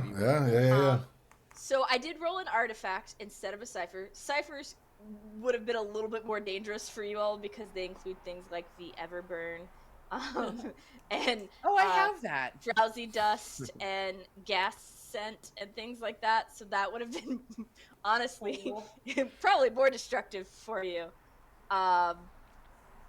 than the artifacts we currently have.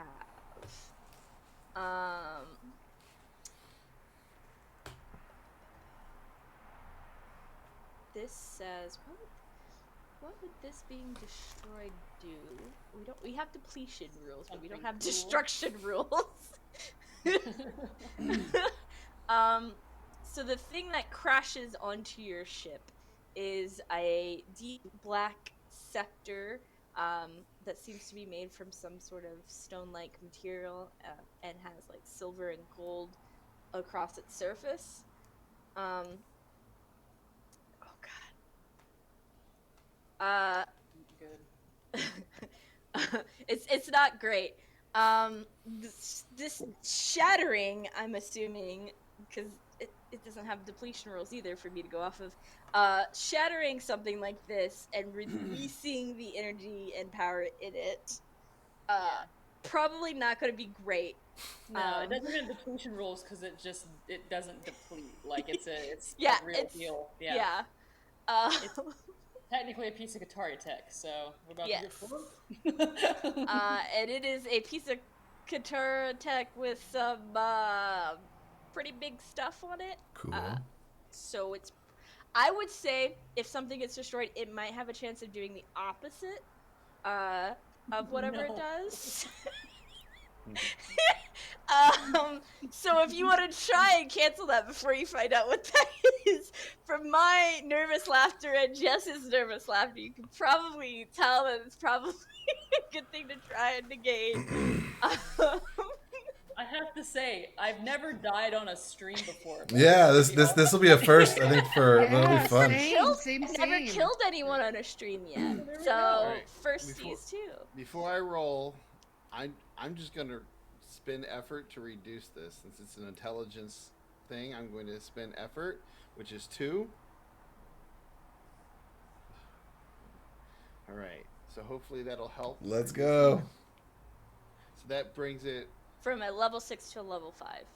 all right, which is So 15. 15. okay. 15 or higher. Come on. 16. Oh! Okay. Literally 16 on it. Whew. I'm so glad I spent the effort. Now, my follow-up question, instinctually, what would Rune try and do to make this happen? As it's coming down, he would literally use his energies. You see the blight sand reach up and catch it almost, and like let it slide down to his hand. Ooh. Ooh. I will let you catch it. And I will let you not be affected by its destruction. Those both seem reasonable to me. You gotta slow it to where it doesn't explode on us, kind of thing. Like, yeah, I will have it. You have it. The destruction happen in the air where it meets the water sand, so it's not going to affect you all. oh, okay. So if that's the case, then basically you would see like the sands reach up from around the side of the boat and almost form like a quick barrier over us. Cool. As it hits it, and then it explodes, and then it's just little sparkly crystals like flaking down on us. Yeah, that seems reasonable to me.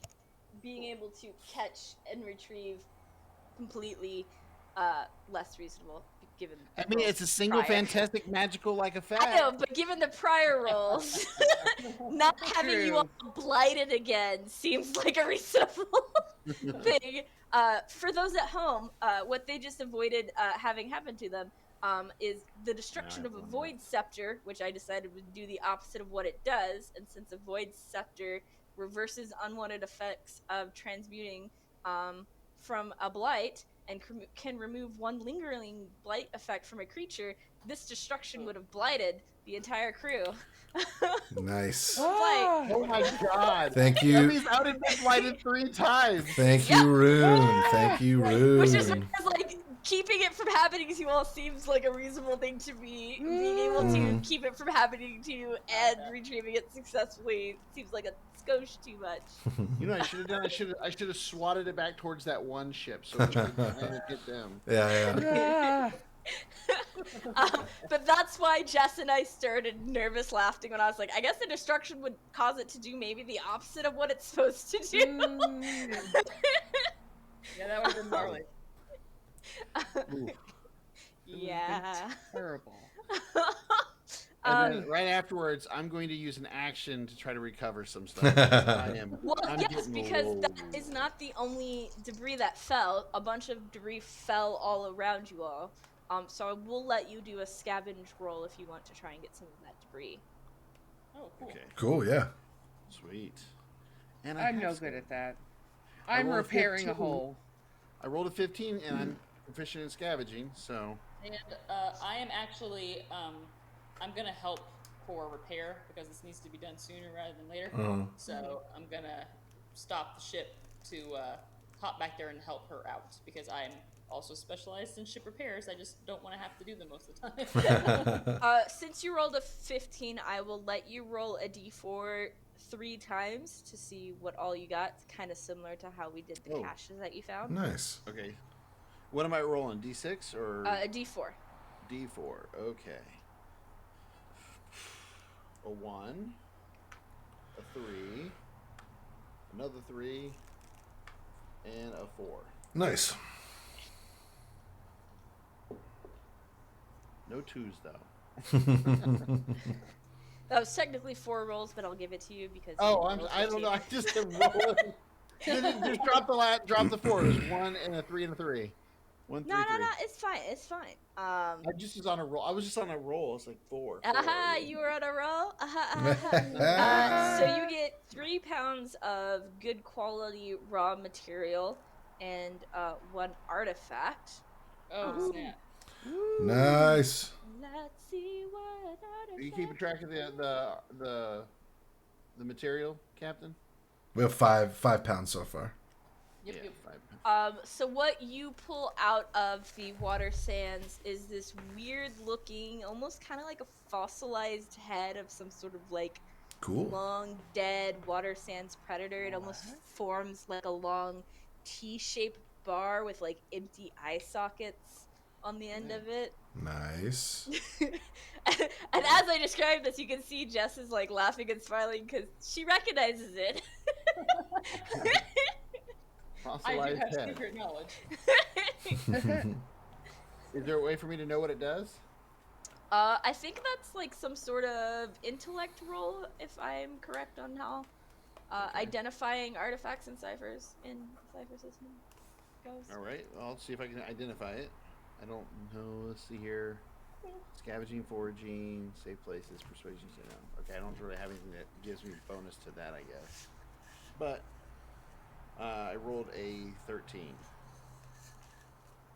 I'm not hating it.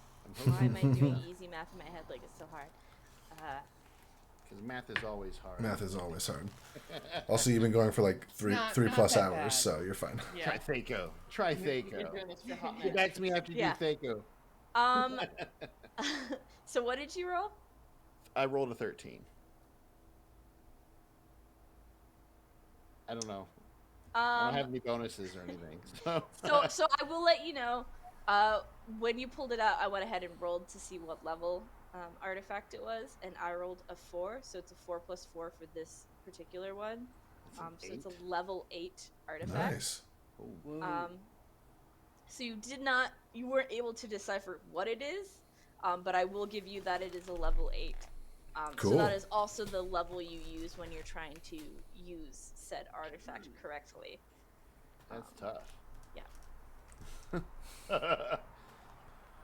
Captain, this thing seems pretty powerful and pretty hard to deal with. Looks like an old head. For those at home, because you will have access to this book soon to be able to see what this is called a slice glider. Oh. It's pretty rad. Nice. Can we know what it does, or is it going to stay secret? I will tell you. I won't use it in character. So. Okay, above the table, because I guess people are also watching the stream, and you might want to get this thing. The slice glider, when used, it allows you to glide through the water at a long distance each round as if it were natural water and can function underwater as well. During use, all defense rolls are made as if specialized in them, and any speed checks are made at 1 difficulty lower. Cool. When depleted, it crumbles to dust and reassembles into water sand. That's pretty cool. That's tight. Also That's be really tight. noted, because in the final book it will be it allows you to see as well. There's a lot Ah, lots of dang. sea under. Cool. All right. This ought to bring us a pretty penny in this competition. Yeah. Yeah, considering it's a level 8 artifact. Yeah. Cool. All right, I'll just put this below with the other cool things we found. Essentially, I was like thinking very like hammerhead shark Yeah, shape-ish yeah. when I Mhm. fly spider. Very cool. Yeah, but that's what it is. If you like these and more artifacts and weird things, you should totally do the book thing. Plug. So you managed to get 3 pounds of good quality raw material and that artifact out of the water. By the time you get done with that, the repair attempt will have been completed too. So we'll jump over to Cool. Core and the captain. Let's go. Let's go. Yeah. I'm specialized, as I'm obligated to tell you. That's each I 2 am steps for only me. trained. It's okay. We're going to just do that. The captain's like, it's okay. It's okay. It's okay. I imagine the captain's the one who's been training you. Yeah. I got an 11. I got a 10, Mm-hmm. but it is ease 2 steps. I like how you're like, Jess. I rolled terrible, but I hope it helps. So it And is. actually, the way that it would go is one of us would be assisting the other one, and it would kind of give them an asset as well. So I can Okay, say that well- I'm assisting her, like guiding her or Yeah. whatever. Or So then I'm it- assisting. Or because you're of- assisting me. I didn't want to step on you, Core. I respect you too much for that. But yes, you assist me. Is what I'm saying. I get it. You step on my tail. I stepped on your pride. It's fine. Oh, nice. I love you. And listen, when we get back to the docks, I'm gonna get that little bald patch fixed. Okay? What bald patch? Oh, they didn't tell. You're really messed up right back there. No, they said it was fine. They lied, honey. I'm sorry. It's, Oh, it's bad. Yeah. oh, I have You'll take one care more. of it. Don't I worry. have one more explosive harpoon. We'll get him. We'll shave their head tonight. Well, not Rune, obviously, because he's already got the whole situation going. Yeah, well, he's actually, already he's bald. already naked and burnt. So, really, Okay. it looks like the world paid them back more than anything else. Okay. Damn, you're talking about my curse, like. And it's not a whole circle. It's just like a ring of like a bald Yeah, it's ring. ringworm. It's a ringworm. Yeah, like ringworm. They mentioned the so front. that They means- didn't mention the back. They didn't say anything about it. So she thought it was fine. But yeah, so it's eased 3 steps then because we're tackling it together. So Mhm.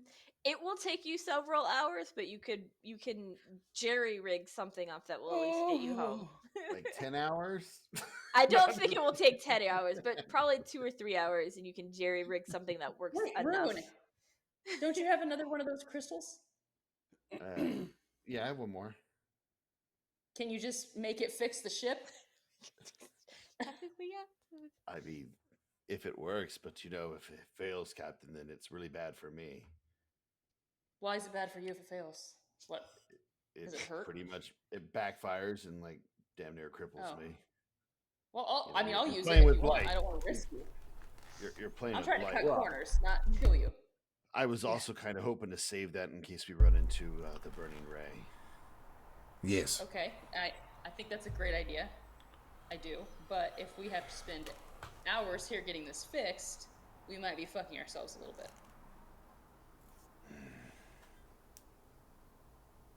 I mean, Whereas if we have a completely fixed tip-top ship, when we come across the burning ray, she can hit him with the boom boom, and we can either, finish him off or continue running past them. Also consider that standing behind the captain are 2 Hisk with those big kawaii eyes Yeah. with a little like sparkle that comes out. all right. I just don't feel like this is gonna work for me. Like, I can try it if you want. I pressed my luck before, and I feel like I got it the first time. Okay. Let me do it. I don't want you to die. Let me do it. I'll take the burden. I'll take the responsibility. Well, what it is you take 6 points of intellect damage, and all your defense rolls are hindered for the next minute. I'll take it. Let me do it. You can just protect me if anything bad happens. I can take 6 points to the brain. Will that affect your driving? No, I'll be good. Okay. Already affected because of the heat stroke. True. As a reminder, Rune, what level did you roll for the chance crystals right before Jess here rolls to see if they beef it or not? I gotta roll. Well, since she's gonna use it, could she roll for it then? Because I didn't actually roll it beforehand. I rolled it like. I mean, you did. I rolled it before. I'm saying I rolled it right before I rolled. Is what Oh, I'm saying. okay. I would say since it was your Cypher, I would say you roll for it, what level it is. My d6s usually roll pretty good. Okay, I rolled a 2 again. All right. I'll take it. So that's a 6. You have a chance. Okay. Okay. So I'm just beating it with an intellect roll at level 6, basically. Yeah, you're trying to beat a level 6 in. Oh man, come on. I'm specialized in just being fucking badass. I don't know if that's gonna help out here. I think it should. I don't think badass is a skill you can train and specialize in. Maybe it's a stretch goal. Beg to differ. Yeah, there we go. Badass. It's a stretch goal. It'll really come in handy when you need to cheat. Okay. So what I am gonna do is fuck. Can I do that? If it goes wrong, will I die? Okay. I'm gonna use effort in my intellect.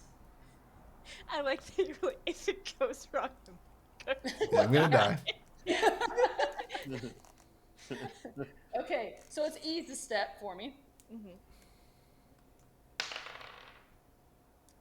That is a 15. That should be exactly it. Yeah, it's exactly. Oh! It's twice that that's happened. Oh my gosh. That's So it doesn't. because I would have I did my math wrong. I would have died if that was Dang, high risk, high reward. Yeah, I mean- that's the whole point of the chance crystals is, Well, I'm using my heart and my passion for my ship and my crew. the heart of the cards. The Ah. heart of the cards, and I want to kill our wounded ship.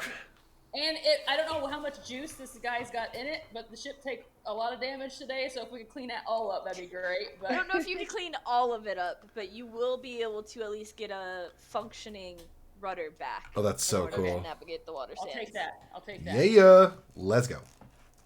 Yeah. So you managed to pull that off. Oh, really? You're amazing. And Stick don't your ass. Rune end up with MVP for sure, yeah.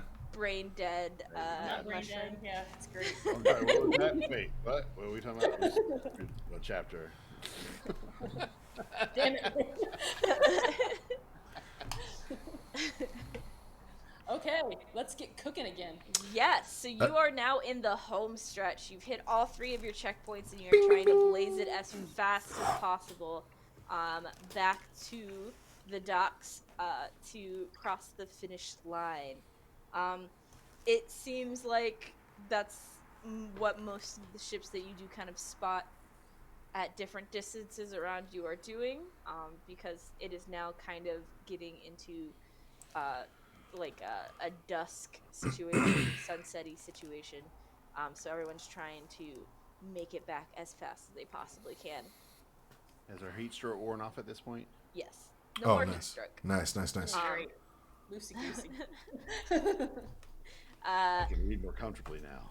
And more as you get closer to the docks, more ships kind of come into view, and you are now more in an actual like racing situation in this home stretch. Oh no.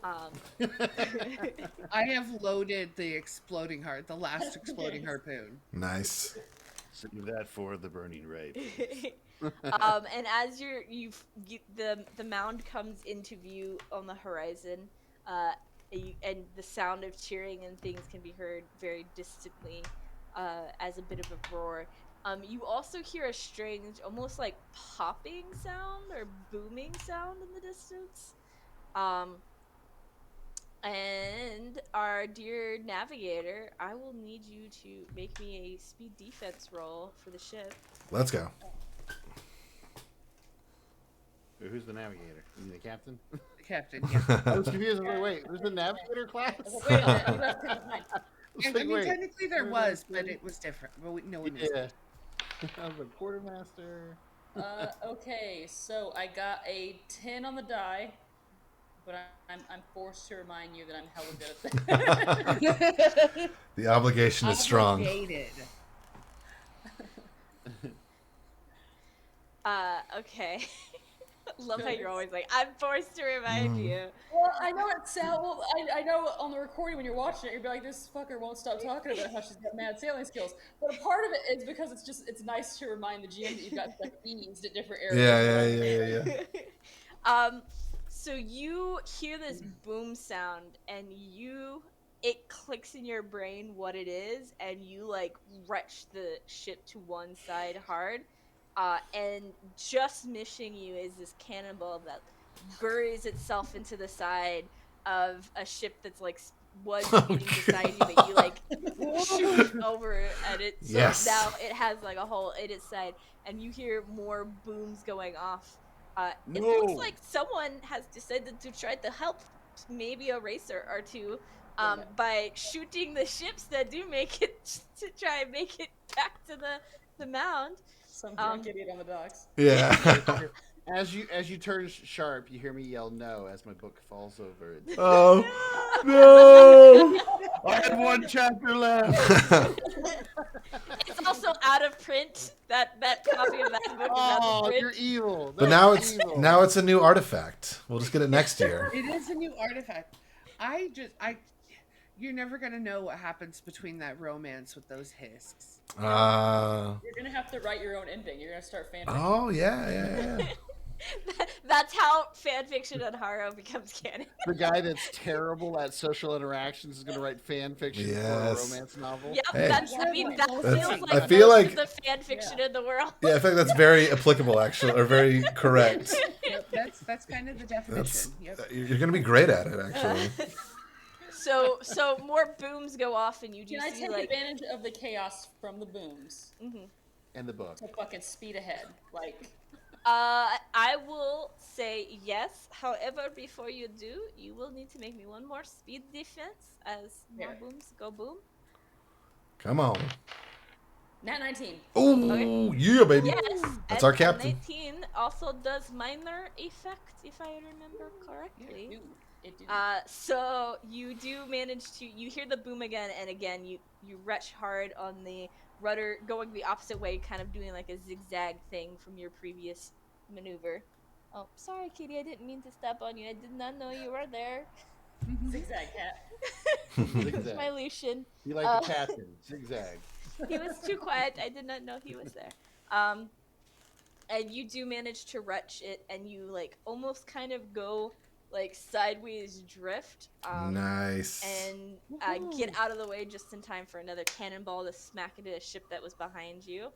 And you do kick up speed with that too. Hell yeah. So you do end up getting too close into range for that cannon or cannons that are going off. But you do keep hearing it, and you do see like a lot of the ships are like getting utterly destroyed. Hell yeah. But already sitting at the docks as you pull in is that Burning Ray ship, and it does look like they're offloading stuff. Oh shit! Shoot him! Shoot them! Shoot them! We can't shoot him now. There are no rules. The race is done. Fuck. This is a once a year murder fest. You don't get to Dak is like, I did not get my feel of murder. This needs to be. So I must save this one harpoon for next year. Well, or for our next adventure out on the watersands, we're gonna have to kill something. Maybe one of those guys, but you know, what I'm saying is right now, play it cool. That's what I'm saying. Fine. We did amazing. We're back. We're alive. Look at us. We're all here. We made it. We won. So Probably. you have, if I remember correctly, 5 pounds of raw material. Yeah, of good quality. Yes. Good quality.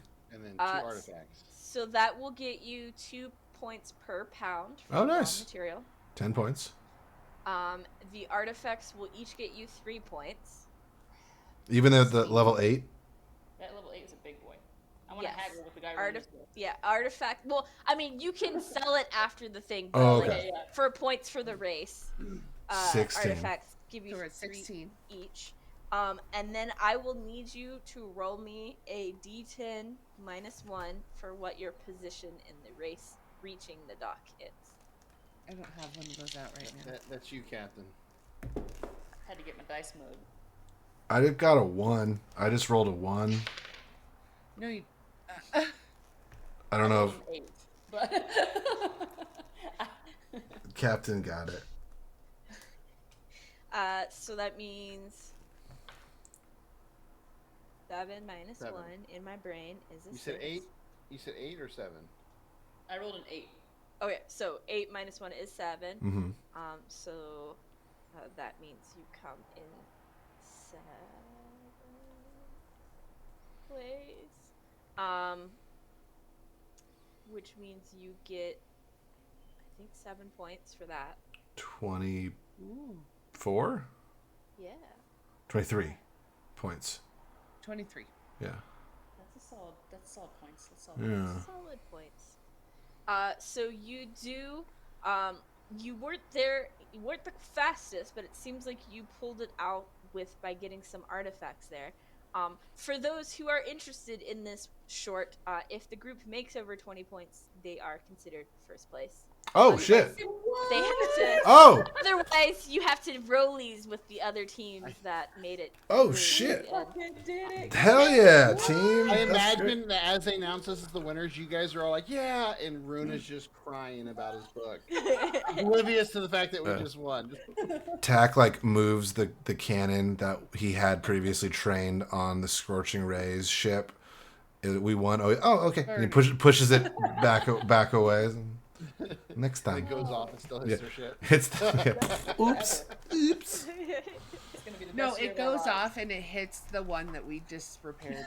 Yeah. My cabbages. Yes.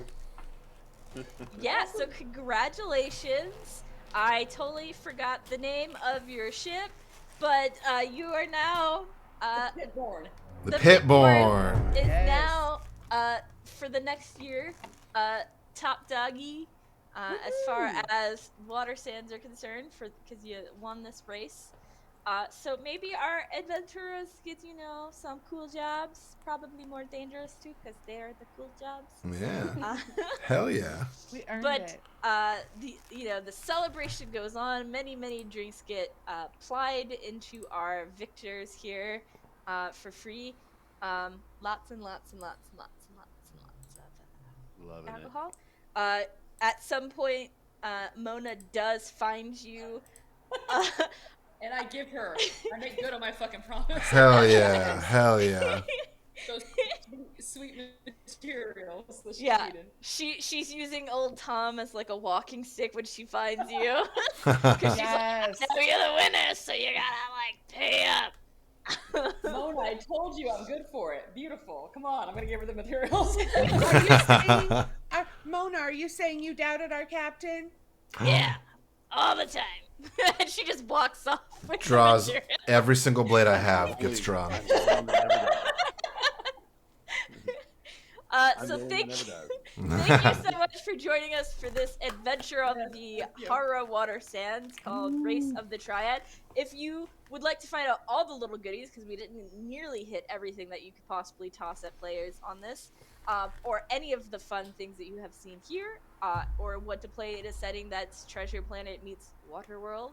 I mean, who doesn't love those two IPs? Please look for Harrow. We are having a Kickstarter, which may or may not be done by the time you see this, depending on where you see this on. But it is for purchasable post Kickstarter too, as well, at a higher rate, obviously. But please check that out. There are tons of things in there. This is just a little smattering of taste of what's to come. It was so good. Yeah, and I believe we're like literally a backer at this point away from sand ship customization. So you saw a little bit of that with the blight cell and the harpoon. So if you want to help be that little yeet to get over that, please do. It's so much fun. The sand ship customization is so much fun to do, and gives your crew something to aspire for their sand ships as you play. Again, thank you so much. I am Kayla, DM Dalliance, or some version of just K on all of the webs. Thank you so much for joining us, and I'm going to toss it around to our players to just give them a little blurb moment to tell you where to find them. And I'm going to start with Rune, or Morgan. I've been saying character names for so long at this point. Hey, everybody, I'm Rune. I'm Morgan. You can find me at mindflaymondays.com. It's a website where you can hire professional DMs to run games for you. On Twitter, it's mindflayedmun. Please check us out. We do podcasts. We do streams. We do all kinds of stuff. I love doing charity streams. So if you need me, come let me know. And that's all I'll leave it with. Oh, question. Now that we've done this, are you guys going to make these characters NPCs in the Harrow? Who've won the race? If not the core book, we might hear about them later in one of the supplements or something additional. Or you just see it. I would love to see you write the description of Rune, who is like a romance novel loving, like. I mean, remember, if we hit platinum, you might see some of those romance books, or That's true. Electrum, one of the whichever one's higher. You might see some of those romance books. So I will toss it over to Nekola. Woo! Hi, I am Nekola the Driud on all the fun social places, but mostly Twitter. And you can find me over there. You can find me running over-the-top charity streams. And also I do have a couple shows coming out soon, but I don't know the dates, so follow me on Twitter to find out where you can find more of me. And I really I don't know if like this monologue counts as a defense action, so I had to get it in there one more time. I love you all. So good. It's a defense against my sleepiness. Mm-hmm. Okay, and I'm gonna toss it over to David. Hello, how's everyone doing? My name is David. Tonight I've been playing TAC. I had a longer name, but I forgot what it was. You can normally find me over at David Tilstra on all the socials. You can find what I do primarily at From Afar Podcast on all the socials. I am a dungeon master, TTRPG variety streamer, guest streamer, TTRPG performer, voice actor. Pretty much whatever you want, I'll just do it. Be careful. Put yourself out there the wrong bro, I've been. You're gonna get some strange DMs after this I get some very strange DMs I think at one point Ray Mayhem auctioned me off at one point. She's like, "This is a charity event, David. You get him." I was like, "Well, I don't understand what that means." But we got some really fun stuff coming up on our From Afar Podcast Twitch streams. We've got some playthroughs. We've got some variety streams. We got some charity events coming up. Look for that early June. If you like Avatar and really fun folks, check that out.